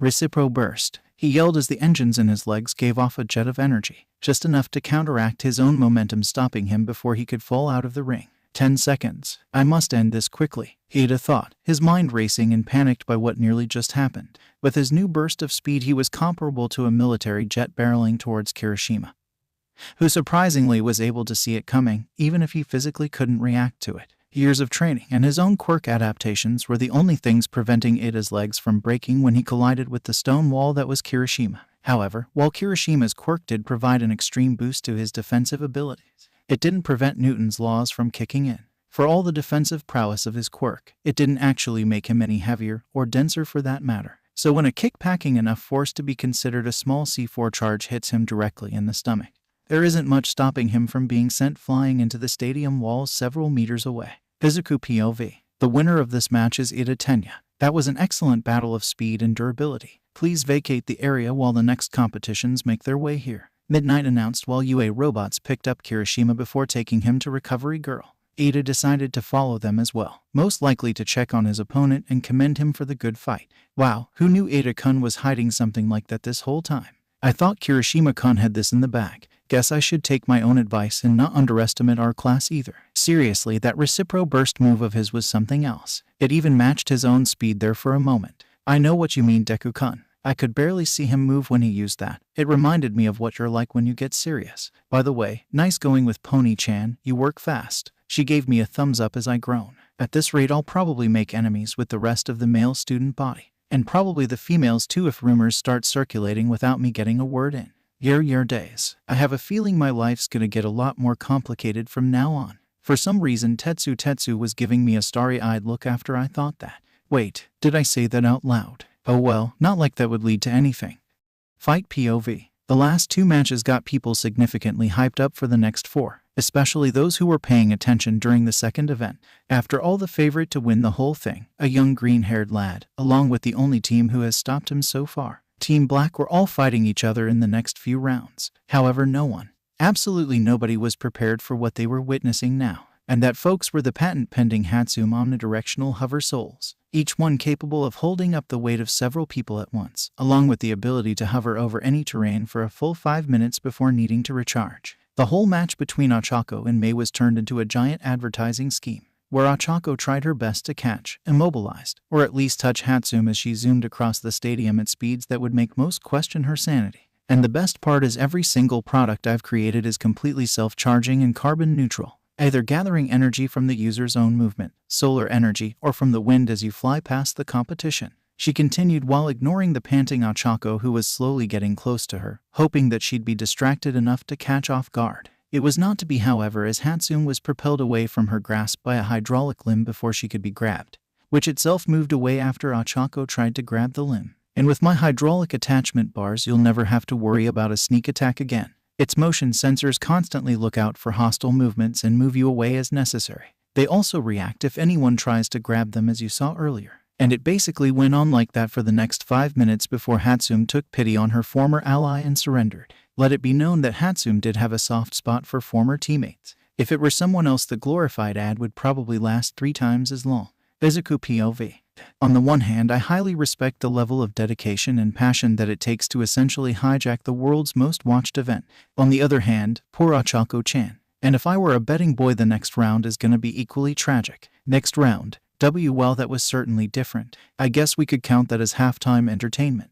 Anyway, on to the next round. On one corner we have the Chicken of Darkness himself, Class 1B's Takoyami Fumikage, and in the next corner is the equally dark Kiwaro Shihai. Our intros are too similar. This isn't gonna help us with any scouters. Kiwaro muttered as Takoyami nodded, equally annoyed. At least you weren't called something as inane as the Chicken of Darkness. Honestly, sometimes I don't think Mike-sensei thinks before he speaks, he said while preparing Dark Shadow. As the match begins, he sends his quirk out only to realize something far too late to matter. Thanks for the easy win. Kiwaro laughed as he sunk into Dark Shadow, taking control of it from the inside and sending it back towards the wide-eyed and currently facepalming Takoyami. I guess he forgot that Mike's opening statement wasn't too inaccurate and that he wasn't the only one who controlled the shadows. Izuku POV. Well, this was a disaster waiting to happen. I guess luck is also a factor of being a hero. Just like the upcoming match against Shinso, I should probably tell him ahead of time. Make sure he's prepared. Maybe I'll give him a deal and have the fight be no quirks allowed. No, that would be even worse. Not only will it damage his pride, but it would be a slaughter. Either way, my body isn't quite human anymore. I get what you mean, Deku-kun. What about you? Do you have a plan to face against Momo-chan next round? Ochako asked, digging for information. She was never one for subtlety. Frankly, no. Her options are nigh infinite with her quirk, and trying to plan against that is foolhardy at best. The best I can do is rely on my reaction time and pure speed. Besides, I may be able to quantify my intelligence, but underestimating Momo's would be suicide. She did have a rather impressive INT stat of nearly 200. She's a complete and utter genius, no question about it. Speaking of which, I should head out. I thought this fight's gonna last much longer, I said with a small sweat drop as Takoyami tried and failed to hold back the giant shadow Chocobo as it pushed him out of the ring. What a way to go. Back at the stadium. Well, that was certainly an interesting fight, Present Mike said awkwardly. Oh, who am I kidding? That was a disaster, but oh well. As we in the hero business say, shit happens. So let's just move on to the next round. He bounced back, getting a quick laugh from the audience. And when you consider that there were thousands of people in the stadium, sounded more like a bomb dropping. This round is gonna be a doozy. First, we have the seemingly unstoppable juggernaut Midoriya Izuku, and his opponent was a member of last round's Team Black, as well as a recommended student, Gaiyarazu Momo. I know I don't need to say this, but give it your all, Momo-chan. I prepared myself to go all out. Anything less would be an insult. She nods solemnly and places her hands behind her back, no doubt prepared to create something the instant the match starts. Begin. Not rushing in at full speed seemed to be the right choice, as two large smoke clouds were created the instant the fight started. She knew that flashbangs would be useless, so she went for smoke. Not bad. I didn't want her to have any time to prepare, so I launched a Delaware smash to clear out the smoke. Is that a fucking? Was all I could before a goddamn railgun was fired at my torso. I wasn't gonna dodge this, no way in hell. All I could do was brace myself and try to block it, or even just divert its course slightly. It didn't help much. Minus 2,000, well shit. That's more than All Might's ever done. Right, this is piercing damage, not blunt. Great. The pain is making me delirious. Focus, Deku. Focus on Momo. My right arm was gone, probably launched into the arena entrance where I walked in. There was a massive hole where my right kidney should be, and I was currently bleeding from the eyes. All told, I've had better days. Luckily, Momo was equally shocked by what she just did, which gave me just enough time to shake the pain off and launch myself at her at full speed, grabbing her by the shirt and pushing her out of the ring. Of course, my resistance to pain could only last for so long, as I collapsed on top of her shortly after. Not bad, Momo-chan. You got me there. If you aimed just a millimeter to the left, I would have been launched off the ring entirely. I congratulated her while Midnight was regaining her bearings. Holy shit. I mean, the winner of the match is Midoriya Izuku. Midoriya-kun, are you able to walk? And, do you happen to be able to regrow limbs? She announced my victory and asked the last part with clear worry showing on her face. I stood up from my precarious position with Momo and tried to give her a thumbs up, but remembered that my right arm was currently about 80 feet away from me, so I went with my left one instead. She accepted it, and I guess the crowd did too, as their applause nearly did more damage to my eardrums than the railgun did. I turned back and offered my good arm to Momo, who accepted it but still looked a bit guilty about what she did. Don't worry about it. I'm pretty durable, remember, though I gotta say, a railgun. Seriously? She blushed at that, looking a bit sheepish. It was the only thing I could think of to deal with your ridiculous speed, she admitted, sticking close to me as we walked towards Recovery Girl's office. To say that she went ballistic at the sight of me would be an understatement.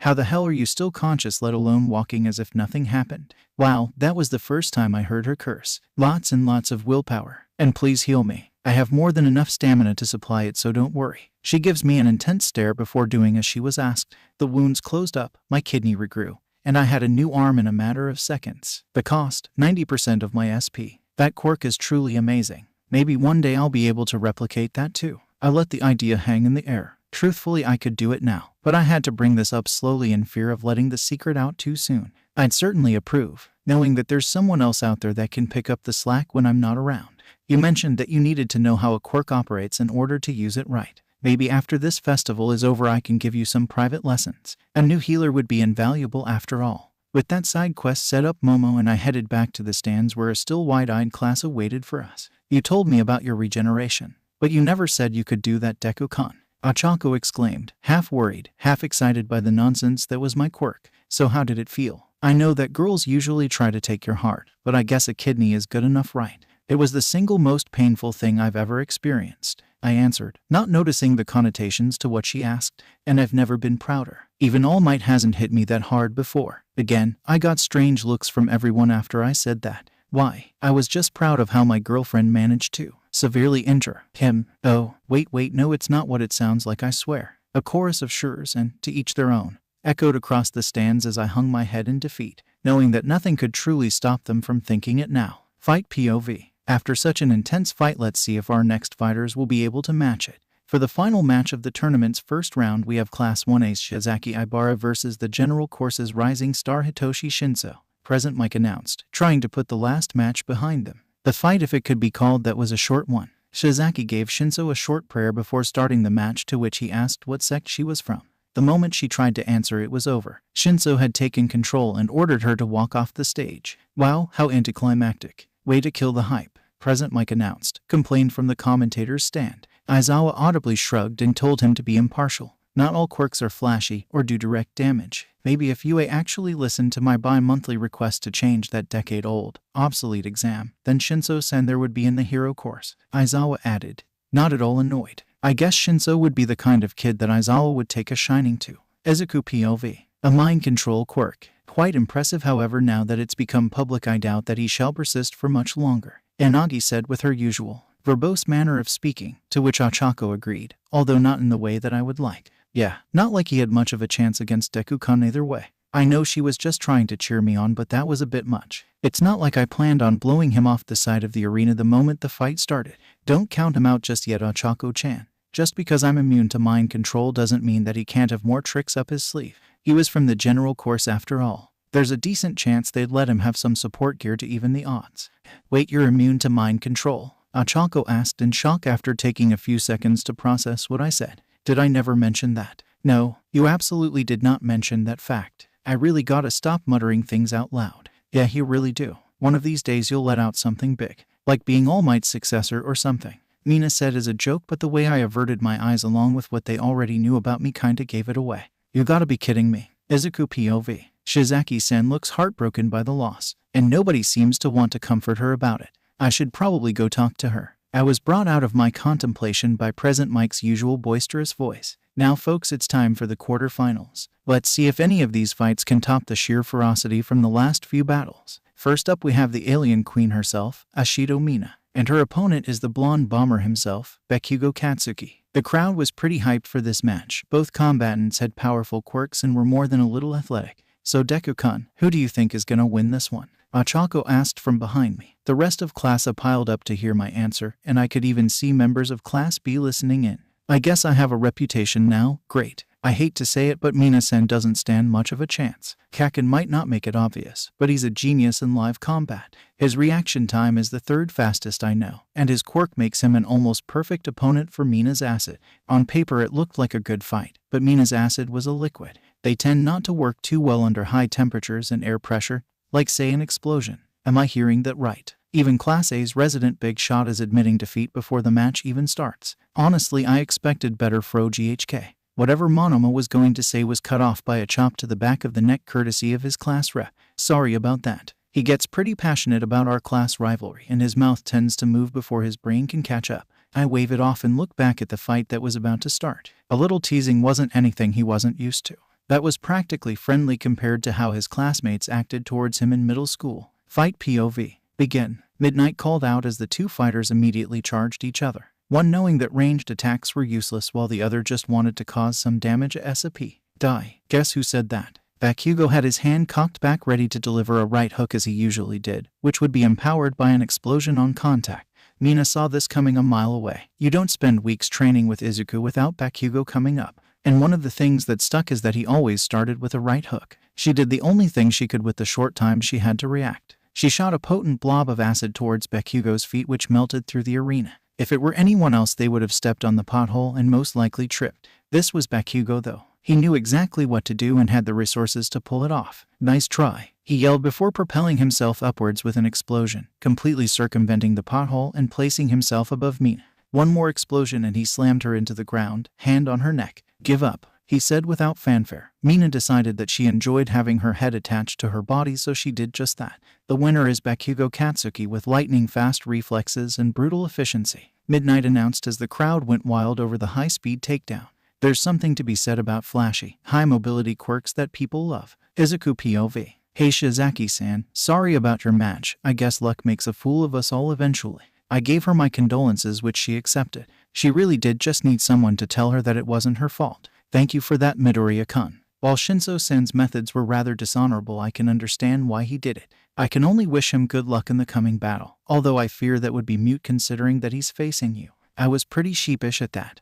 This tournament bracket really was rather unfair. At least the final match was shaping up to be interesting, along with the semi-finals. Midoriya-kun, if you don't mind, I'd like to ask you something. From where is it that you draw your strength? I know that you do not follow the same faith as I, but I can't accept that such power could come from nothing but a single person's efforts. No, that came out wrong. I'm sorry if I sounded like I was invalidating your hard work. A crisis of faith. Or maybe she was just genuinely curious about my beliefs. Sigh, I can't lie to her. I despise lying, and Shizaki has been nothing but kind and honest to me. Besides, Asobi never said anything about revealing his name or anything, so it should be fine, right? I can't say that I truly worship any deity or spirit, at least not overtly. But you were right about one thing. My power is not purely natural. She widened her eyes. It's one thing to suspect it, but to have it be confirmed was another. If you want to know more, come talk to me after the festival. But until then, just know that there are gods out there, although I'm not too sure about the specifics. It's best to rip the band-aid off quickly. I honestly have no idea whether the Christian god even exists,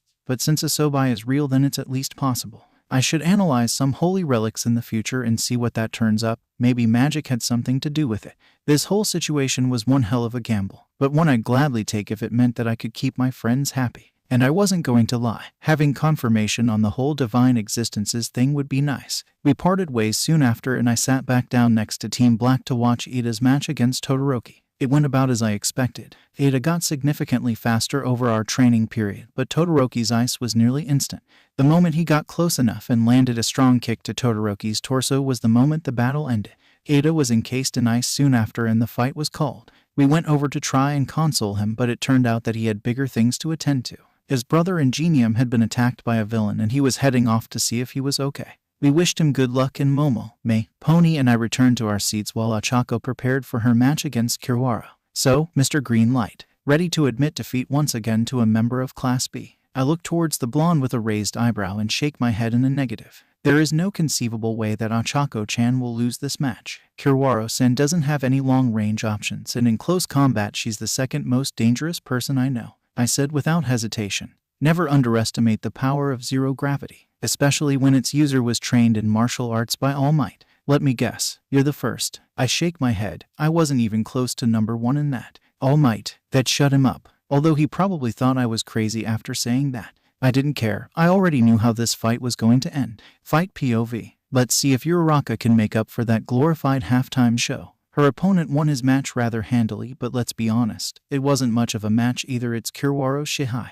Begin. The match started with Ochako charging Kiwara with her arms held wide and open. Her speed was nothing to sneeze at, but Kiwara stayed planted on his spot, knowing that a single mistake would mean his loss. If this were another world's Ochako, then maybe it would have been more of an even match. If she hadn't had several months of combat training prior to this, then maybe Kiwara would have been able to eke out a victory with his own strength. But no, this was an Ochako who was trained by Izuku, Midoriya, and All Might. And truthfully, she didn't know which she was most proud of learning from. The style taught to her might not have been optimal for her quirk, but it did have two benefits that could not be overlooked. The first, and probably the most important, was the footwork required to land her strikes and avoid any counters. Kiwara was not trained in close quarters combat, but he didn't go down easy either. However, regardless of his own considerable determination to win, none of his blows landed on Ochako as she glided past them, missing her by centimeters at most. Those periods of under a second where she dodged was when she used the second benefit to her advantage, striking speed. Her hands were angled to reduce drag. Her jabs were precise and maneuverable,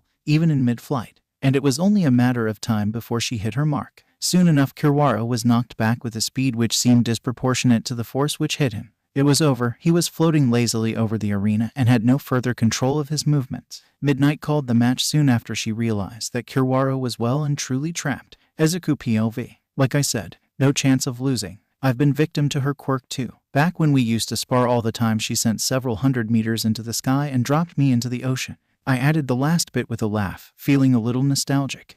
Stupid masochistic wannabe harem lord, Monoma grumbled before sitting back down. I pretended not to hear that. I didn't want to deal with it right now since I was up next. I headed towards my waiting room and met up with Ochako along the way. Hey Ochako-chan, nice fight. I congratulated her before I was pulled into a hug and a kiss. Is it just me or has she been a lot more clingy lately? Not that I'm complaining. After she had her fill, we separated and she gave me a knowing smirk. Thanks, Deku-kun. I guess it's gonna be you and I in the semifinals. Don't you dare go easy on me. I want her all just like you gave Momo-chan. She demanded as if I could afford to go easy on her. I wasn't lying when I said she was dangerous. One wrong move and I would be in deep trouble fighting her, at least until I could get some decent ranged combat that didn't risk blowing me away from the kickback. Of course, by the way, I want to talk to you, Momo-chan and Pony-chan after the festival. It has to do with the truth behind my quirk. I think it's time that I told them about it, along with one more person. Her eyes widen at that. I tend to keep my lips sealed about that, and for good reason. Even she didn't know much about how it worked. Who's the other person? It must be someone important to you if you're willing to add her, she asked with a knowing smile. How did you know it was a she? Anyway, Shizaki-san asked me something that relates to it earlier. And I can't lie to her, so it should be fine. I don't think she's capable of betraying my trust like that, at least. I admitted, still flustered by how she guessed that it was a girl. Deku-kun, you're probably the closest thing to a ladies' magnet that I'm going to find. Besides, you're too nice when it comes to girls. If a guy asked you something similar, you probably wouldn't have said anything. Oh, that's just not fair. It's not my fault. I have a weakness for school girls. Either way, you should hurry out. They'll be calling your name any second. Will Midoriya, Izuku, and Shinso Hitoshi please make their way towards the ring? I repeat, that's her cue. I'll see you next round. I'll also ask Shizaki-chan for her number since I'm certain you forgot to ask. She finished and walked away, leaving me blushing. Sigh, this is my life now, and I wouldn't change it for anything. Well, I guess it's time to give Shinso the bad news. It's time for the last match of the quarterfinals. First, we have the cool and collected rising star of the general course, Shinso Hitoshi, and his opponent, the overachieving, overloaded, and generally overpowered Midoriya Izuku. Present mic announced, though I could have done without the intro. It was a bit much. Must be pretty great to have such a powerful quirk, huh? I bet it made getting into the hero course look like child's play, right? Shinso fished for an answer which I wasn't afraid to give. I gained a bit of a sheepish look as I rubbed the back of my head. Sorry to say this, Shinso-san, but my quirk makes me immune to mental influences, and that's about the face that I expected. His usual tired looks morphed into shock, then into anger, and then it just settled into a face that looked like the epitome of done with this shit. You have to be fucking kidding me. You have to be fucking kidding me. Damn, even Midnight joined in on that one. The crowd didn't look too amused by that either. Look, you have a really amazing quirk. It would be perfect for a hero, and against anyone else you probably could have won, but I'll be the first to admit that my quirk is pretty bullshit. There's no shame in surrendering unless you want to go down the honorable way. I offered, to which he scoffs. I'd rather not eat shit if I can avoid it. I surrender. Not much I can do against All Might 2 over here. I blushed at what he called me but didn't really deny it. Midnight called the match soon after, and we both left to prepare for the semifinals. The crowd seemed to be out for blood after our fight. Lucky for them that the next two matches were probably going to be the most interesting of the lot. Speaking of interesting fights, I ran into Kaken on my way to the viewing stands. It was tense to say the least. Deku, he addressed me with a low tone. At the very least, he wasn't actively antagonistic anymore. With any luck, we might actually revive our friendship. Kaken, good luck with your fight. Don't underestimate Todoroki-san, by the way. I think he's starting to realize that he can't keep holding back, especially when he's up against someone like you. I gave him my advice and walked off, though not before hearing him mutter, "No shit, Deku. I'm not throwing away my chance to settle things with you in the finals, and I'd be more than happy to give him my best should it come to that. We owe each other that much after basically ignoring each other for almost a year." The stands. Midoriya-san, you're back. I won't say good fight since we both know it wasn't, but I'm still glad you won. Shishida spoke first as the rest of the class was still looking at him with blank expressions. So are you going to tell us about any other features that your overpowered quirk gives you? Or are you keeping those secret just to surprise people? A waste jokes only for me to return the previous blank expression. Why am I not surprised? Hey, it's not like I want to hide it or anything. It's just that my quirk's nature pretty much gives me a grab bag of abilities. I don't tell people everything because it just never comes up. Seriously, if I had to explain all of what I could do, I'd waste the day away explaining things. Okay, how about this? One thing. You can tell us one thing that your quirk can do that isn't blatantly obvious every day. Komori suggested. You know what, screw it. Hopefully, they'll leave me alone if I just play along. Besides, I can't say no to Komori, she's just too adorable. Fine, I guess I'll give you another for today. I can hold my breath for about an hour at a time. Half that if I'm actually fighting. I got the oxygen efficiency skill back when I trained with All Might. It came as a nice side benefit of our swimming exercises. The way it worked is that holding my breath caused my stamina to drop by 50% per minute. The skill lowered that percentage by 0.5% per level. Add that to my already impressive stamina passive skill and it pushed my swimming, diving ability to near superhuman level. Holy shit, isn't the quirkless world record like 29 minutes or something like that? Does her quirk just make you a peak human? The waste was understandably shocked by what I said. It wasn't quite true though. No, of course not. I was pretty much a stick figure just 1 year ago. My quirk is an enhancer. It pushes my training further than normal, but I have to put in the same effort as anyone else. The results just happen to be more potent and longer lasting. The gamer would mean nothing if I was too lazy to actually push myself. What kind of training did you do to give these kinds of results in just a year? Komori asked, curious at just what I did to reach my level in a year. And don't you dare say 100 push-ups, 100 sit-ups, and a 10 kilometers run. Was that a reference to something? Anyway, do you guys remember how Dagaba Municipal Beach looked like about 10 months ago? They nod. It was a pretty famous area, even before I cleaned it and made it marketable. 30 feet tall mountains of garbage tend to leave an impression on people. Cleaning that up was what I did for the first 3 months of training. Other than that, I just sparred with Ochako-chan and All Might along with a bit of boxing on the side. Along with keeping up with my studies, of course. I wasn't allowed to drop below the top 3 in my middle school if I wanted to enter UA. At this point, they weren't even surprised that I cleaned an entire beach by myself. They did ask why that specific training regimen. Community service, I answered, which definitely put me on Ryuko's good side for the day. Apparently it became her favorite surfing area after it was cleaned up. While we distracted ourselves with that, Todoroki and Kaken had already made their way towards the arena. At that point, Monoma asked me the same question as before with his usual sarcastic, begging for attention voice. It depends. If Todoroki-san decides to use his fire, then Kaken will most likely lose. His ice is already a huge threat, but nothing Kaken can't handle. His fire, however, is a hard counter to Kaken's nitroglycerin sweat. If he uses it, it's game over. How would Kaken fight if his hands kept exploding after just taking a few steps? Or even worse, what if he was engulfed in flames and had the inside of his palms explode? Yeah, it wasn't a pretty thought. Maybe I should head out and get closer to the ring. Just in case. Better to be prepared and not need it and such. Fight POV. Welcome to the first battle of the semifinals.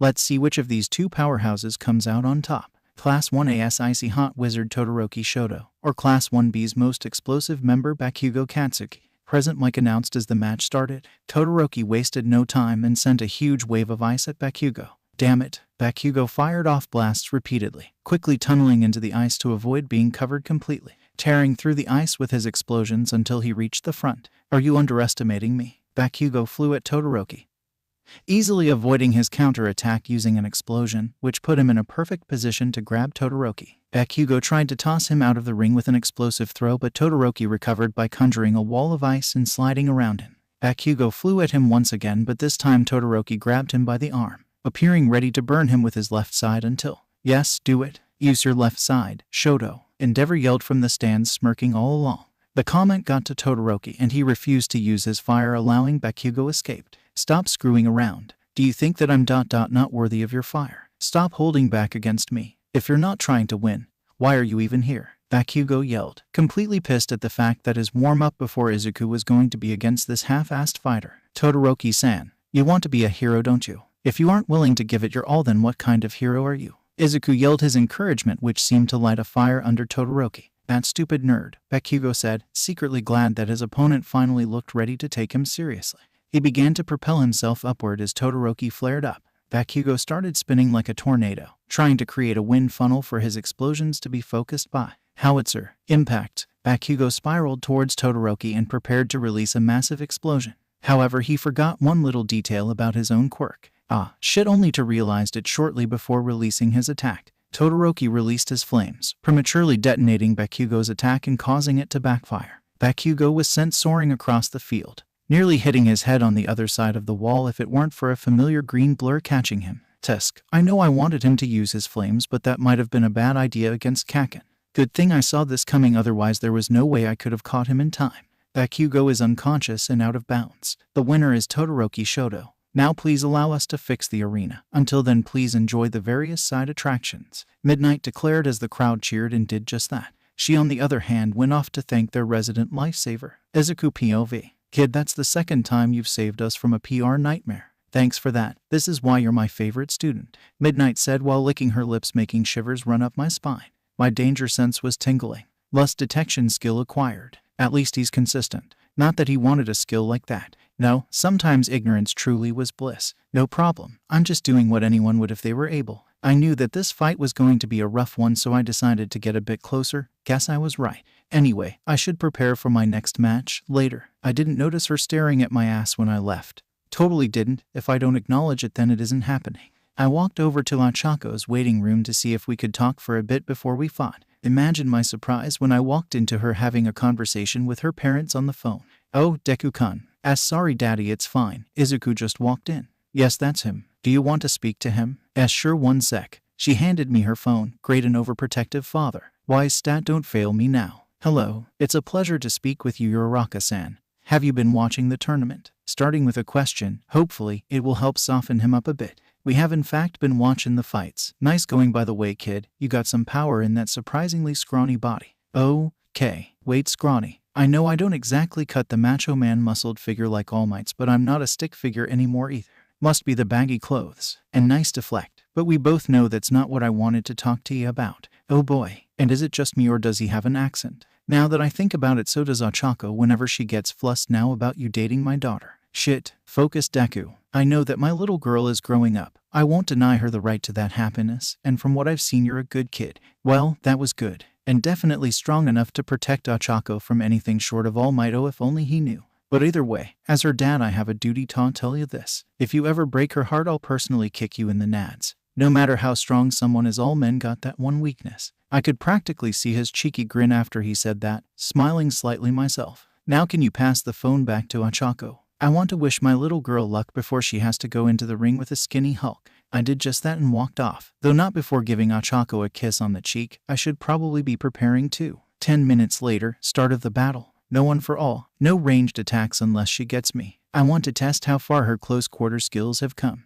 That being said, even without OFA, my speed still gave most man-made vehicles a run for their money, but at least I wasn't breaking the sound barrier anymore. Begin. Oh, I missed the announcements. And Achako-chan is rushing me while I'm distracted. Smart girl. Blocking is a no-go, so I dodged her initial jab. She knows better than to go all in on me at the start. The moment both her feet leave the floor is the moment that I win. I send an experimental punch towards her left shoulder. She saw it coming though. Well used to my base speed by now, she went to grab it, but I sent a knee in her direction to make her back off. Not bad, Achako-chan. But you know better than to put that much distance between us. Her eyes widened in realization, but it was too late by then. I had already launched myself at her, grabbing her by the shoulders before lifting her over my head. With all of the strength and flexibility that I could spare, I turned my body into an impromptu trebuchet, launching her out of the ring. The winner of the match is Midoriya Izuku. I must say that was an amazing display of martial arts from both contestants. Midnight complimented us as I walked towards the downed Achako, who was giving me a pout. "You win this one, Deku-kun. But this isn't over. You beat me in the physical battle, but I have something for the popularity contest," she said with a smirk to my confusion. And horror as she kisses me right then and there, in front of thousands of people, and then millions more across the world, and her parents, who were no doubt watching. I'm a dead man. Fuck it, might as well enjoy this. Sometimes you just have to roll with the punches and accept the good with the bad. I felt Achako push herself into me, letting me feel a very soft sensation. And by God is it good. Fight POV. Here we are, folks, with the final battle. Will the so far unstoppable Midoriya Izuku continue his winning streak? Or will the son of the number 2 hero Todoroki Shoto take first place like his daddy never could? Only one way to find out. Present Mike announced, withholding the urge to scream suck it endeavor. But only just. Strength, speed, stamina, endurance, intelligence, fighting skill. Midoriya has all of these in spades. I can't outlast him. His speed and strength make my ice an annoyance at best. And his healing ability makes anything short of a full-powered blast equally useless. Todoroki rationalized. This fight was going to be a short one. Either he would take out Midoriya with his first strike, or he would lose just as quickly. He'll go for an all-out attack. Guess I should finish selling off the All Might's apprentice thing with an old classic. I was right to hold this off until the final round. Izuku thought as he entered a fighting stance, fist already cocked back for a strong opening, finishing move. Begin. Heaven-piercing ice wall. The now-named giant ice wall headed towards Izuku at a respectable speed as Todoroki proceeded to the next step of the plan. Switching to his left, he unleashed all of the pent-up fire that's been building up for the last few years. It was completely unrefined, efficiency was minimal, but none of that mattered now. He just needed power, and his left side was more than happy to provide it. Detroit Izuku's voice cut through the air like a blade. That one word caused fear to pass through Todoroki's body. He needed to end this now. Flash freeze heat wave. The flames flew out, seeking the area of low pressure created by their sister element. The ice expanded rapidly, and anyone who's taken a basic physics class knew what that meant. Smash. Now normally Cementos would have set up some barriers to limit the damage done to the surrounding area, but considering that he had a grand total of 4 seconds to react to the complete and utter destruction that was going on, he could be excused for his late action. The arena was completely destroyed. Not a single piece of concrete remained, revealing the soft dirt underneath. As for the two fighters, well, they were alive at least. Todoroki was unconscious, face down on the ground, and his body was battered to no end. Izuku, on the other hand, was knocked on his ass by the explosion, but he was still conscious. His arm and both of his legs were broken, one from the attack itself and the legs from trying to ground himself into the concrete so that he wouldn't be blown back. A look of clear pain was on his face through all of this. Still, even through the intense pain, he managed to stand up on his already broken leg for one final show. He raised his fist into the air triumphantly, which opened the floodgates for the crowd. Wild was an understatement. What they had just witnessed was a battle that wouldn't be topped anytime soon. In fact, there's a good chance that it would eclipse the Upper Year Festival events through the sheer hype that it produced. The fact that both fighters lost their shirts didn't have anything to do with it. Nothing at all. And no, Midnight wasn't drooling. She'd deny anyone who asked such a ridiculous question. The skyscraper-sized catcalls from Mount Lady who saw the fight outside were nothing but coincidence. Anyway, it was good that UA had those robots on standby because neither student was really capable of walking at the moment. Even Izuku's painful last stand was a show of pure stubbornness and pain tolerance more than anything. At the stands, holy shit, the stadium's gone. Away stated the obvious as the dust finally cleared. The whole hero course was in various degrees of shock at the moment, excluding those already in the know. Even then, Ochako was surprised by how much power Todoroki was able to output. It's frightening to think that Todoroki-san's been holding back all this time. And Midoriya-san, he's a monster, and this is the result of just 1 year of training. Shishida said with barely a whisper. Look on the bright side. But these two here, the scouters, are going to be flocking to them, meaning that we won't have to go through dozens or hundreds of papers when we're up. The ever-pragmatic Rin added his 2 cents. In his mind, these two poor bastards were the real victims today. And he wasn't talking about the broken bones. Recovery girl's office. I know you were just defending yourself, but did you have to beat him into unconsciousness? Not everyone can heal from the brink of death, you know. Recovery girl scolded me while providing treatment for Todoroki. He was still unconscious, and with the exhaustion he'd feel after being healed, he'd most likely stay that way. Sorry about that, but I wasn't really expecting that kind of firepower, to be honest. From Kaken maybe, but not from Todoroki-san.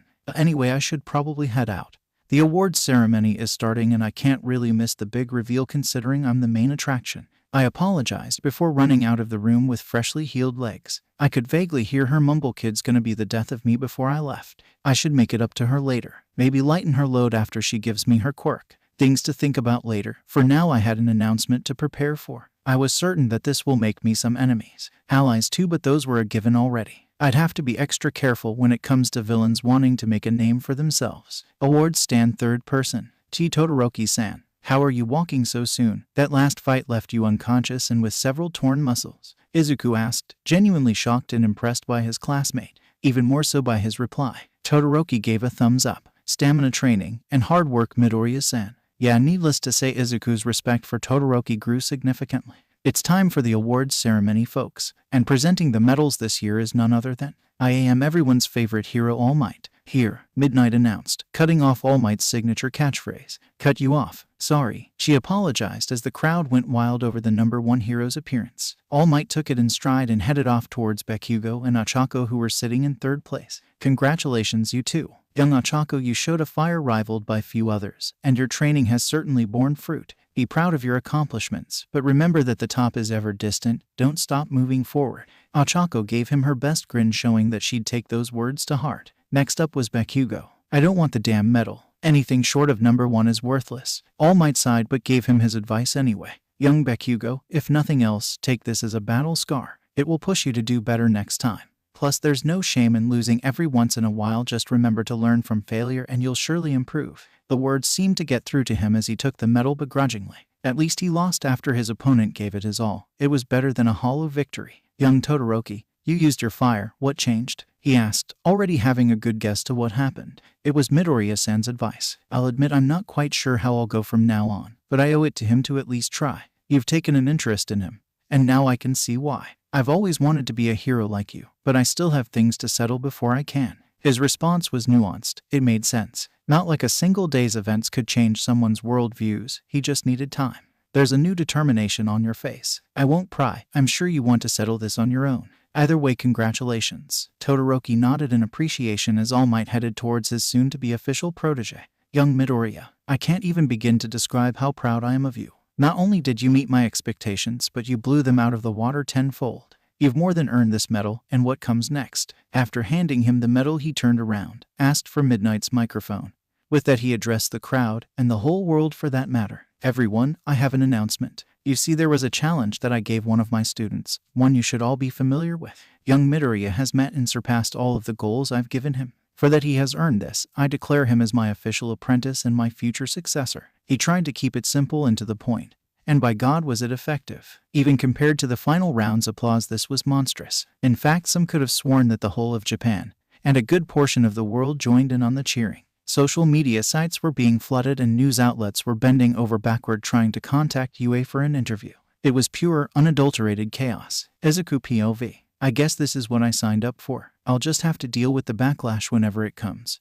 But for now I have something to clear up. Walking towards All Might, I talked in his ear, partially because I wanted it kept secret, but also out of necessity due to the massive wave of sound all around them. All Might Sensei, we need to talk later. I didn't want to say anything earlier just in case, but now that the festival is over, this needs to be spread to the other teachers. Somebody infiltrated the second round to find me. They even managed to catch me by surprise and stab me. At his worried look, I tried to reassure him. Don't worry about me, I'm fine. Just know that they had a shapeshifting quirk and were taking the form of Nukenmaru-san. I don't know what prerequisites her quirk has, but it would be best to try and find the original, hopefully. He isn't hurt. A nod from All Might confirmed their plan. Also, if you can, I'd like to talk to you tomorrow, along with a few other people. I have had a secret that I've been keeping from everyone for a while now. About my original quirk. Sorry about that, but I do want to tell you about it. Just please don't spread the news around. My true quirk is pretty dangerous as well. Probably even more so than One for All. Sigh. I had my suspicions, but I let it go. It would have been hypocritical of me to deny you your secrets. But if you want to tell me about it, I'd be happy to help. Just make sure that everyone else you tell is also trustworthy. If your quirk is as dangerous as you say, then we need to be careful. On that we both agree. Meet me at noon tomorrow at Dagaba Beach. We have the day off, so it would be best to get it over with. The others will come an hour later so that we can keep your true form safe. I have some things to prepare ahead of time, so please excuse me. My quirk wasn't something so easily proven. Hopefully, the manual had something to help me with that. Hours later, Midoriya household, and I only fainted 3 times during the whole thing. Granted, one of them was from that kiss. Achako-chan has grown quite bold. Mom finished telling me how proud she felt watching me at the sports festival. And to be honest, fainting 3 times is a huge improvement. After all the excitement from the tournament, it was nice to be back home. We ate some katsudon as a reward for winning and turned in early since we were both rather tired. Myself physically, and Mom emotionally. Before going to sleep, I checked the game manual just in case. Imagine my surprise when I saw that yet another feature was available. So you finally decided to spill the beans. Well, don't worry, kid, I got your back. If you haven't already noticed, a new feature has been unlocked. The Friends feature is similar in theory to those found in most RPGs. It allows you to invite people into your little game called Life and provides certain benefits that I'm sure you'll love. Oh, boy did I. The feature was amazing. It lets anyone in the party communicate through message boxes that were thought-activated, regardless of distance. It also gave small bonuses depending on the user's relationship levels. I tested it out on Ochako to see if it would work at a distance. To my surprise and delight, it did. Uraraka Ochako has accepted the party invite. Minus 5% to fall damage. Deku-kun, this is so cool. Did you just get this feature? Are you going to invite All Might Sensei and the girls? I chuckle at her enthusiasm and explain the new features, including her newfound ability to see her own stats. Wow, I knew I was pretty strong, but not this strong. Uraraka Ochako. Title: Infinity Girl. Objects are 5% easier to lift with anti-gravity. Level 35. Age 15. Stats: HP 150, SP 300, STR 18, AGI 25, End 15. INT 30, Wise 35, Cha 100. They really were fairly high stats for her level. Her Cha stat was completely justified as well, at least it was in my humble opinion. Anyway, Deku-kun, my parents arrived for a surprise visit, so I have to get back to them. See you tomorrow, Deku-kun. She just accepted it. No questions asked. God, I love that woman. So I have my proof. Now I just have to send everyone who's relevant a message to meet me tomorrow. I just hope that Shizaki-san can handle the truth. Going from a monotheistic Christian outlook to a polytheistic outlook was a pretty big leap. Speaking of the unknown, I should really check up on various magic systems. Who knows, maybe the ancients were onto something. Runes, sigils, and alchemy should be the easiest to confirm. Or maybe it only works once I have my circuits. Whatever, I was tired, and tomorrow was going to be a busy day. Morpheus, do your thing. I don't know what I was expecting when I took the train after what happened yesterday. I thought, while being smothered between yet another group of overly enthusiastic fangirls, apparently winning the Quirked World's equivalent of the Olympics tends to produce them. Sigh, I need to speak with Principal Nezu when I can. This is becoming ridiculous. On the bright side, I was able to find some promising leads into magic. While looking through various old runes, magic circles, I discovered that certain combinations did in fact have physical effects. But that's a matter for another day. The results were negligible, and it's highly likely that I'd need my circuits before I could do anything substantial. For now, I was rehearsing my conversation with All Might and the girls in my head. Hopefully, they'll take it well. And Asobi won't sabotage me. Don't worry about me, little green. In fact, I think I'll introduce myself. I don't know about you, but I'd rather not make a poor impression on that Shizaki girl. Her patron god isn't the friendliest, and I want to disperse some of the tension early. Yeah, I was worried about that. I'm not too familiar with Christianity, but with the little research I did, they didn't seem too kind towards pagan deities. They were acknowledged to exist, but were often equated to demons and other such malicious entities. Then again, with the hundreds of different sects out there, who knew she might be part of a more tolerant one? Arriving at Dagaba Beach, I quickly found All Might sitting on a nearby bench. He must have shown up a bit early. Sensei, thanks for coming, and I hope I haven't kept you waiting for too long. He perked up at my voice and stood up to face me. Not at all, young Midoriya. You sounded serious when you wanted to tell me something, so it's only right that I give it the attention it demands. Needless to say, I know what it feels like to keep a secret for a long time, so feel free to let it off your chest. I nod before sending a mental command out. Thank you, Sensei. I think it'd be best if I showed you rather than tell. Invite to party, All Might. If the surprise and confusion on his face was anything to go by, it worked, and he now had some kind of notification in his field of vision. It's thought-activated, Sensei. This is part of the quirk that I've been hiding for a while now. To simplify it, my life operates on game logic, including a party system. I will explain with a smile. To his credit, All Might was only stunned for a few seconds before he accepted the invitation, which immediately brought up his stat page. To my delight, I was able to read it too. Yagi Tashinori, the symbol of peace, level 95, age 56, stats, HP 150, SP 300, STR 700, AGI 500, and 700, INT 250, Wise 400, Cha 500. Wow, just wow, his stats are amazing. And net level, W weight is 100. The level cap. Is All Might really that strong? Speaking of the skeletal man, he was currently looking over his stats and nodding along. Well, this is certainly a unique ability. I'll assume that there's more to this than just a party system and a status screen. Is that what you did with those weapons from the second round? Was it an inventory system? He asked, proving that his high INT stat wasn't for show. See, correct. Most of the common RPG tropes are available to me. As for how I got this power, well, my awkward explanation was stopped as a new voice entered our heads. Come on, Deku, it isn't that hard. Sup, All Might, the name's Asobi, I'm Izuku's agent. Welcome to The Gamer, an interdimensional game show where the gods choose a random mortal and give them some free powers. Well, that's one way to put it. Asobi has been awfully talkative recently. Should I be worried? You're reaching a milestone, kid. I'm just here for exposition. I'll wait for you to tell your girlfriends until I dump it all on you. Asobi-san, was it? What exactly does young Midoriya have to do in exchange for these powers? I highly doubt you'd give out something so useful for no reason. All Might questioned the voice in his head. Hey, it isn't insanity if multiple people hear the same one. No such luck, mate. The gods just love messing with mortals, and the easiest way to do that is to just give them some power and watch the chaos. All he has to do is to live his life and try to be entertaining, which I will say he's done a fantastic job at. Our ratings are through the roof. Hell, you have more viewers tuning in than my other two projects combined. Well, if that's really everything, then I suppose it's fine. More than fine, actually. It's obviously been a great boon to my successor. For that you have my thanks. All Might bowed politely, which looked ridiculous since there was nobody there. In other news, we found the poor schmuck that had their identity stolen by your assailant.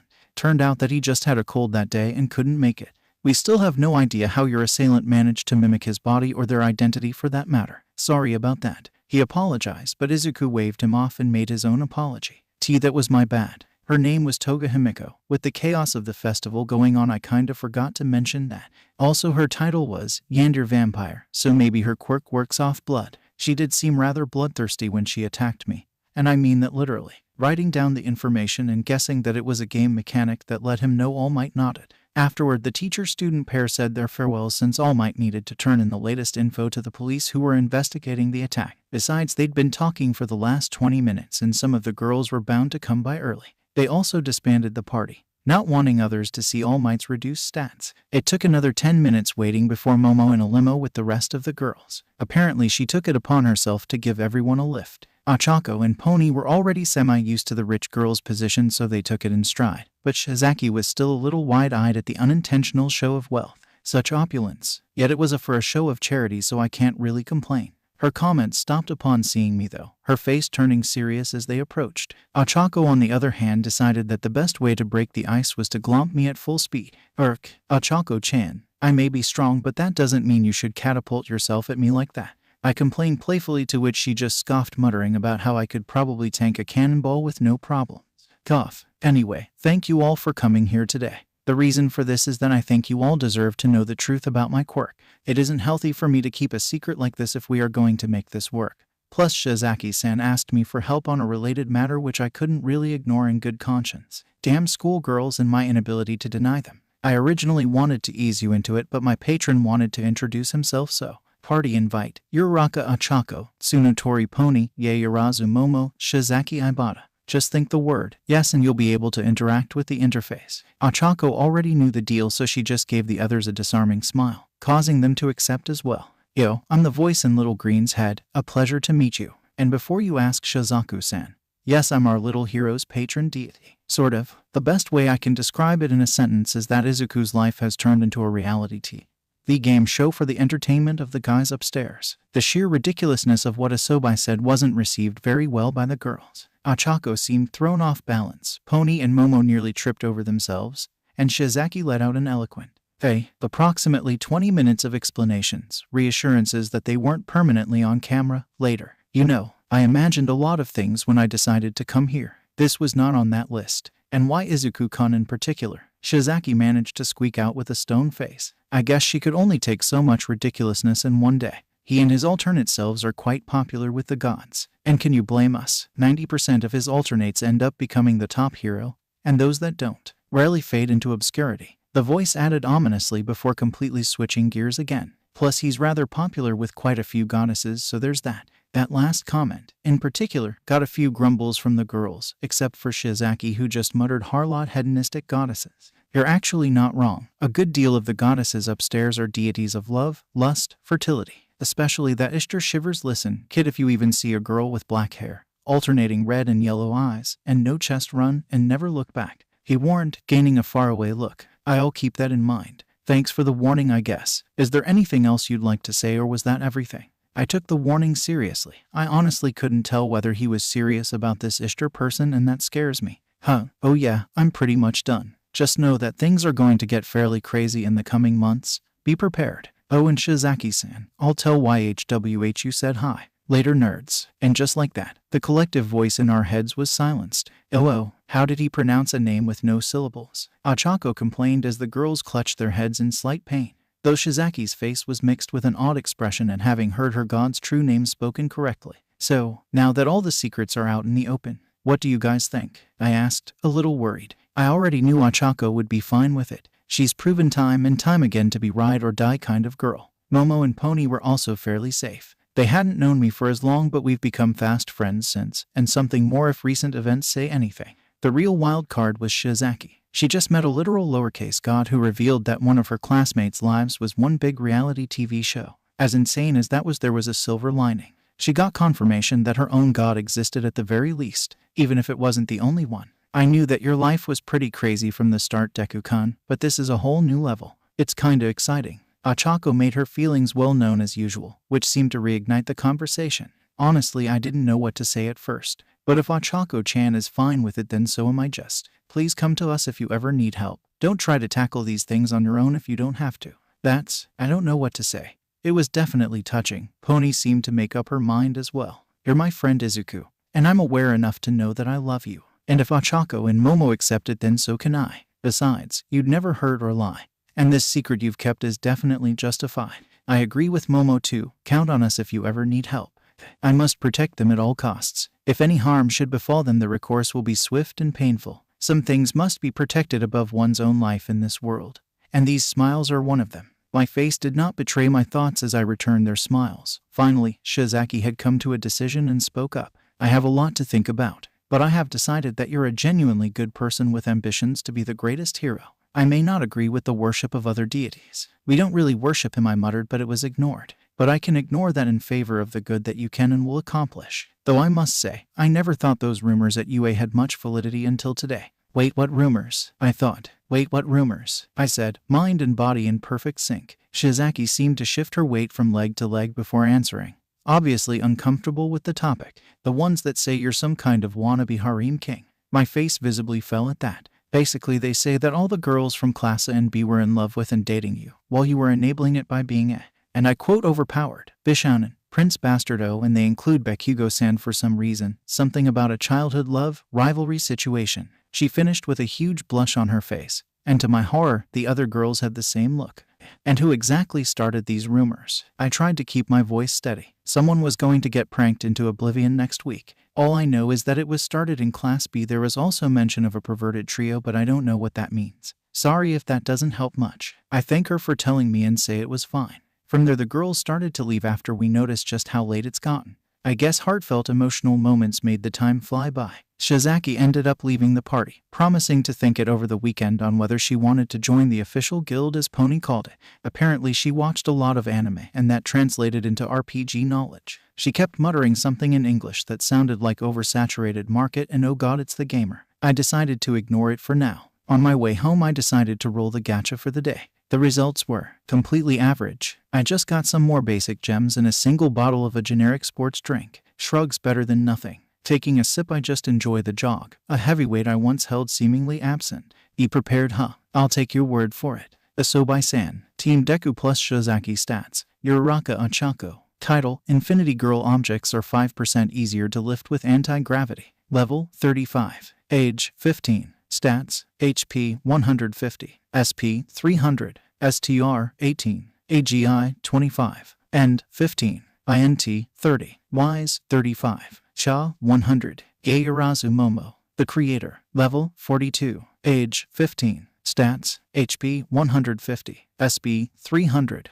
STR 25, AGI 30, End 15, INT 270, Wise 80, Sha 150, Pony Tsunotori. The cowgirl. Level 35, Age 15, HP 300, SP 600, STR 30, AGI 50, End 30, INT 20, Wise 25, Sha 110. Midoriya Izuku. The successor. Level 50, Age 15, HP 3500, SP 7000, MP STR 280, AGI 400, End 350, INT 300, Wise 80, Sha 130. Shizaki Ibara. Walking Eden. Level 40, Age 15, HP 400, SP 800, STR 12, AGI 30, End 40, INT 15, Wise 30, Sha 105. After yesterday's revelation, I decided to further my studies into magic. If that monster from the USJ was a freaking tutorial boss, then I needed all the power I could get. Plus, it's not like the magic I've found so far has been completely useless. For example, the Ura's rune provided the most obvious benefit. The moment I wrote the rune on my body using a marker, it increased my healing rate by exactly 1 point per minute. Seemingly useless until you realize that each rune added to that. Now, of course, I couldn't just mark my body with runes all over, which would cause a lot of unwanted attention and not the good kind. Instead, I discovered a neat little trick. The quality of the rune was dependent on the quality of the medium. According to my analyze, black marker ink had made an F-class rune. Quality pen ink raised that rank slightly, adding a plus to it. Then I tried using my own blood, remembering little details about how blood was a magical conductor from the various websites I used for research. Imagine my surprise when it raised the rune's rank all the way to rank C. It still only increased my healing rate by 30 per minute, but it was something. Drawing 2 of these runes on each of my limbs and 4 more on my chest gave me a respectable 360 horsepower per minute, effectively doubling my regeneration rate. Speaking of stats, mine have changed a bit since the last time I saw them. It was mostly cosmetic but still interesting. Even more so when I read the subtext. Congratulations, your insert stat here has been raised beyond the standard limits of humanity. Now, in a world filled with quirks, this might not seem very impressive. The difference with you is that you've done it through your own efforts. With a little help from gamer physics, of course. A letter appeared next to each of my stats. From what I saw, every 100 points equaled a letter grade, which left me with the following. Midoriya Izuku, the successor. Level 50. Age 15. HP 3500. SB 7000. MP Na, STR 280. AGI 400. And 350, INT 300, Wise 80, Sha 130. Keep this up and you might even make it into the Throne of Heroes. What's that, you may ask? Well, too bad. You'll have to find out on your own. Just know that you're on the right track. Throne of Heroes. What did the game mean by that? With a name like that, I imagine it's some kind of place of honor for heroes, but other than that, I guess I'll find it out eventually. For now, back to the magic. Rune magic wasn't the only thing I discovered. It was just the most convenient.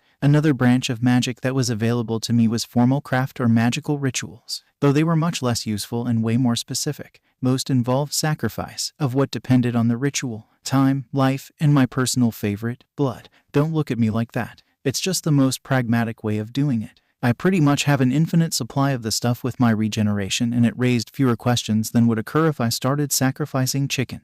Okay, so magic may not have been too useful yet, but I imagine that this will change once I get my circuits. Then I'll have my own resource to work with rather than needing to rely on the ambient mana in the air, which was surprisingly rich considering that we lived in the modern, not magical world. Then again, quirks are a thing. Research for later. Either way, I needed to make my way towards the school for now. We had a 3-day weekend thanks to the festival, but I had some business to take care of with the principal first. The sooner the better. Sigh, the sooner the better indeed. I thought to myself after leaving yet another bus full of overly enthusiastic fans. At least the gacha system was thought activated. It gave me something to keep my mind off the subtle and not so subtle groping my fans were doing. Sigh, this is my life now. The items weren't anything special though. Just some more money and a combat knife, useful but mundane. Thankfully, the train arrived right on time and they couldn't follow him into the school, the UA barrier doing its job even though realistically it was just there for show. No wall could stop anyone with a little creativity or just a lot of determination.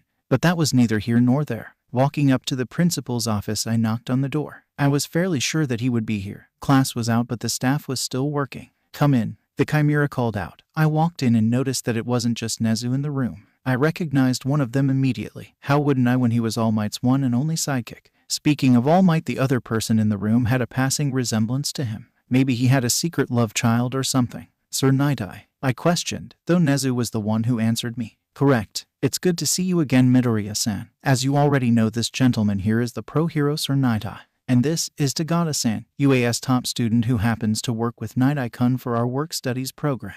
Nezu introduced the two, one of which was significantly more excited to meet me than the other. Midoriya, you're All Might's successor, right? It's great to meet you, Kuhai. I loved watching your fights during the festival. It gave us upper years a run for our money. The All Might look-alike exclaimed, voice full of genuine goodwill and respect. I smile at him and extend a hand for a handshake. Good to meet you too, Tagada-senpai. And I'm sure you did great. Anyone who's called UA's top student has to be really strong. He accepted the compliment and the handshake with a smile. I then extended a hand to Sir Night-Eye, offering him the same courtesy. He seemed surprised by this but accepted it. I knew about his quirk, but I didn't mind. If anything, I was curious to see how it would react to my unique situation. Our hands made contact, as did our eyes. He blinked, twice, thrice. Finally he spoke. All Might chose well. If you'll excuse me, Nezu-san, I have things to contemplate. And with that he left the room, a haunted look on his face. Well, that wasn't a good sign. Or was it? He said All Might chose well, but why did he look like he just saw something life-scarring?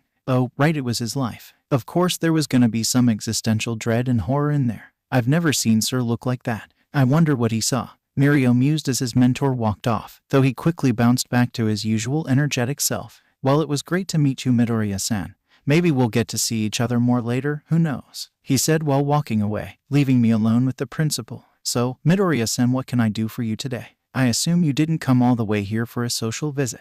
Well, he was right, though now that I think about it I might visit him more often. The principal was nice enough and he'd most likely be seeing him more regularly now. You'd be right. I've had a good deal of trouble with the public lately. I know they're just fans, but it's getting ridiculous. I can't even get on a train without risking having my clothes torn off. My voice became a little hysterical. Dealing with that for 2 days had been rough. I understand, Nezu said while nodding sagely. Luckily, I foresaw this and prepared ahead of time. All Might had similar issues when he won his first sports festival, and he wasn't the first hero student to have a need to utilize their quirk off campus, which is why this exists. The Chimera pulled out a lanyard with some kind of ID attached to it, a special quirk usage allowance card, issued to trustworthy hero students or in sadder cases, physically impaired students who have quirks that would help to mitigate said impairments. It allows you to use your quirk for the sake of transportation and no more. Be careful, any violations will be treated severely. Such trust comes with an equal amount of responsibility. He then went on to explain the specifics of the ID. I agreed, of course, this thing was basically a godsend. But how did you get this so quickly? Even with 2 days to prepare, doesn't something like this usually takes weeks to get the paperwork through? My only answer was that being All Might's public successor had its perks. Plus the principal of UA had some heavy pull himself. Thank you, sir. I'll put this to good use. Oh, and while I'm here, is All Might on campus? I asked, hoping to get that sparring match. The X potion I got so long ago was getting lonely in my inventory. Yes, actually, though he is rather busy at the moment. As a new teacher, he is still getting used to the amount of paperwork that comes with the job. The sports festival isn't doing him any favors. Nezu said solemnly, paperwork, the bane, lifeblood of any office worker. Thank you. I should still see him anyway. It's best to plan these things out after all. I bowed and took my leave, heading towards the teacher's lounge where All Might was most likely to be. Though I guess I should have expected to run into a few other teachers when I arrived. Midoriya, what are you? Know what, it doesn't matter. See you in class on Monday, Aizawa said, muttering about overpowered teens and paperwork hell as he left. I think I know who was forced to handle the paperwork for my new ID. I should make it up to him later. Walking into the lounge, I saw All Might in his skinny form looking over some papers. He noticed me enter and waved me over. Young Midoriya, good to see you. Do you need something? He asked, happy to see his student visit.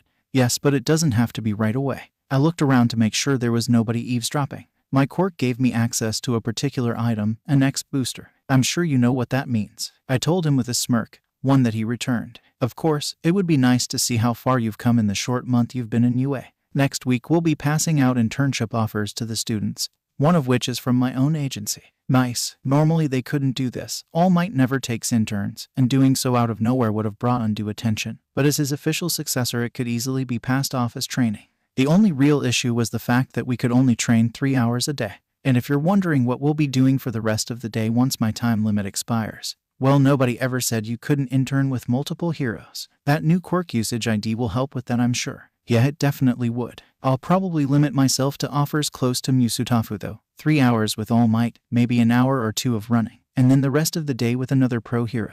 I'd be exhausted, but that's even better. It will help me work on my plateauing end and AGI stat. Thank you, All Might Sensei. I appreciate it. Just so you know, I've trained myself with some martial arts lately, so look out for that. I hope you get some rest soon. Later, I waved my goodbye, wanting to test out my quirk movement a bit. Maybe the others will be at the beach. Pulling out my phone, I send a quick text to my class, Kaken, Takage, and Kendu that said, anyone wanna spend their days off at the beach? And the location linked right after. Most of them denied it. Family obligations, other plans, etc. Kaken only cursed me out once before saying no. So he's in a relatively good mood. Momo, Pony, and Ochako had nothing else to do. They all lived alone, so it made sense, I suppose. Tsuyu, Komori, and Shizaki were also interested. Yanagi was already there. Right, she did say that it was her favorite surfing spot. As for Class B, the presidents accepted the invites as well and even forwarded it to the rest of their class. Though only a few wanted to come, Kaminari, Mainta, Gyro, Monoma, and Hagakure, 2 of which I had a vested interest in.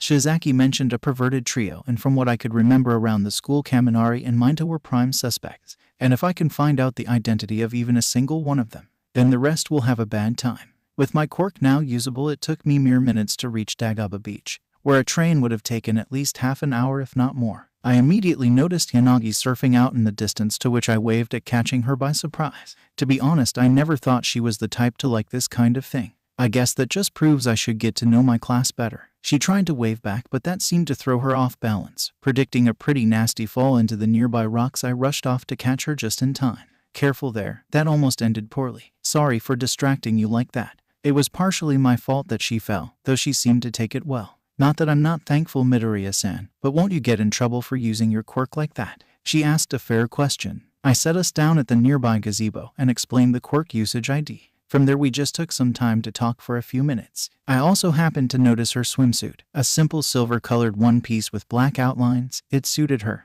We kept chatting with each other until we noticed a familiar limo driving up to the beach's parking space. That should be Momo-chan and the rest of the girls. Possibly Shizaki-san too. Let's go meet them. I answered Yanagi's unasked question about the limo. She seemed surprised for a moment but just rolled with it. Yanagi always was one of the commerce students in our class. Turns out I was right. All the girls were there, including Shizaki, who was still blatantly staring at the limo she just climbed out. Did I see a mini fridge in there? Nice. I can't help but think about the fact that Momo was one of my girlfriends, plural. It was still weird to think about how lucky can one guy get. Deku-kun, good morning. The high-speed projectile known as Ochako slammed into me seconds later. Pretty damn lucky, I guess. I thought as my first girlfriend wrapped herself around me. Though it was slightly awkward with Yanagi staring at us. Oh, don't mind me. I don't wish to interrupt you. 5. Yanagi questioned, receiving 4 shakes of the head and a squeak from Shizaki. 4. My apologies. I suppose the rumors are only partially accurate. She corrected herself. I groaned slightly. Speaking of those rumors, 2 of my prime suspects decided to choose that moment to show up. Dude, we hit the jackpot. Most of the babes from 1 are already here. Tisk. Though I could do without the Bishounen bastard hogging them all to himself. Minda tried to whisper the last part, but that wouldn't fly with me. Kaminari seemed to notice how I was walking up to them and tried to make a run for it, but I grabbed him by his shirt before he could. Hello, you two. Do you mind if I have a word with you? Don't worry, it should only take a few minutes. Let's walk over to those rocks over there for some privacy. I worded it like a question, but my tone said it was anything but. Seeing their faces pale only made them look guiltier. Ochako POV. There he goes. It'll probably take a while for Deku-kun to hammer in his points, so we should all get changed into our swimsuits, I exclaimed, not so secretly wanting to see my fellow girls' choices in swimsuits. I already knew the competition was going to be heavy with Yamomo there. My own swimsuit was relatively cheap but fit me well enough. A basic bikini top with semicircular patterns on it, and a plain cream bottom. I won't lie and say that I wasn't a little self-conscious about it. Though I felt a little better when I saw Momo's choice. It was a simple red bikini, but that didn't take away from her charms at all. Holly boobs, and I thought her hero costume made them look bigger. Not that I was jealous, of course, not at all. Anyway, on to the others. Pony was wearing a dark orange one-piece swimsuit, which was a great choice since it hugged her body almost perfectly. Shizaki just wore a simple mint green sundress. Apparently her vine hair didn't do so well in salt water, so she just wanted to sunbathe for the day. Did that actually nourish her? Does her hair undergo photosynthesis? Deku was right, quirks are weird. Thought the girl that could give gravity the middle finger. Hey everyone, I'm not late, am I? An energetic voice came from behind us. I looked back and saw nothing at first. Then I looked around a bit only to find a floating bikini. Over here. The floating clothes jiggled. Oh right. Hagakure. Hello Hagakure-san. Nice to see you made it. I could have probably chosen my words better there. The only other people here are Deku-kun, Minta-san, and Kaminari-san. The others should be here soon though. Speak of the devil, the 2 presidents of 1B walked out of a nearby bus, catching her eye immediately. Oh, Hagakure-chan beat us to it. We miss anything? Takage asked us, waving the whole time. Kendo did the same but seemed a bit exasperated with her friend's energetic personality. And where's the boy wonder? He was the one to invite us back out here. Izuku POV. Over here. Sorry about that. I just had to explain a few things to the comedic duo here, I said, carrying the limp bodies of Minta and Kaminari in my arms. They got a sudden case of drowsiness and passed out. I'd just leave them here to rest. Nice swimsuits, by the way. He played off their unconsciousness, though I don't think any of us were particularly worried for the 2 troublemakers of 1B. They'd be fine. They just passed out from what I could only assume was fear when I talked them down, promising not to tell Kakin about their rumors if they stopped immediately. If they didn't, while they saw us during the tournament, they knew what would happen. I heard a gasp from my left and saw a wide-eyed Monoma standing there, staring at the duo in my arms. And there's the third stooge. Hey Monoma-san, your friends here exhausted themselves earlier. Do you mind finding a place for them to rest? They can tell you what we did before you got here when they wake up. The platinum blonde could only nod in clear fear before grabbing his fallen comrades and running for the hills, or the sand dunes as it were. Well, that's one problem done and dealt with. Have you girls been here long? I asked, the newcomers shaking their head in a negative. Cool, so what do you all want to do first? Other than training, this was the first time I've really hung out with friends on the beach, so I was a little out of my element.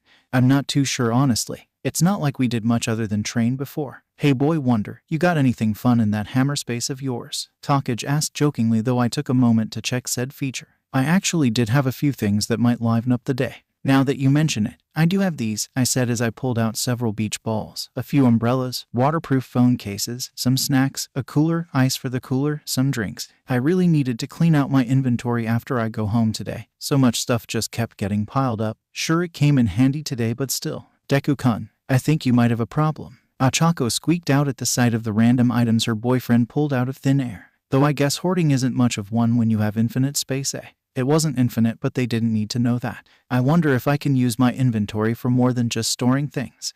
The objects are sort of ejected from the inventory window, so maybe. Boom. Well shit, that worked. I exclaimed after a 50-kilo weight that I stored in my inventory was launched out of it at a decent speed. Izuku, did you just create the Gate of Babylon? Pony asked me with an incredulous voice, eyes wide as she stared at the empty space where the weight appeared from. I don't know what that is, but it sounds cool. Gate of Babylon unlocked. Unlocks the exploits skill tree. Exploits. I should have known there would be a few of these. It's nice to know that finding them is encouraged. My thoughts of power gaming my way to the top aside. The girls had picked up and sorted what was available and began enjoying themselves. Momo even provided some sunblock with her quirk so we didn't have to worry about staying out too long. As for myself, I opted out of putting any on because of this. Radiation resistance unlocked. I was surprised at it being a common skill, but since I got it from the ambient UV radiation, I could see why. It got me a nice bonus to my Cha and Conper level, so I decided to power level early. But enough about that for now. I should stop focusing so much on the game. If Asobi was to be believed, then something big was coming later, so I might as well relax while I still can. Maybe it has something to do with what happened to Ida's brother. The timing is a bit too convenient to be a coincidence. I mean, my life is literally a TV show. It wasn't much of a stretch. Yo boy Wonder, you'll catch heatstroke dressed like that. Why don't you take off a few layers? Takage called out, her intentions obvious. Good thing I had a cheat for that. I unequipped all of my outer clothes while equipping some swimming trunks. Takage let out a short groan until she saw the end result. I think I broke her. Either that or Takage's practicing her best fish out of water impression. The other girls weren't doing much better. Even Ochako was starring a little too much. She's seen me shirtless before, but that was weeks ago before I gained a significant boost to my Cha. Seeing her unasked question, I sent a message through team chat saying, Cha is an easy stat to power level. To which Pony straight up fainted while Momo gained a minor nosebleed. Ochako just gained a hungry look before looking at her fallen comrade.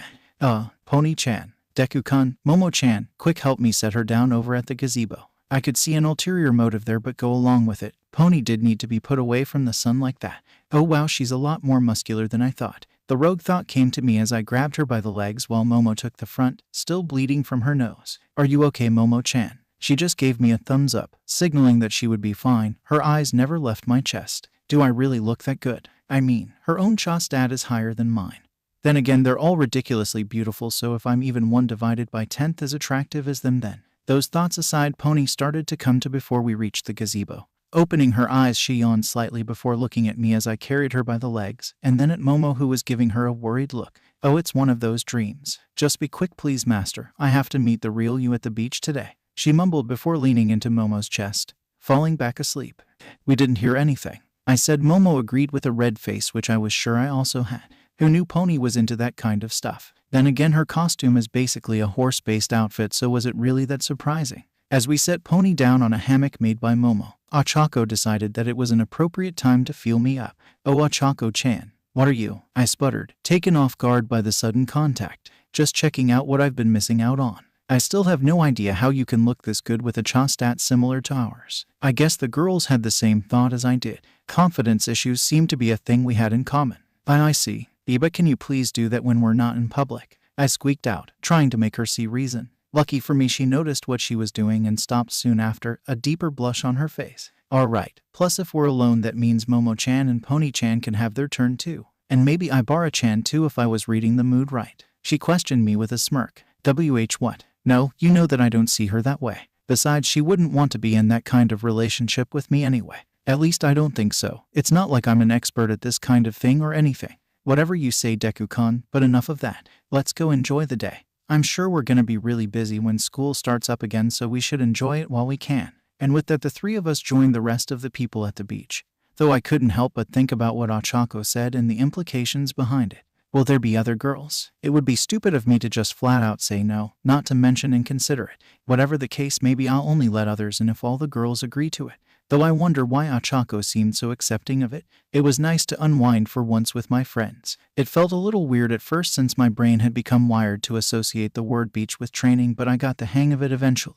Not to say that I didn't gain a few levels from the day. Of course, my swimming and oxygen efficiency skills got a bit of a workout while playing with the girls. I even got a riding skill from learning how to surf, so that was nice, at least until Ochako and the recently recovered pony started teasing me about it. Is it just me, or are they getting bolder by the day? Not that it was really a bad thing. Confidence could only help them in the future. The girls also questioned me over the symbols on my arms and legs, which I had forgotten were there, to be honest. So I decided to show them the wonders of magic, or magecraft as the game system calls it. Of course, those who weren't in the know just thought it was yet another quirk that I copied. An application of runes and formal craft was what I was going for. The runes were as follows: Thurisaz, Ansas, Soilo, Jibo, Wonjo, Nothism, and finally Jira, each one with a specific purpose. I was sure that there were better ways of achieving the results I had, but I was still new to this, so give me a break. The first, Thurisaz, is the rune of giants. It affects the natural, unconscious forces, in this case the tides of the ocean. Next came Ansas. This was more of an enhancement rune. It is the symbol of the origin, the root, and the god of runes, Odin. Its main purpose in this sequence was to amplify the other runes and provide order without me needing to consciously do it myself. Jibo came next, the rune of equivalent exchange. It provided the instructions for what the sequence was meant to do. A simple exchange of energy from one direction to another. Next was Soilo, the sun rune, which powered the waves, and thus powered the sequence. With it, along with Wonjo, the rune of harmony, the sequence had its power source, the sun itself. Finally, there was Jira and Nothis, the runes of cycles and resistance, need. These were used to ground the sequence into a certain position, stopping any stray wind or the waves themselves from blowing the rest of it away. The result of all this admittedly complicated sequence of runes. It stopped the waves from crashing on a certain area and actually pushed back the water from that spot with equal force. This caused a roughly 3-meter circle of sand to form where seawater used to be. Needless to say, the others were both impressed and underwhelmed by what I showed them. What kind of quirk is that, Izuku-san? It looks cool and all, but it's kinda weird. Toru asked. I'll admit the excuse I was going to use was pretty weird in itself, but then again, so were quirks. It's a type of psychic quirk. Essentially, it lets me give certain objects different effects via my own intent. Of course, such a quirk has some pretty strict limits, not to mention it's ridiculously difficult to control without a focus, so I use these runes to do it for me. I explained while pointing at each rune while giving them a summary of what each one did. Each one has a general meaning behind them, and placing them in certain sequences helps me get more powerful or specific effects. Granted, I've only had this quirk for a short while, so it's very limited at the moment. At least for now. Hopefully once I get my circuits it will get easier, something that should be developing any day now. I don't even know why I bother questioning it anymore. Your quirk is just bullshit. Setsuna came to the conclusion a little later than most, still staring at the hole in the ocean that I just made. And what about those on your arms and legs? She questioned. They improve my healing factor by about double, I think. That certainly got their attention. My healing factor was already pretty ridiculous. For them to hear that I could just double it, just like that. Yahai would look at me weird too. Any more life-changing revelations that you want to hit us with? Or are you tapped out for the day? Oh, poor Toru. I'm never out of life-changing revelations. But I decided to just say that I was indeed tapped out. After that was done, we decided to play some volleyball. I had a ball at the ready, and with Momo there we just made our own net. Though I had to nerf myself at the request of the others. No enhancement quirks was the rule they gave me, which was harder to follow than you might think. I had to effectively cut my physical stats by 90% in order to keep it realistic. Not that I minded. If I hadn't held myself back, it would have kinda ruined the fun. Besides, my reaction time and mental stats were more than enough to keep up with everyone else while they used their quirks. In the end, though, it was Setsuna who dominated the game. Makes sense when you realize that she could just detach her limbs and effectively hit the ball from anywhere at any time. Pony came at a close second with her horns putting in some work. Around halfway through the game I started feeling a strange stinging sensation from my left arm, as if the nerves were being heated somehow. It slowly but surely got worse, and soon I was feeling mildly intense pain coming from it. Taking a moment to use the restroom, I checked out what was happening. giving my arm a once-over. I didn't see anything with the naked eye, but I wasn't limited to just that was I. Analyze. Magic circuit discovered. Quantity, 1 divided by. Quality, current total prana production, 2 divided by min. Oh indeed. I knew this was coming eventually, but I didn't think it would be this painful. It kind of felt like my nerves were exposed, though I guess that makes sense given the description. Maybe it will go away when they fully develop. It's not like the pain is too bad, but it was a little annoying. I guess I'll just have to find out on my own. Those question marks are also going to have to wait, I suppose. Maybe next week. Either way, I've been in the restroom for a bit too long now. Best to head out before the others get worried. Walking out of the restroom, I was met with a peculiar sight, though not an unwelcome one. Midnight had arrived for whatever reason. Judging from her casual outfit and teasing smile, she's probably been given the day off. Oh, well, if it isn't our very own Small Mite, she said with a smile, finally noticing me. God, I hope that nickname doesn't stick. I was given the day off for all the hard work I did in the sports festival. Lucky me, huh? Nailed it. Her bright smile quickly turned into a teasing one, though. My stomach sunk at that, knowing what was likely to come. And imagine my surprise when I see a good number of my students enjoying themselves at my new favorite beach. Thanks for that, by the way. She said the last part offhandedly, genuinely thankful for the cleanup job. It didn't last long, though, as she continued with her teasing. And here you are, the only man in sight entertaining all these girls. Is there something you all should be telling me? I can't help but feel a little concerned about my students' health. Champion or not, one man can only do so much. She ended with a sultry tone. Of course she'd go down that route. Even now she's muttering things about youth and stamina, sending a shiver down my spine. The girls all blushed at the teasing, though Ochako bounced back quickly. Oh, you don't have to worry about that, Midnight Sensei. Most people don't know this, but Deku-kun has stamina for days. Literally. She finished with a faraway look on her face. I honestly couldn't tell if she was doing it on purpose or not, but its effects were definitely real. Midnight looked like she tripped over thin air as her eyes widened and her sandals slipped slightly on the sand. The rest of the girls' reactions were a lot more apparent. Pony and Shizaki flat out fainted. And if my eyes weren't playing tricks with me, they had small streams of blood flowing from their noses. Kendo's eyes widened to the point where I was concerned that her quirk might have evolved. Setsuna had a similar reaction, but with that smirk on her face, I was certain that her thoughts were a lot more graphic. Speaking of graphic, the 18-plus hero was equally quick to recover from Ochako's counterattack and answered in kind. Ara, speaking from experience, are we? Then that's definitely something I need to see for myself. How else am I supposed to educate my young charges? She shot back, licking her lips while somehow saying all that with a straight face. HRK. Yeah, trying to beat the 18-plus hero at her own game. Not one of Ochako's smartest moves. Hell, even with Gamer's mind working overdrive, I could barely keep a neutral look on my face. I was fairly certain that if I tried to get a word in, I would be a stuttering mess, nearly as bad as my old self. At least I'm still conscious, so progress, I guess. Regardless, I couldn't just stay quiet here, no matter how much I wanted to. Sensei, please. We're in public. And Ochako-chan, you really should know better than to try that on Midnight Sensei of all people. I tried to be the voice of reason. Ochako looked sheepish at that, knowing that it wasn't her best moment. Midnight, on the other hand, too true, Midoriya-kun. In that case, we'll continue this when I see you next in class. Heads up, we have a special class on hero informatics coming up, so study up. She warned. My eyes narrowed a bit. There was something about the way she said it that made me suspicious. Analyze. Nimuri Kayama. The Heroic Dominatrix. Level 45. Age 31. HP 300. SB 600. STR 25. AGI 45. End 20. INT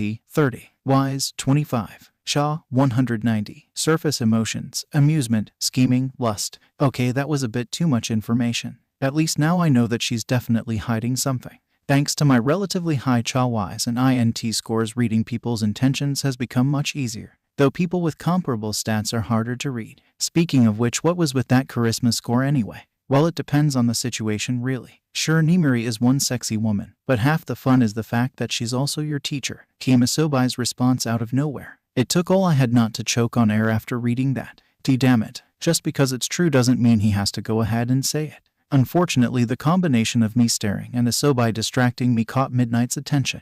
Ara, do you like what you see, Midoriya-kun? She teased while looking at me curiously. I tried my best to shrug it off and say that I was just in deep thought, which wasn't untrue. Whatever you say, Gaki. I know I still got it. I had nothing left to say to that. Instead, I took the time to ask Pony what she knew about the Gate of Babylon skill from earlier. Imagine my surprise when I hear her spout some very familiar terminology. I knew those runes looked familiar. You can use magecraft, that's so cool. Wait, does this mean that anime worlds are all real? Pony exclaimed at the revelation. As a fan of such media, this was understandably a big deal for her. Apparently, this wouldn't be the first time that the game made these kinds of references. What I don't know is whether the other aspects of that universe apply to us as well. Yeah, some of the things Pony mentioned about the so-called Nasuverse were very concerning. Lovecraftian monsters and secret societies of amoral mages were particularly high on my threat scale. Let's hope not. I don't know about you, but I'd rather not fight a servant anytime soon. Servant, you know what, I really need to do some research on this later. It couldn't hurt. Taking a look at the sky, I noticed that the sun was about to set soon.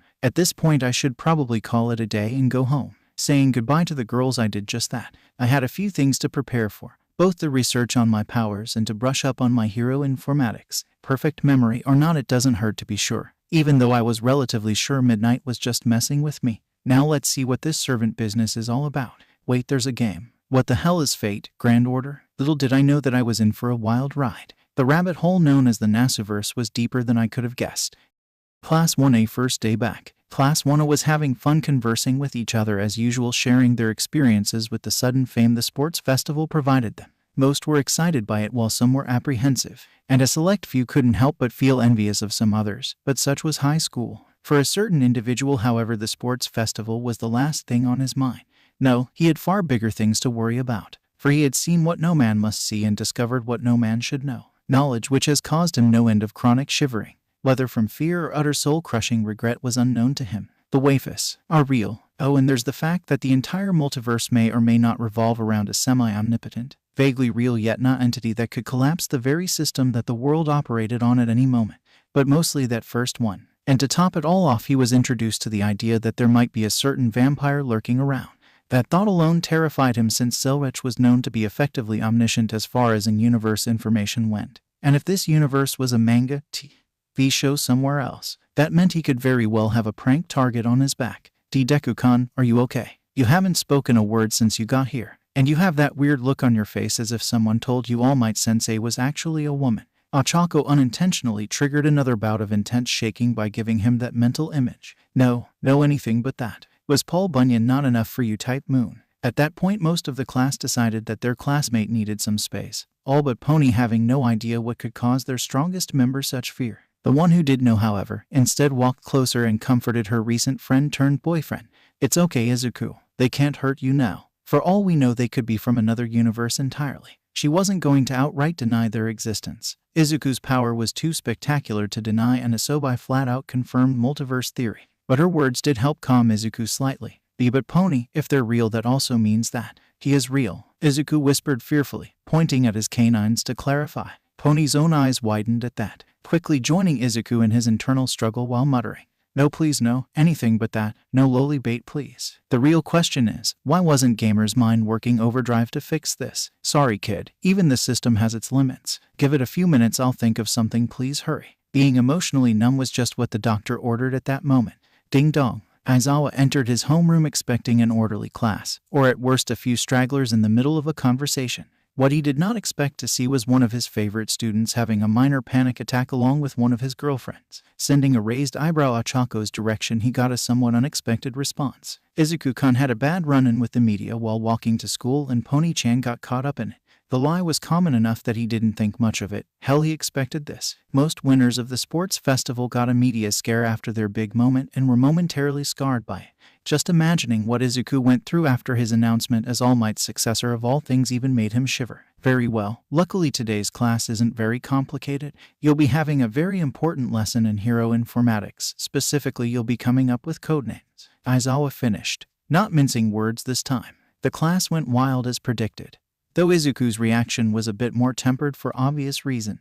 A quick burst of Aizawa's quirk brought his class in line. But before that, I'll be showing you the results for the pro draft picks that I told you about the other day. With these, you'll be able to pick and choose which heroes you want to intern with over the next week. Happiness flowed through the class. Aizawa couldn't have that, now could he? However, keep in mind that these offers can change on the fly, depending on the whims of the pros, so don't rest on your laurels or you'll regret it. Besides, these offers are usually reserved for students in their second or third year, so count yourself lucky to have any at all. He popped their proverbial bubble before it could get too big, getting some grumbles from the less mature members of the class. There's usually more of a spread, but our top two stole most of the spotlight, along with a certain member of Class B, so the offers have been stretched rather thin. Aizawa drawled out while motioning towards the bar graph on the board, which read, Midoriya, 9001, Todoroki, 6150, Uraraka, 956, Yaoyorozu, 500, Ida, 200, Ashido, 150, Pony, 100, Shizaki, 89, Manga, 20, Kodai, 15. Holy shit, look at Midoriya-sans. It's over 9,000. Oase couldn't help but yell out as he saw the first number, which was frankly rather insane, especially for those who knew that the hero count for Japan was only around 8,000 give or take, which meant that a good portion of them were likely to be from foreign heroes. Todoroki-kun barely even compares, and he still has over 6,000. I guess it makes sense though. One's the successor of All Might himself and the other is the son of the number 2 hero, Kiro. Tsuyu said bluntly as usual. Not that she was wrong, though it didn't tell the full story. Even Uraraka-chan nearly cracked the 1K mark. I guess Bakugou-san's flashy quirk stole the show, but why did I get so many offers? I barely did anything in the final round. Shizaki questioned. You did great during the paintball event. Those vines were a real threat against most people. I'm willing to bet that one of those offers is from Kamui Woods. It would make the most sense. Momo reassured her. Though I'm not sure why I'm up there. I got taken out just as quickly as you did. A unanimous answer in the form of a fucking railgun and injured Izuku was echoed throughout the room. Hell, even Aizawa joined in on that one, still remembering the slightly scarring sight of Izuku's one-armed form during the festival. That kind of power, versatility, and quick thinking couldn't be ignored. Blushing from the attention, Momo chose a strategic retreat while the two quietest members of WANA contemplated how they got a few offers as well. Chalking it up to their objectively versatile quirks, they let it go. For now, thankful for even getting some offers to begin with, given the tough competition. Your names will be tentative for now, but keep them appropriate, otherwise you'll know true hell. Aizawa was interrupted once again. Midnight, continuing the trend from the sports festival. Whether she did this intentionally or not was yet to be seen. Regardless of her sense of humor, Midnight sashayed her way into the room, not so subtly eyeballing her students and even sending a wink at the still slightly trembling Izuku. What's up with our little prodigy? He seems shaken. I kinda like it. She licked her lips, loving the sight of the usually unflappable boy shaking like a leaf. Media attention, Aizawa said simply as if it explained everything. And in most cases it kinda did. As you all should have guessed by now, Midnight will be the one assessing your hero names. I'm not that good at it. Aizawa muttered the last part, entering his sleeping bag once again, leaving his class to their fate. The students were all given 15 minutes to decide on their names, though Izuku only managed to divert 5 into writing on for himself, and the other 10 were used either panicking or helping others decide on their own names. As the resident authority on all things nerd, his opinion was sought after by the undecided. Going by seed order, the first to go was Oase, who went with the name, the fusion hero, Merger, to moderate praise. The second to go was Mina, who enthusiastically rushed up and called out the hero name, the acidic hero, Xenobrick, much to everyone's approval. She was going to go for Alien Queen, but after bringing it up with Izuku, she agreed that the chance of a copyright strike was simply too high. There was also the fact that it was technically a villain name, but meh. Tsuyu's name of Froppy was equally loved, if not more so. Her adorable personality just added to the value of the name. The mood was ruined slightly though when Ida decided to simply go with his own name, sending alarm bells ringing in Izuku's head. This wasn't like his usually diligent friend. I'll talk to him after class. It probably has something to do with his brother. Hope he made it out of that run-in with Stain alive. Before I could think on it further, Achako walked up and displayed her hero name, Uravity. I already knew about it, but it was still a great name for her, and I applauded it along with the others. Next was Kodai. Her reveal was much less enthusiastic, but her hero name was no less appropriate. The expansion hero, Risai's. I'll admit it wasn't the most creative, but she was kinda difficult to get a read on. To begin with, Komori was up next, her enthusiasm significantly higher than her raven-haired classmate. Her name took a little while to understand, but it worked more or less. Shemage, pronounced Shemeji, which was a type of mushroom. It also held a less obvious meaning since her costume had a slight witch vibe to it. After Komori came Kirishima, who boisterously announced his name to be Red Riot, in homage to his favorite hero Crimson Riot. Interestingly, he used the kanji that sounded like Red Riot in English, but in reality they meant fighting spirit, at least loosely. A perfect name for the Red Brawler, which, come to think of it, is another good hero name for him. Shizaki's hero name definitely raised some eyebrows. Originally she was going with the name Vine. Pretty self-explanatory there, but after the week she had, I could guess where the inspiration for her new name came from.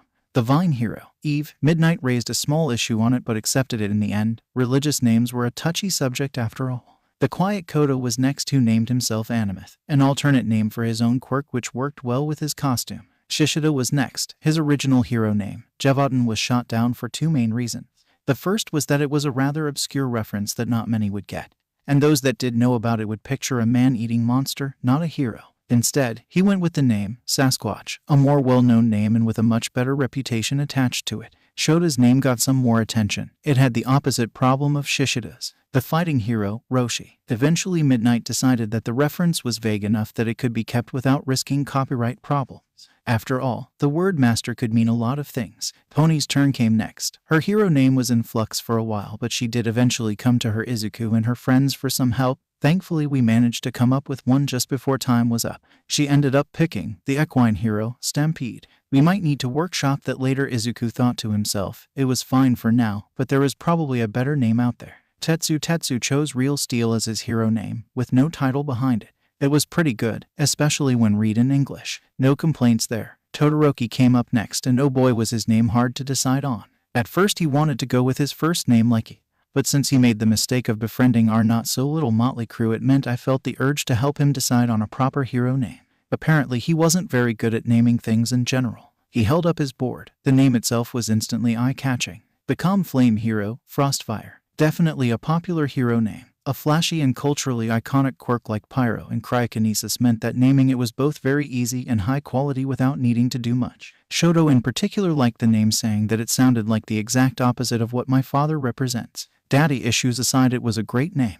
Manga's name was strange in a way. It was just his first name, which honestly was just too appropriate not to be his hero name. Midnight allowed it, though it didn't stop her from joking about the irony behind the name. Having my turn come up, I sighed and requested some extra time, seeing that I was spending a lot of my time helping others, so I was allowed to go last. Instead, Yanagi came up and showed her hero name, Poltergeist, just like her quirk name. It was pretty good for her theme and overall personality, so it was allowed. Momo's name came next, one that was thankfully different from what she was originally planning on. Her friends loved her, but her naming sense wasn't the best, to say the least. The Omni hero is Inami, the goddess of both creation and death. A fitting name, title for a hero that can create anything, along with it being a joke on the railgun incident, which explained the embarrassed blush on her face as she revealed her name. Finally came Rin's name, Dragon Shroud, a perfectly badass name that went well with his quirk's aesthetic. Finally, my time was up. Sighing lightly, I took my place at the podium and slowly revealed my hero name to everyone. The heroic avatar, Yugi. Yugi, why'd you choose that name? It's definitely unique. I can't say I've heard of a hero called that before, but why the game aesthetic?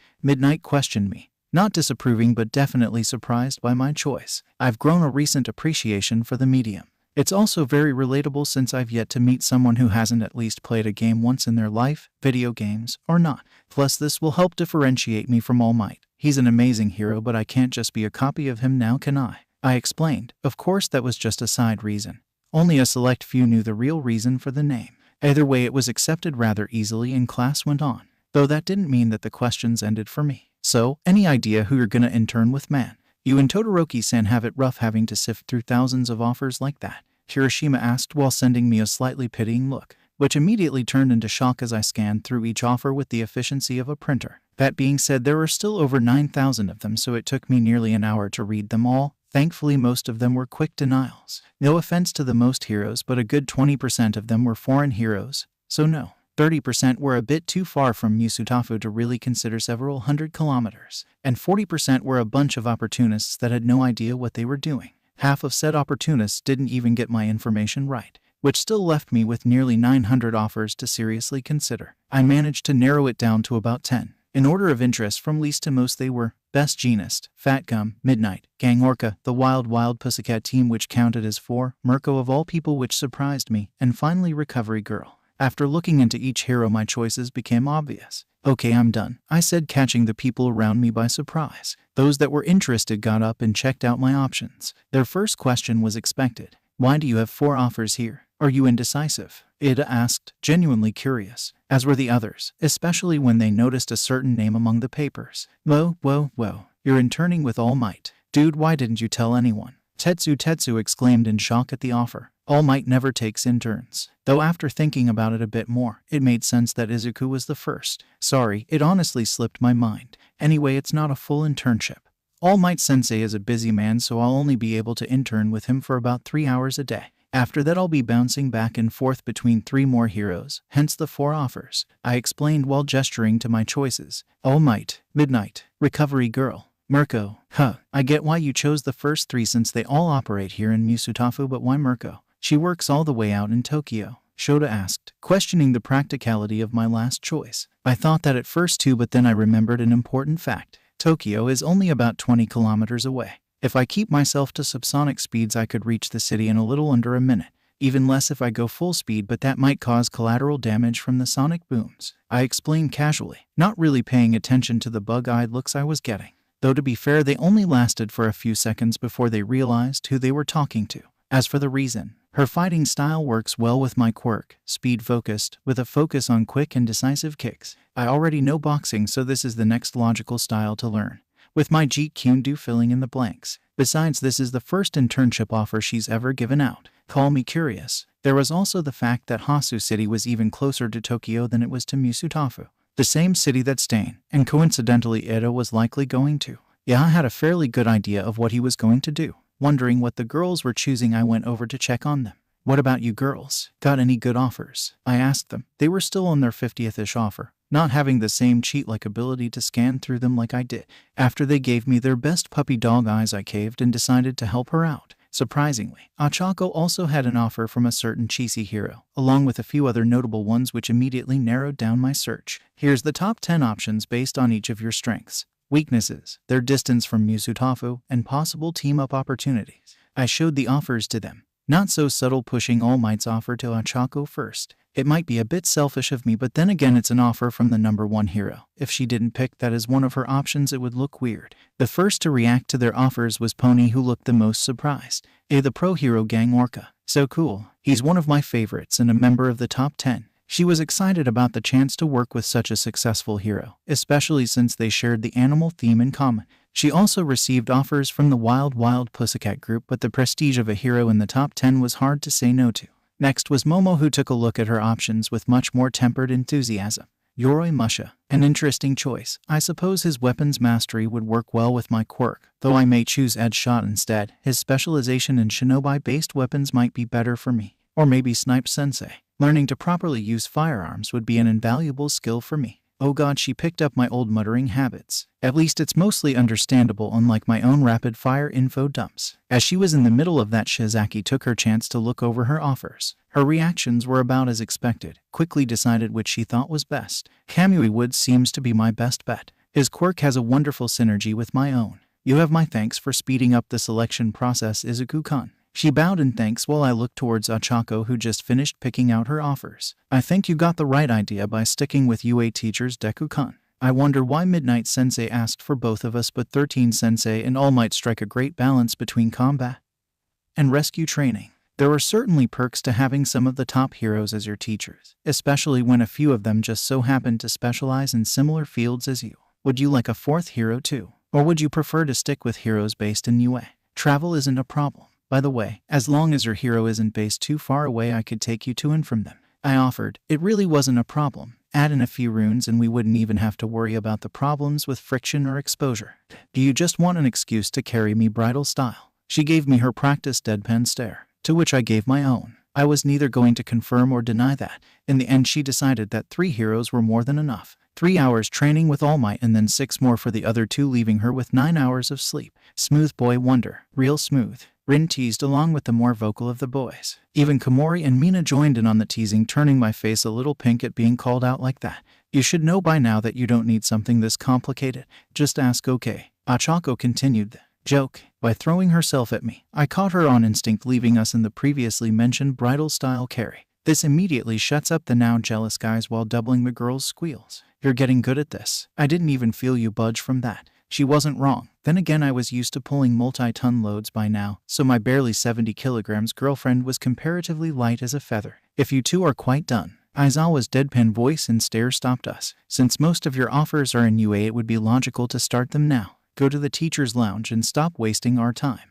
Not wanting to annoy the man any further, we did as he said. Minutes later, teacher's lounge. Entering the relatively large room, we noticed 4 of our teachers sitting around and relaxing a bit as their students mulled over their options. All Might, Present Mike, Midnight, and 13 were all in various states of rest. Well, maybe not Present Mike, since his version of relaxing was intense screaming into his usual radio station. Ah, young Midoriya, young Uraraka, do you two need anything? Knowing Aizawa-sensei, I assume you're here to start your internship early, right? All Might guessed correctly, catching the attention of 13 and Midnight, who also asked for the two young heroes. So the school's power couple decided to take up our offer. Or is it a power quartet? Quintet? I never did get the chance to ask little Shizaki about that. Midnight teased, asked, honestly curious over our relationship. She was always the aunt of our class, or the older sister if you wanted to keep your life. I've stopped questioning it a while ago and decided to just go with the flow. I answered it was the only correct one, I suppose, since Ochako smirked and hugged me from behind, earning another round of teasing from Midnight before the slightly more mature heroes decided that it would be best to get started. Let's head over to Training Room Omega. I think it's about time that you two got some training in the woods. You never know when the job will take you out of the city after all. From there you will be training in combat with Midnight Sensei and in forest rescue operations with 13 Sensei for the next 12 hours, or 10 hours in young Midoriya's case before he heads off to train with Mirko for 5 more hours. After that you two will join me on patrol for the remaining 3 hours. Sound like a plan? All Might called out the plan while pulling out a small script with the training plan on it. He was pretty good at this kind of stuff. Ochako's physical prowess could vouch for that. This plan even allowed for us to train up our resistance to changing sleep schedules. Ochako would have to take small naps after her training with 13 and Midnight before training with All Might in order to maintain her 9 hours of sleep. Meanwhile, I'd have to adjust to 6 hours flat, which, while not ideal, would also be necessary at times, so I'd just deal with it. You two should prepare yourselves. We don't plan on going easy on you, so hurry up and get your costumes. You'll be staying on campus throughout the course of this internship, so don't worry about where you'll sleep. And no, you won't be sleeping in the same room, you rowdy teens. Midnight teased, to the chagrin of the other teachers and a blush from their 2 trainees. Oh, don't act so innocent. What kind of guy has a harem and can't even know what? Never mind. She corrected herself, remembering that a shy, slightly oblivious guy was a fairly common trope in the harem genre. Jokes aside, we should get going.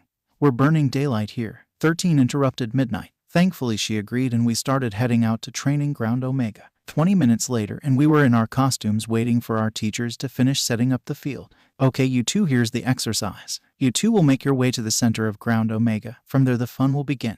Not that kind of fun, down girl. She was talking to herself there. Neither of the students gave her more than a blank look. But anyway, 13 Sensei will be breaking up the area around you while leaving behind highly advanced rescue dolls that you will need to save from the elements. They will be considered safe so long as they reach this area within the allotted time frame. As for my part in this, she licked her lips, her role becoming obvious. Just consider me another obstacle. You may do whatever it takes to immobilize or incapacitate me. However, if one of the civilians gets injured any further, it will be considered a failure and point will be reduced accordingly. Your final score will be given at the end of the exercise. She finished her explanation. We stood there to see if there was anything else. Well, what are you waiting for? An invitation to my dungeon? What? The exercise starts now. Head into the forest or 13 Sensei will start early with you in the way. Natural disasters don't wait for heroes. Saving the questions for later, we rushed off into the forest together, hoping to get to the center before the trees started falling on top of us. This was going to be a long week. Exhaustion wasn't something I had to worry about on a day-to-day basis. Honestly, I had forgotten how it felt after going without it for so long. Never again. Oh, Ochako-chan, are you okay? How far along are you? I panted out, breathing heavily as my stamina bar was kept in a perpetual state of emptiness. Hell, I could barely even run. Sure, it costs me literally nothing, but you try to move quickly while running on fumes and being surrounded by a forest of constantly falling trees while also carrying about 20 dummy robots. Not very fun, I'll say. Oh, I'm getting there, HRK. I'll need a break soon, so prepare for those dummies to start weighing you down a bit. She warned me. We've been at this for the past 8 hours. So far, over 100 training dummies were accounted for, and I've had no less than 30 skirmishes with Midnight, which I had to be careful with. Sure, I could beat her in a fight, rather easily in fact. She may have been more skilled than me with that whip, but the sheer difference in our stats was simply too much to ignore. That being said, I did steal her whip for some practice with said weapon. Also just to fuck with her. She was a playful fighter and I answered in kind. Okay. Incoming sex offender. Ochako warned me with our nickname for Midnight. Solely to piss her off, of course. A person never operates at 100% while seething with rage. Though at this point I think she's starting to like it. I got it. If you get tired, just release your quirk and hide the dummies somewhere until I send her away again. Simple but effective. Another thing that was simple would be my opening move, which has had a 100% success rate so far. Mount Lady has the better ass. My battle cry and Midnight's immediate indignant rage rang through the clearing. Midnight Sensei, You really need to develop a thicker skin to this kind of attack. It was a pretty serious weakness, especially when you consider just how public her dislike of the giantess really was. Not that I really needed to aggravate her to beat her in a fight, but if she got any closer to Ochako, then her quirk would knock her out, effectively ending the test for her since she was our transport. This way all her attacks will be focused on me. A pathetic wannabe harem king like you wouldn't know quality goods if they slapped you across the face. But hey, I'm a hard worker. Let your teacher show you the difference up close. Tempting, but no. I get away with a lot of shit, but I don't think the girls would be too kind if I fell for seduction that obvious. Plus, dating my own teacher would be kinda weird. Even for me. Let's try something new, I thought. Midnight was heading towards me with her hands lashing out, nails as sharp as claws. They wouldn't do much damage, but it would open up my skin. An opening that would make her pheromones more potent. Speaking of which, pheromone resistance, level 5. Yeah, that was a fun one to develop. I got knocked out for a good few minutes from that one, leaving Ochako alone with Midnight and the dummies. So much lost progress. Speaking of something new, Inferno Smash. I waved my right arm from side to side at such speeds that the friction mixed with the energy coming off of OFA ignited the air around it. This flame was then fueled by the heavy winds and became a small twister aimed all around Midnight, burning off her pheromones and blocking off any method of escape. Inferno Smash. Level 1. Nice. But that wasn't everything. After all, the whole point of this attack was to let me get closer for the real finisher. Colt Delaware Smash. This attack was far simpler. I just used my thumb as an anchor and flicked my index, middle, and ring finger from both hands rapid fire like a revolver. A simple skill for a simple job, and it definitely did its job. Midnight's down. I give her 5 minutes tops before she regains consciousness. If we hurry, we might be able to get all these dummies to the extraction point and get this nightmare over with. After a quick 2-minute break to catch our breath and reset our quirks, we ended up in a dead sprint with me carrying Ochako and all of the dummies at once. Luckily for my legs, only one of those two actually weighed anything, meaning that we could zoom through the constantly falling foliage with relative ease. And with my speed, we were able to reach the entrance to Ground Omega in just a few seconds, though obviously I couldn't go all out considering I had passengers. Note to self, MacGyver some magic shenanigans to deal with friction and air resistance in general. Snorga. Huh, oh, it's just you two. Wow, you already collected all of them. All Might exclaimed, roused from his nap by our arrival. So these were the last ones. Thanks for that, Sensei. We still had all of the northern sections to check, but now we know we finished an hour early. Ochako sighed in relief after hearing that her workday was over for now, at least until she has to patrol with All Might later. Nap time now. If anyone wakes me up a minute early, I'm sending them to the moon. The scary thing is she probably could. Yagi-senpai, what was it we told you about opening your big mouth? 13's annoyed voice rang out as she emerged from the forest. Not amused at how her test ended prematurely. Only in the bedroom. Said Big Mouth opened again, only for him to be forcefully knocked out by a freshly woken up Midnight that appeared shortly after. Ignore him. He doesn't know what he's talking about. Don't you have your internship with Recovery Girl in the next 10 minutes? Well, you don't want to be late for that, do you? Go on, shoo. And just like that, I was quite unceremoniously kicked out of Training Ground Omega. Rude. They were right though. Never piss off your doctor. And Recovery Girl was everyone's doctor. At least, for now. I'll make sure to lighten her load soon enough. Heading over to the infirmary, I went over what I was going to say. It was time to tell her about my quirk transference ability, but I had to be careful. Infirmary, minutes later. An awakened one for all. And with a quirk like yours, I can't even begin to imagine how this will end up, but whatever may happen, it is guaranteed to cause chaos. Regardless, there really is no downside with giving you my quirk. The more healers we have, the better. She said all this while slowly cutting off a single strand of her hair. This isn't any easier the second time. Bottoms up, I guess. Ugh, old lady hair. Somehow still better than All Might's overly moisturized hair though. Okay, I should have your quirk any minute. No. Heal level max acquired. There it is. We can't really test it out right now since nobody's injured. Boo crash. The fallen body of Yagi Tashinori broke through a nearby wall. He was bruised, battered, and he had the distinct smell of Midnight's pheromones on him. I guess we have a test subject. Let's hope those wounds are just superficial. He hasn't done any hero work today, so his stamina should be fine. A quick kiss on the forearm later, and All Might was awake and active again. Confused but glad that his successor developed such a useful new skill. Honestly, this is both wonderful and slightly upsetting. It took me years to get my quirk to work that quickly, and now you get the full benefit of its power all at once. Indeed, I guess that the level of the quirk I take depends on the owner's own level. Good to know. Have you read all of those medical texts I've let you borrow? Normally I would ask this months from now, but with your supercharged brain I feel that exceptions are more common than the rule. As a matter of fact, I have. They were relatively large but also quite interesting. Not to mention the fact that reading them flat out made my medical magecraft better, since I now know the mechanics behind what the magecraft is doing to a better degree. Good, good. Here, take these. Recovery Girl handed me an absolute mountain of other medical books, anatomy books, and even a few chemistry books, all in a neat stack that I was shocked she could carry on her own. Read them by the start of summer. If you do so and pass a test of my own making, I'll forward you to an official government program for hero medics along with practical medical license distribution. Trust me, if you can pass my test, then theirs should be a cakewalk. This will also let you practice your own craft without needing to worry about the government knocking on your door. That sounded like she had a similar thing happen to her. Best not to question it. Well, don't just stand there. You're done here for now. Hurry on to that young Mirko's agency. It's rude to keep a lady waiting after all. Even the tomboys like her. Was that resentment I heard in her voice? Either way, she was right. There was no point in making her wait. Might as well come over early. Okay, thanks again for the new Quirk sensei. See you later. I took a moment to analyze what just came out of my mouth. My life has become so weird. A little green, you have no idea. Minutes later, Tokyo Metropolis, Mirko Agency. I guess this is it. I don't know what I was expecting, but this wasn't it. It was just an apartment building, of which she lived in the penthouse suite. That was it. No big agency, no helpers, just her. The solo hero Mirko. Makes it even weirder that she sent me a request. Well, no point wasting time. Heading up to the top floor, I have just enough time to realize that I was about to meet an extremely attractive, aggressive, and notoriously battle-happy pro hero. I'm going to get kicked in the face the moment this elevator door opens, aren't I? Apparently I had some talent for divination, since as soon as the door opened, a pair of rather large feet directly struck my face at what I could only guess was over 100 kilometers an hour. Thankfully I was semi-prepared for it, so it ended up just costing me a few dozen XP without actually pushing me back much.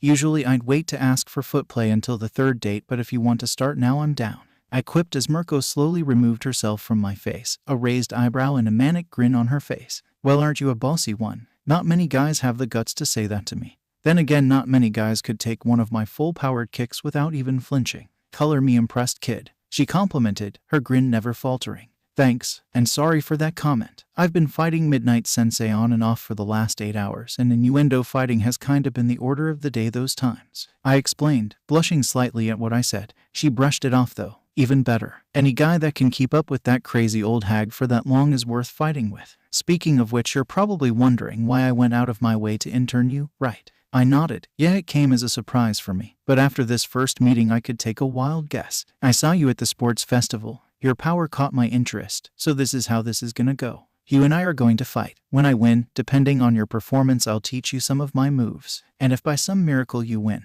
well, we can do whatever you want for the rest of the week. Sound fair? It did actually. Well, at least in this case. For any other student, barring Todoroki or maybe Kaken, it would have been an unreasonable request. No ordinary student could take on a pro, let alone such a high-ranking and powerful one. But I was no ordinary student. So as we walked upstairs, I prepared some magical shenanigans in advance, just in case. I needed to test run these things somewhere after all. Minutes later, roof. Okay, remember the ground rules, kid. No huge punches like at the sports festival, and no leaving the roof. That counts as a ring out. Ready? I nodded, though I did have one request. I'd prefer it if you called me by my hero name, or just Izuku if you prefer. I came up with that name for a reason.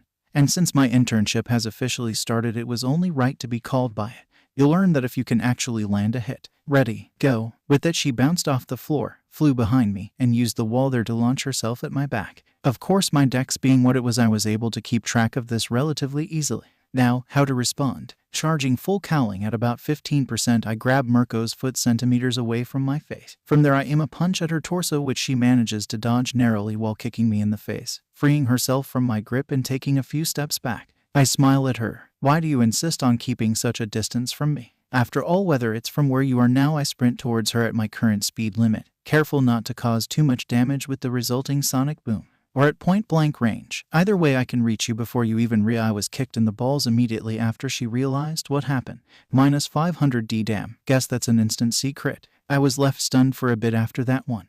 You are one tough son of a bitch. And stop quoting Aizen. It's both creepy and it just makes you sound like an ass. You don't have the voice to pull it off. After realizing that I was more than quick enough to keep up with her, along with being tough enough to take her hits, her grin grew wider and her assault got faster, sticking to small quick hits while keeping herself just far enough away to avoid my reach. Fair, I mumbled while carefully dodging her attacks while batting away those that came too close. They wouldn't do much damage, but with the speed that they were coming at me it would add up quickly. Time to try out that new trick. I was still in playful battle mode when I should have been in. And this quickly mode, Mirko, was completely different from Midnight in terms of combat.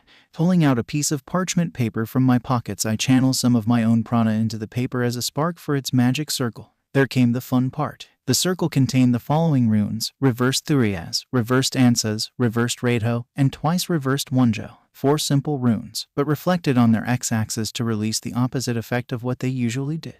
And since I was using my own prana to do this, I didn't have to add in the 2-4 extra runes to power the thing, so they were infinitely easier to scribble out quickly. As for what each rune did, that was equally simple. Thurias represented a truth and the ability to see it. Its reversal represented stubbornness and blindness to the truth. Not exactly accurate, but good enough to target Mirko's aggressive style of fighting. Ansas represented wisdom. Its reversal represented trickery and failed communication. An added layer added to make sure that Mirko's instincts didn't get in the way. Raidho represented a journey. Its reversal turned this journey into an unpleasant or unexpected one. Considering that we were on a rooftop, you can see where this was going. Finally, there was Wonjo. Good fortune, peace, harmony, serenity. It has a number of positive meanings. As you can imagine, its reversal flipped the script, but the result I was specifically looking for was a bit more specific. Reversing the symbol once on its x-axis gave it the quality of friction. Doing it once more, this time on its y-axis while focusing on the friction element, it gave the circle a quality of anti-friction.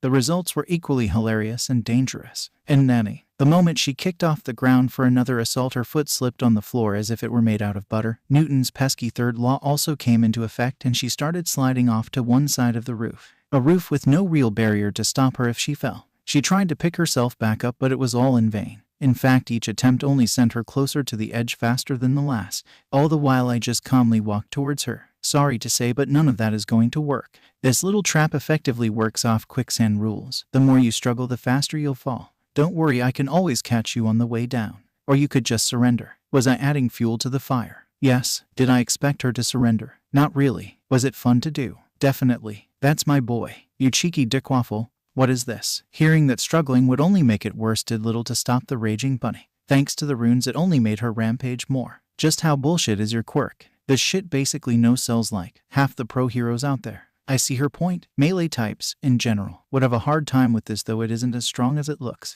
There are a few weaknesses to this technique. Obviously, I won't tell you them just yet. About that surrender. Fuck off, was her elegant reply. Rude. Just a few seconds later, and the pro heroine found herself falling several stories. Of course, I caught her shortly after, but she still had a bit of a fright from that. She'd probably survive, but nobody, other than All Might, could get away with that unscathed. Are you okay? I asked her, making sure that nothing went wrong either with the mundane fall or with the earlier magic. Yeah, I'm fine. And what the hell was that? It wasn't on your file. Or maybe it was I skimmed through the damn thing. Size of a fucking dictionary. She muttered the last part, far too close for me not to catch it. Before answering, I activated full cowling and kicked myself back up the building Kaken style. It was a lot trickier than it looked. Reaching the roof, I rip up the parchment paper that was still on the ground first and then let Mirko stand on her own. Do you want the full explanation or the short version? The long one involved a dive into subjective theoretical subjects pertaining to ancient languages, so I was hoping for the latter. The short version. Oh, thank God. Essentially, I can use magic based on runes. Or at least this is the easiest way for me to manipulate the energy source in my body to act in certain ways. I show her the ripped up the parchment paper, runes still on the page. This one casts an effect on the surrounding area based on how much energy I put in. It removes all friction from a set area, manipulates a target's mind to be more reckless, said target being chosen ahead of time using specific runes. And it also manipulates probability to make tripping and falling more likely. You said you were gonna give me the short version. That was the short version. My best flat face at the ready. There was a reason that his file was as large as it was.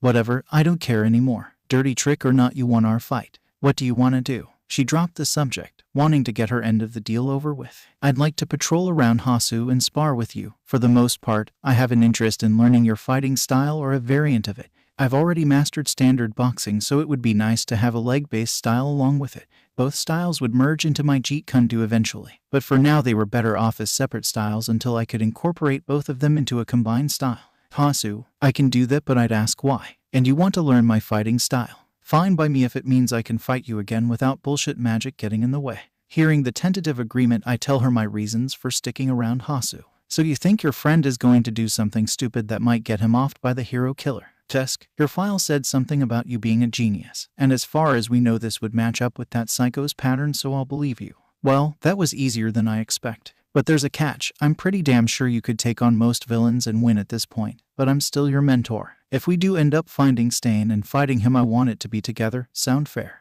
I never thought otherwise. What was the point of having a hero mentor if they didn't fight alongside you? Good. Oh, and to avoid any legal bullshit later on, consider yourself allowed to use your quirk whenever shit hits the fan. Don't abuse it, and don't tell anyone that I basically gave you free rein. We should be fine. I'm starting to like her more by the minute. Well, with that out of the way, let's start off with some sparring. I know a nice place close by where we can fight that doesn't involve a 30-meter drop. She's going to hold that over my head for a while now, isn't she? Oh well, that just means I have to beat her the old-fashioned way to show that I don't need magecraft to fight my battles for me. After a few hours of sparring with each other, Mirko and I went out to patrol Hasu for a bit. At first, we both thought it would be a fairly quiet time considering that the city was fairly low in crime.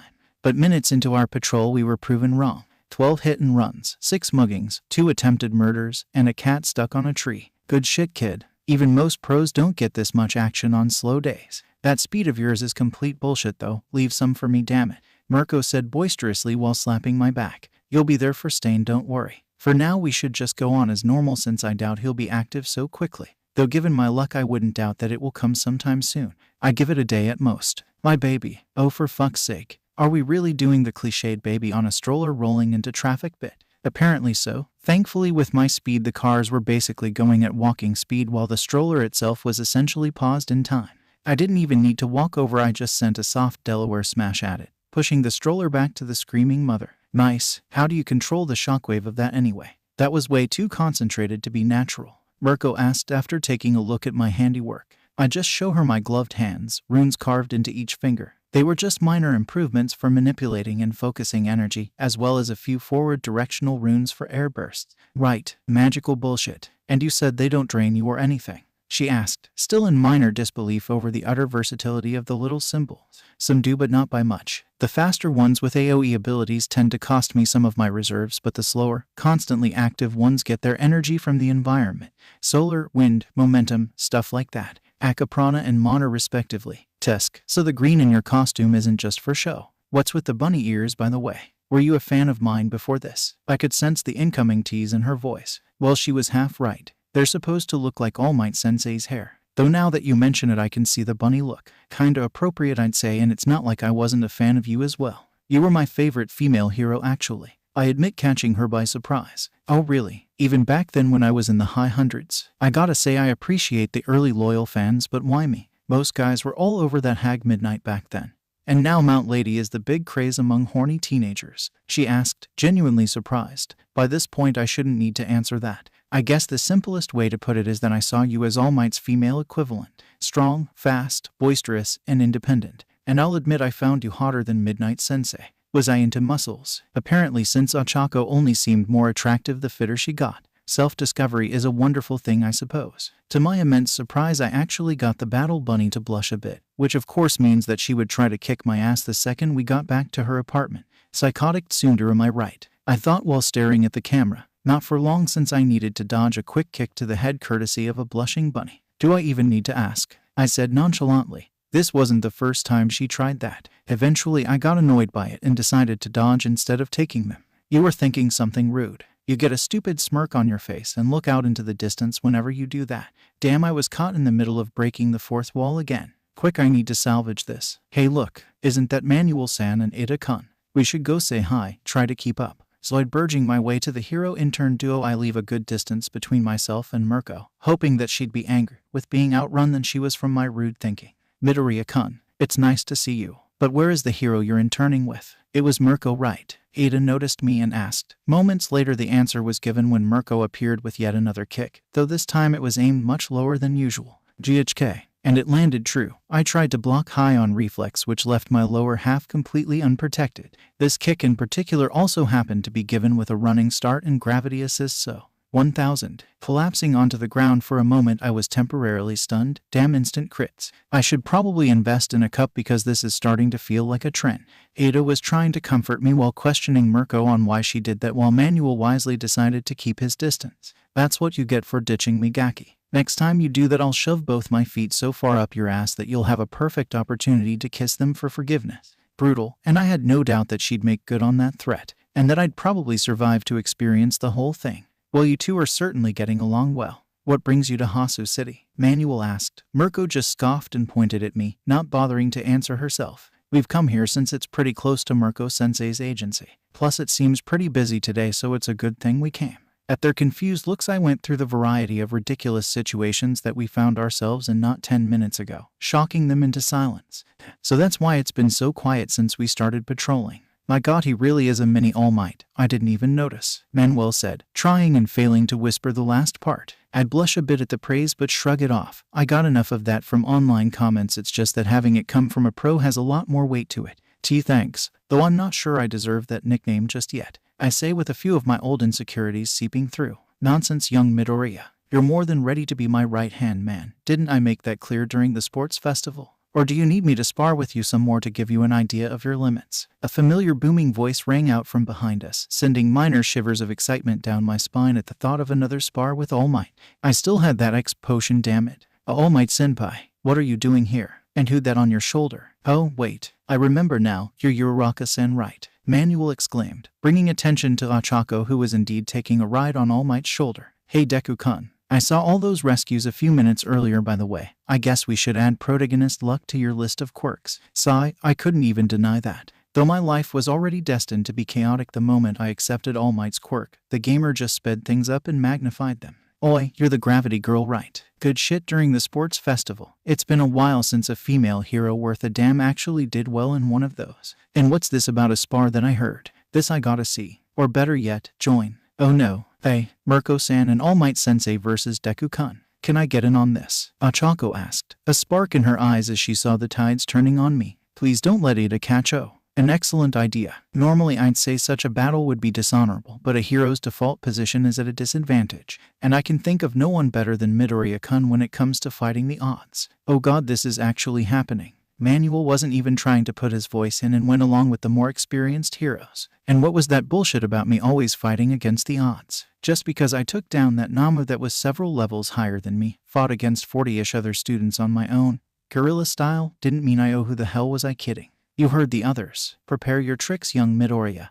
We're doing this. So by damn it. Now the crowd is getting into it. Not only did All Might appear, he did so alongside 3 of his students, one of which was Ho's successor, a hero in the top 20, and a popular local hero. They smell blood and weren't going to leave until I lost at least a few liters of blood, or until the hurricane force winds that were bound to happen pushed them away. Whichever came first. Can we not do this? Or at least not now. We have an internship to finish, plus Manuel is frightened. I tried to settle things down by pointing at the clearly terrified Manuel. He knew full well that in a fight between myself and everyone else, I wouldn't win, but he'd definitely be the first or second dude to go down. Maybe the third if he was lucky. Right. Sorry I got a bit ahead of myself. But I'll be holding you to that, young Midoriya. We need to train together more often. Besides, the only power greater than my own is the power of marketing. Sorry, I don't know what got into me there. He wasn't wrong. I could already hear the social media flood going on. By tomorrow there would be thousands of theories coming out and doubtless hundreds of bets placed on what would happen. At this point it would be a miracle if Stain made his appearance given how many powerful heroes are around. I may have made mistakes. It all really depends on how insane this guy was. Would he even care about the odds? Or was he the type of person to bullishly charge on without care? He was clearly skilled and intelligent, and incompetent wouldn't have his kill record or his level of secrecy. Young Midoriya, I see that you've been doing well under Mirko-sen so far. Would you like to keep going with her while I train young Uraraka tonight? We have a week, so I think it's best to divide up my time fairly between you two. Thank you. That way I'd only scout around with Mirko instead of having the number 1 standing around, scaring off Stain. Did he know, or was he being honest about training us one at a time? Either way, I'll take it. Very well, let's go, young Uraraka. This city is more than large enough for all these heroes, and spreading out will let us cover the most ground. Wait a minute, was Ochako using her quirk on All Might to make him even faster? That was honestly scary. I could barely track his movements as he and Ochako flew into the air, leaving behind a sonic boom for style points. So, when were you going to tell me that fucking All Might was going to show up and challenge you to a fight? Answer correctly and I might just let you live. Aw, crap baskets. Several hours and dozens of attempted ass kickings later. Woman, will you stop kicking me? I finally break after the latest attempt to kick me in the face courtesy of a bored rabbit. At this point she wasn't even angry anymore and just did it because we had nothing else to do. Never, Mirko replied without missing a beat, straight up pulling a Chun-Li with her barrage of kicks. She was still going even after it was clear that I lost interest and stopped blocking, taking each kick and just relying on my healing factor to keep me topped off. Are you trying to make me angry? She asked, finally stopping her kicks when she noticed that I wasn't taking any damage. No, there's just no point in blocking your attacks anymore. Hours of taking them over and over again sure did the trick. Remember, I have an adaptation quirk. Add 2 + 2. Yep, over the course of the last few hours I gained quite a bit of points in N specifically. A few in Ys too, since predicting patterns in her fighting style required wisdom, I guess. Bullshit quirk. Bullshit learning ability. Bullshit affinity for kicks. She was also still a little angry that I learned the basics of her fighting style so quickly. It was a legendary skill, but the first 20 levels or so came relatively easy since it was just modified kickboxing. 10 more came soon after once I incorporated OFA into the style. You're not wrong. I'm fully aware of how unfair my power is, hence the consensual beating. I respond, allowing Mirko to let off some steam. Instead, she just gave me a strange look. Oh, for fuck's sake, I did it again. Hey, I don't kink shame. To each their own. Gods damn it. But if you think I'll get you off on the first date, you got another thing coming.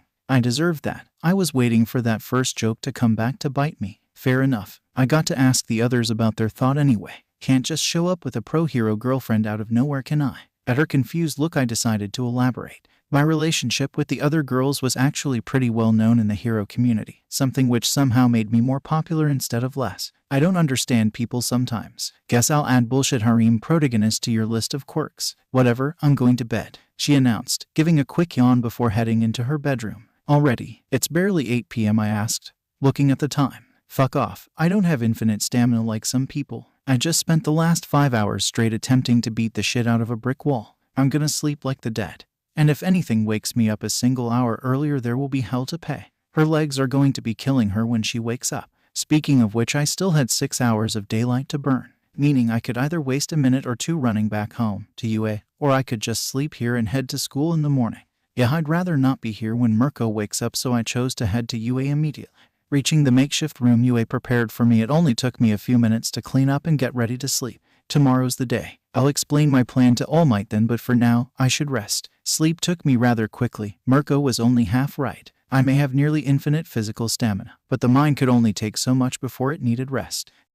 Waking up after only 6 hours of sleep was going to take some getting used to. Physically, I was fine, and mentally speaking, it wasn't too bad, but the disorientation of changing my sleep cycle so quickly was still pretty rough. Thankfully, a guerrilla warfare-style fight against 2 pro heroes was more than enough to wake me up right quick. Granted, it was significantly easier this time around since the gamer is bullshit and half of our teacher's patterns were already well known to us. Not to mention my extra points in End, which made keeping my stamina up much easier than last time. With all of that taken into account, it was no wonder why it took us half the time to complete our task. Afterward, Ochako was taken away for solo training, though the way Midnight said that put me on edge for some reason. This left me alone with All Might for the next 3 hours. Hours which we used to their fullest extent. And what better way to prepare than power leveling with performance-enhancing potions? X potions, maybe once. Fight POV, ground beta, minus 250.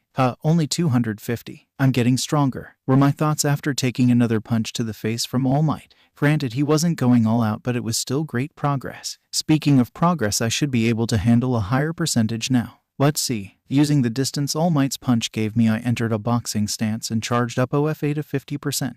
Any higher and my muscles might tear themselves apart, which while manageable isn't very pleasant.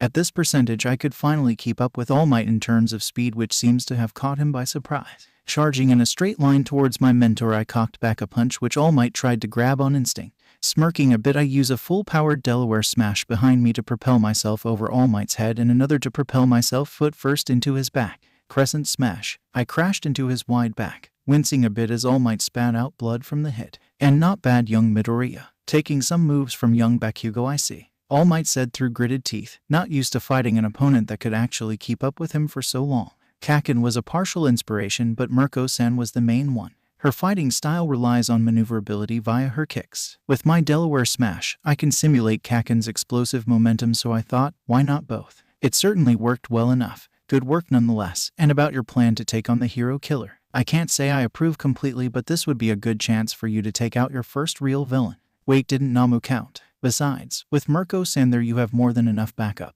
I'll make sure to stay clear of Hasu City for the next week. To be honest, I didn't expect him to agree to my plan so easily, though I could understand his reasoning. Stain got away with most of his kills due to guerrilla tactics and stealth skills, two things that were heavily mitigated by the fact that Gamer's body is bullshit. Smash, -500, HRK, stupid brain, stop dozing off in the middle of a fight with All Might, damn it. This wasn't going well for me. Time to do what I do best. Improvise. Flooding the little prana I have through my body, I slowly but surely spread it throughout my skin, ignoring the relatively small stabs of pain that this technique caused due to my lack of experience. At least my skin wasn't exploding anymore. Reinforcement LV2 increases the chosen statistics of any object the caster chooses by 2x. Maximum statistics, 2 per object. Costs, varies. Warning, using too much mana may cause damage to the target. Level of control, minimal +2n per level +1 STR per level. -1 -1 -1 -1 Reinforced Detroit Smash. All Might recognized the changed name and decided that holding back would not be in his best interest. Matching my punch with his own full-powered Detroit Smash, we ended up creating a crater several dozen meters wide and deep into the concrete. Oh, and my arm exploded, but that was secondary. -15-0. I think we should take a break. I'm reaching my limit and I'd rather not tear off your other arm, young Midori, All Might announced. No longer in his muscle form as he cradles his ribs and tried his best not to look directly at his successor's stump. Why yeah, probably a good idea. Gee, good fight, I managed to say before spitting out a large amount of blood. Yeah, I was going to need to get used to reinforcement magecraft before I tried it on anything more vital than my skin. Rest up, young Midoriya. You'll need your stamina for Mirko-san's internship. And to regrow your arm, of course. That was going to be awkward for a while. Hopefully losing a limb will lose its shock value eventually. Either that or I finally learn how to not get gravely injured during training. Yeah, good luck with thaw, I mean. 2 hours of studying anatomy later. Well, I now know far more about the human musculature system than I ever thought I'd need to. On the bright side, that knowledge raised my Jeet-Kune-Do by a few levels, so that was nice. That was without mentioning the obvious point in INT that I gained from the material. Note to self, gain some kind of electric ability. Instant win condition against anything short of All Might strength-wise. Another note to self, never electrically shock All Might on pain of death. A regular quirkless human's muscles could propel them several meters into the air when struck by lightning. Just imagining that happening to someone with All Might's strength was terrifying. Nightmare-level battles aside, I think it's about time for me to head to Mirko's place. It wouldn't do to piss off the sore battle bunny any further. Maybe I could help her out with the muscle pain. Would enhanced healing translate to reduced pain? Experimentation required. Did I mention that I loved magecraft? It's just so damn versatile. And for a quirk nerd like me, being able to slowly but surely discover the limits of the art was a dream come true. Now that I thought about it, the same could be said for his current life in general. For example, walking in on an extremely fit, busty, pro hero, bunny girl while she's doing her stretches and rubbing her legs in order to ease the soreness I gave her last night. Wow, I didn't even have to wait a year for the corruption to spread. By the root, I didn't even realize it until I finished that sentence. Tusk, so you're on time again. Hurry up and get into your costume. I have the undeniable urge to punt something into the sky and I ain't waiting for you if you take two, right? Bullshit quirk. God, that would be useful for getting into spandex, she said before pausing halfway through after noticing that I equipped my hero costume directly from my inventory, a hint of jealousy in her voice. I guess you're still mad about the lack of reaction from yesterday. And the leg pain, obviously. Here, let me try something, I said while scribbling some new runes onto some adhesive paper. Healing, sensory inhibiting, self-perpetuating, and mana-powered runes to be exact. Attaching it to Mirko's stomach, I wait and observe. More magic bullshit. I don't feel any different, she asked, confused, staring and poking at the talisman on her stomach. Give it some time. Those are the type of runes that I use to bolster my healing abilities, so they should do something. It just takes a bit since most people can't regenerate limbs by default. My point made, Mirko agreed to leave it on and went on to put on her own hero costume to start the day. Right in front of me. Really, I managed to say, heavily blushing as Gamer's mind went into overdrive trying to keep me coherent. I don't hear you complaining, she teased. Damn straight I wasn't. If I saw a version of myself looking away from this divine sight, I'd punch him in the face on principle. Hella Choco would never let me hear the end of it if she found out I turned down the opportunity to watch Battle Bunny change right in front of me.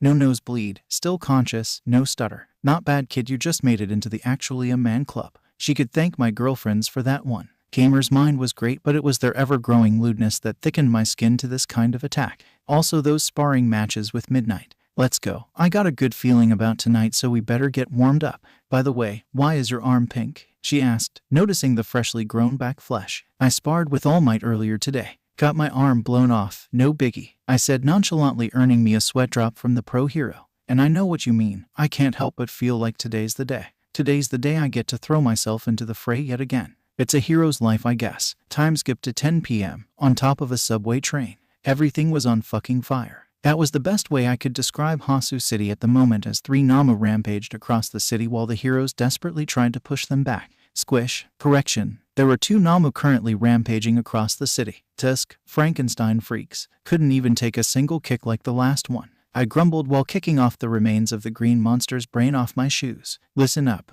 These Namu are nothing more than monsters that can barely be considered alive. Don't hold back against them. Ranged heroes. Stand behind the defense-based heroes and try to clip that flying Namu's wings. Mutation types. Fight the white one that's redirecting emitter attacks, I ordered, knocking the nearby heroes out of their shocked states of mind as they followed my orders, seeing as they weren't doing all that great to begin with. That should take care of these small fry. I have to go find Ada. This kind of situation is the perfect distraction for an assassin. Sticking to the alleyways, I moved around at top speed, not bothering to hold back when a single second could mean the difference between life and death. Keeping to the rooftops, I saw a flash of steel in the distance along with a faint ringing noise. There, rushing in with a full-powered kick, propelling myself at the armed villain at speeds that rivaled All Might, I cocked back a comparatively minor punch, aiming directly for the blade that was about to pierce another hero's flesh. Smash. Crack. The villain's blade shattered on contact, the residual force of my punch sending the killer several meters back. To his credit, Stain managed to rebound quickly and unsheath another blade in response to my arrival. Smirking to myself a bit, I did something that I've been waiting my whole life to do.